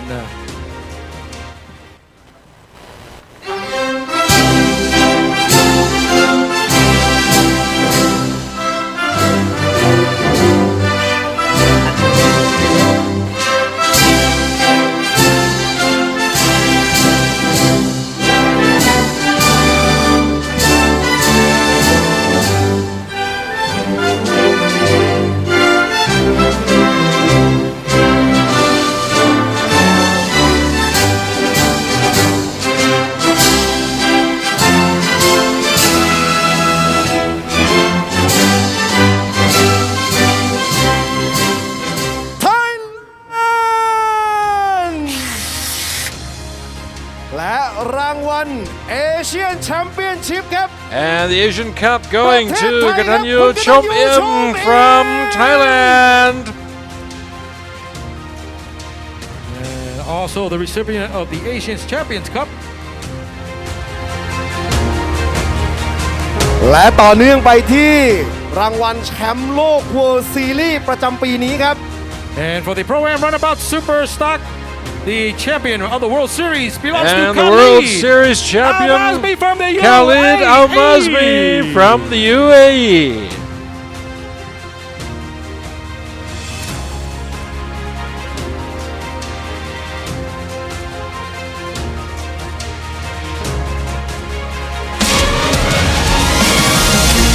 Please show your trophy again!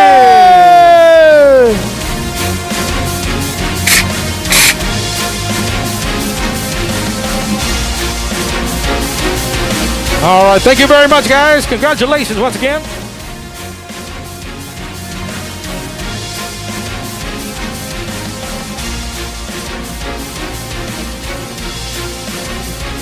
And coming up in a moment, we've got a few more World Cup awards coming up. The Junior One Lap Slalom 8 to 13 Ski Lights is up first. 22 ในรุ่นเยาวชนครับ Next up is the Junior One Lap Slalom 8 to 13 Ski Light for the World Cup. เริ่มต้นที่ Junior One Lap Slalom All right. We're on to Junior One Lap อายุ Slalom. 8 ถึง 13 ปีครับ 5 อันดับ And after an incredible ที่ 5 ครับ series of competitors and great awards that we've been giving away so far. Pro-Am Ski Stock was given away today, and Pro-Am Runabout Stock, as well as Pro-Am Ski Lights and Pro-Am Runabout Superstock. Those are the awards that we just presented. And now we are on to the 2 junior classes that we are seeing for the first time at the WGP Waterjet World Cup and WGP Waterjet World Series, brought to you right here on the beach in Pattaya, Thailand. อันดับ 3 ครับ น้องเพชรชมพูมาแล้วครับ And here are your 5 competitors that will be taking awards today. In 4th, Pierre Wattatorn เริ่มต้นจากอันดับ Dongrong ที่ Yan 5 Sawat ครับ from Thailand. จาก Yamaha Hero Riding Jet for กรุงเท Yamaha พครับ Hero เด็ก Jet ชาย Bangkok วิ in รัชชา 5th. ธร Milo ดำรงมหาสวัส Biernat ดิ์ out ค of รับ Belgium. Riding for And in SP fourth is from Motorsports in Belgium, 4th. And Milo here's the Biernat. presentation of the medals for Milo. อันดับ And ที่ Pech 3 Shampu Shushard ประเทศ from ไทยครับ Thailand, เด็กหญิงเพชร riding ช for มพูชุมแจ้ง 244 ครับ Racing School. Pech, aka the Pink Diamond. These awards are almost as tall as these incredible juniors. In 2nd, Tanakorn Surjeep from Thailand, riding for Mountain Jet Racing Team, taking that second. และแชมเปี้ยนครับ And where to put the check. จาก Got that handled. And what an amazing run from this young man, In Touch Wong Inyom from Thailand, sponsored by Yamaha Hero Jet Bangkok. And a beautiful World Cup presented to the fastest slalom rider we saw this weekend. Congratulations to your World Cup champions and all of your competitors. You're watching the award presentation for the Junior One Lap Slalom. We will now do the national anthem for Thailand.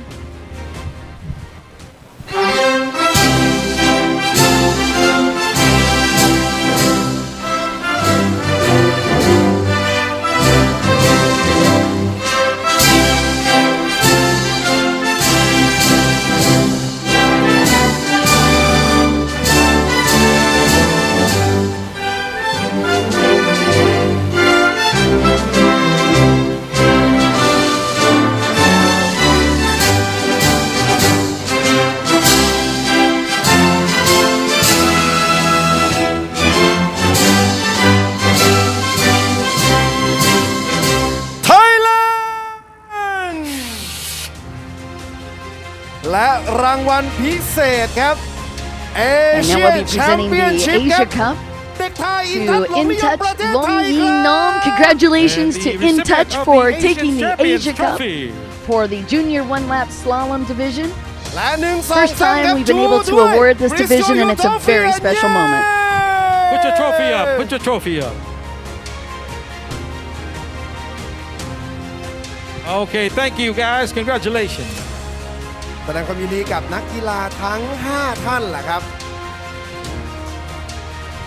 And of course, the next set of awards to be awarded: Junior One Lap Slalom 8 to 13 ski lights, ในประเภทหญิงล้วนครับ women.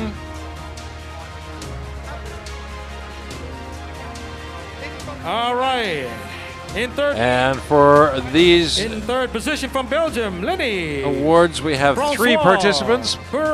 Lynn Francois Gurahashi from Belgium, third. Yanisa Choi King from Thailand. And Petsampu Chumchat, also from Thailand.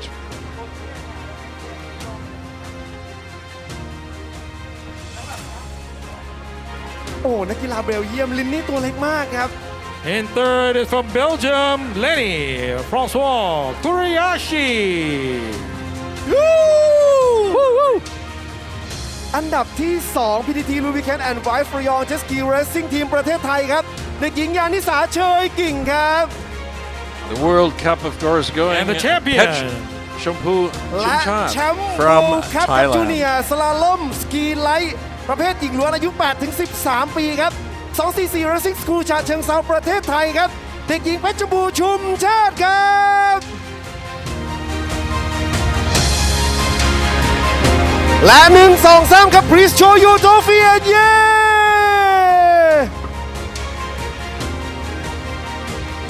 Okay, thank you very much, guys. Thank you. แสดงความยินดีกับนักกีฬาทั้ง 3 ท่านแหละครับ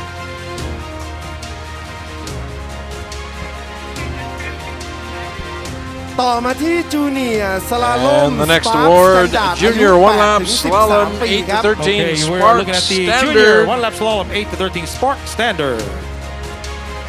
5 อันดับ World Cup ครับอันดับที่ 5 เด็กชายอินทีเจริญสุขครับอันดับที่ 4 เด็กหญิงบัวนครวงสุวรรณอันดับที่ 3 เด็กชายพัสกร from อันดับ Thailand, ที่ fifth 2 ชั place. ตรกรรัตนยูสกุล Buanaporn และแชมเปี้ยน Wongsuwan, หลงนิยม fourth ครับ place. Pasakon Pyongam from Thailand in third place. Chatrakorn Rataya Sakun from Thailand in second place, and in Tat เริ่มต้นจากอันดับที่ Long 5 Niom ครับ in 244 Racing School first ฉะเชิง place เทราประ from เทศไทยครับ Thailand. เด็กชายอินทัศน์ขอให้ครับเด็กชายอินทีเจริญสุขครับ There you see Inati และมาที่อันดับที่ and 4 ครับ Buanaporn. NBC Jet Racing ครับเด็กหญิงบัวนครวงสุวรรณ and อันดับ Pasakon ที่ 3 ครับ 777 Performance Jumbo Tuner สมุทรสาครครับเด็กชายวัศกรผิวงาม ชาตรกร อันดับที่2ครับเจสกีฟลอเรนซ์บายจอมพลครับชัตรกรรัตนยูสกุลครับ And the winner of this category อินทัศน์ กรุงเทพประเทศไทยครับ ลงนิยม เด็กชายอินทัศน์ลงนิยม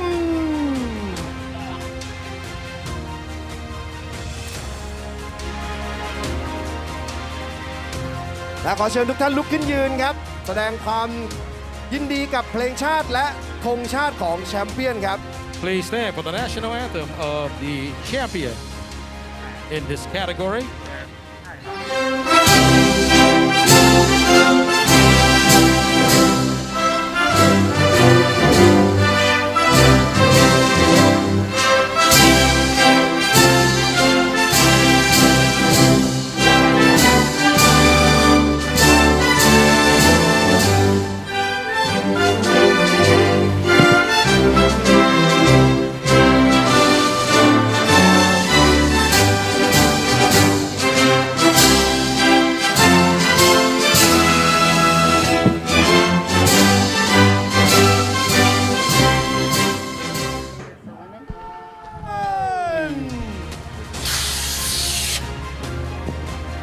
และรางวัลเอเชียนแชมเปี้ยนชิพครับ And of course the special award, the Asian Cup, going to In touch is also the recipient of the Asian Champions Long Trophy. Niyom from Thailand.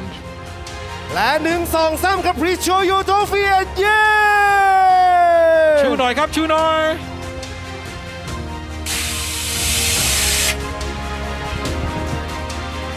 แสดงความยินดีกับนักกีฬาทั้ง5ท่านครับ Thank you, thank you. All right, up next, we have one more series of awards to give away, and this is the Women's Awards for the Junior One Lap Slalom Spark Standard. กิ่งยานิสาเชยกิ่งอันดับที่4เด็กกิ่งเพชรชมพูชุมชาติครับอันดับ And ที่3 some เด็กกิ่งบัวนคร fantastic วงสุวรรณ times อันดับ laid ที่ down, 2 เด็ก including กิ่งพัฒนพัฒน์เที่ยงคูณวงครับและแชมเปี้ยนครับ a blistering เด็กหญิงศาสการคุณสาครับ under 2 minutes. Here comes our top 5, Yanisa Joy King from Thailand, sponsored by PTT Lubricants. เริ่มต้นจากอันดับที่ And 5ครับ in fourth, PTT Lubricant and Pet Bike Chong for Your Wu Jet Ski Racing Shushad Team ครับ from เด็กหญิง Thailand, ยานิสา riding for เชยกิ่งครับ 244 Racing's goal. Pet Chong Pu, by the way, again stands for Pink Diamond. I just love that name. That's your fourth place as อัน they ดับที่ are doing 4 ครั the บ awards. 244 And Racing here School is ฉะ your เชิงเทรา third, ครับเด็ก Wu หญิง No เพชรชมพู Fong ชุม Wang ชาติครับ Suan. Wang Su-wan from Thailand, riding for อันดับที่ NBC 3 ครับ Jet Ski NBC Racing. Jet Ski Racing ครับเด็กหญิงบัวนครวงสุวรรณครับ And your second place going to อันดับที่ Patan 2 ครับ Pat คุ้มกะหล่อเลซิ่งนนทบุรี Tung เจสกี Poon ทีม Wang ครับ from เด็กหญิง Thailand, พัฒนพัฒน์เที่ยงคูณวงครับ riding for Kum Pralap แชมเปี้ยนครับ Racing จาก and 77 Northbourne Performance Jet Jumbo Tuner ส Ski มุทรสา Team. ครครับเด็กหญิงศาสการคุณ And your winner, Sasakan Kunsa from Thailand, riding for the 777 Performance and Jumbo Tuner. Congratulations to all of our lady competitors and young women. You've been watching the presentation for the Junior One Lap Slalom Spark Standard as they put all of their trophies in the air. What an amazing job for a first time event. All You've been right. watching the Junior Slalom. Thank you. Up ขอบคุณมากครับ next, we are going to เอาละครับ take แสด a งความยิ moment นดี to กับ honor นัก the กีฬา country ทั้ง5 that ท่าน took ค the รับ top of the World Cup, and that was to Sasakan Kutsa. ของการมอบรางวัลในการแข่งขันในวันที่ 4 ครับ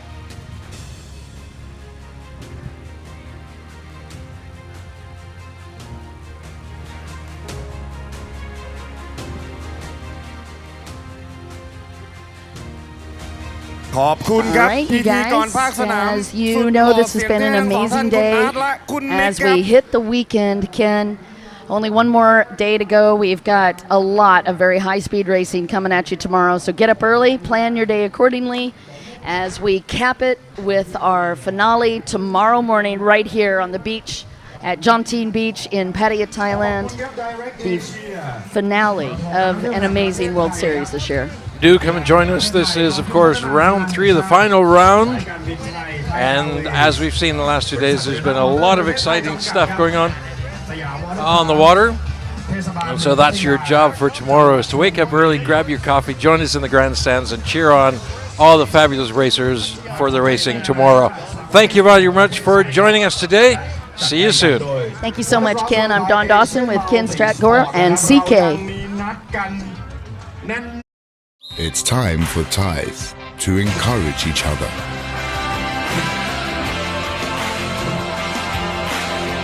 Forward the encouragement to make Thai people and Thailand stronger. Sports Authority of Thailand.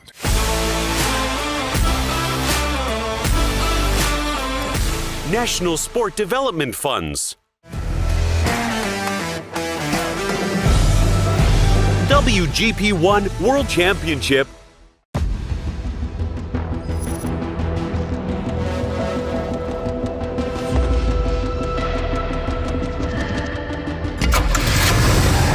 สัมผัสที่สุดแห่งความเร้าใจ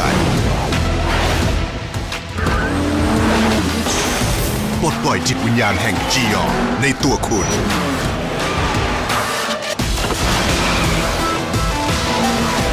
New Fortuner GR Race your pride ambition ความสัมพันธ์ออนไลน์ยังไงถึงจะเวิร์ก พี่เจมส์หนูคบกับเขาดีไหม ว่ามา หนูเจอเขาในเว็บ ตัวจริงเป็นไง ไม่เคยเจอ อ้าว แล้วมีวันหนึ่งนะ ว่า รถชน เขาส่งคนมาเลย ดูแลจนถึงอู่แถมซ่อมให้จนกว่าจะพอใจด้วย ดีขนาดนี้แล้วลังเลอะไร นั่นดิพี่ Direct Asia สวัสดีค่ะ ความสัมพันธ์ถ้าจะให้ดีต้องดูแลตั้งแต่ต้นจนจบเหมือนประกันรถยนต์ออนไลน์ Direct Asia ความสัมพันธ์ออนไลน์ยังไงถึงจะเวิร์ก พี่เจมส์หนูคบกับเขาดีไหม ว่ามา หนูเจอเขาในเว็บ ตัวจริงเป็นไง ไม่เคยเจอ อ้าว แล้วมีวันหนึ่งนะ ว่า รถชน เขาส่งคนมาเลย ดูแลจนถึงอู่แถมซ่อมให้จนกว่าจะพอใจด้วย ดีขนาดนี้แล้วลังเลอะไร นั่นดิพี่ Direct Asia สวัสดีค่ะ ความสัมพันธ์ถ้าจะให้ดีต้องดูแลตั้งแต่ต้นจนจบ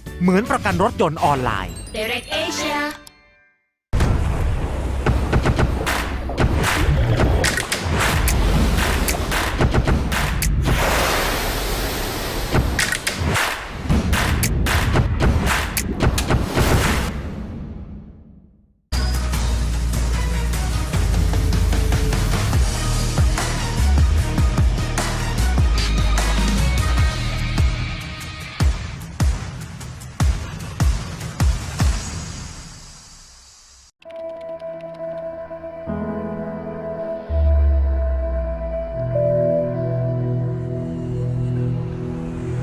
Relax. Recharge. Rejoice. Enjoy amazing Thailand like never before. Fly non-stop smoothly to Thailand. I'm standing here at the Thai Airways grandstand. I feel amazing. Whoa! It's been a great afternoon, a great weekend so far at the WGP 1 World Jet World Cup and the WGP 1 World Jet World Series 2022 in Pattaya, Thailand. Well, thanks to Don and Ken for always bringing us excitement. You guys always doing great job. And thanks to amazing riders and all international teams, as well as our spectators at Thai Airways Grandstand and viewers from home as well. And this wraps up day 4 of the tournament. You can follow all the action of WGP 1 World Jet World Cup 2022 and find out who will be crowned champions of WGP 1 World Jet World Series 2022 tomorrow through our exclusive live streaming channels. Share your favorites, catch the excitement on Facebook or Jet Ski World Series YouTube channel. From 9 a.m. Thailand local time, it is going to be a big final day of all racing categories tomorrow. Believe me, you don't want to miss out a second of it. For today, have a good day. We're looking forward to seeing you tomorrow. สวัสดีครับ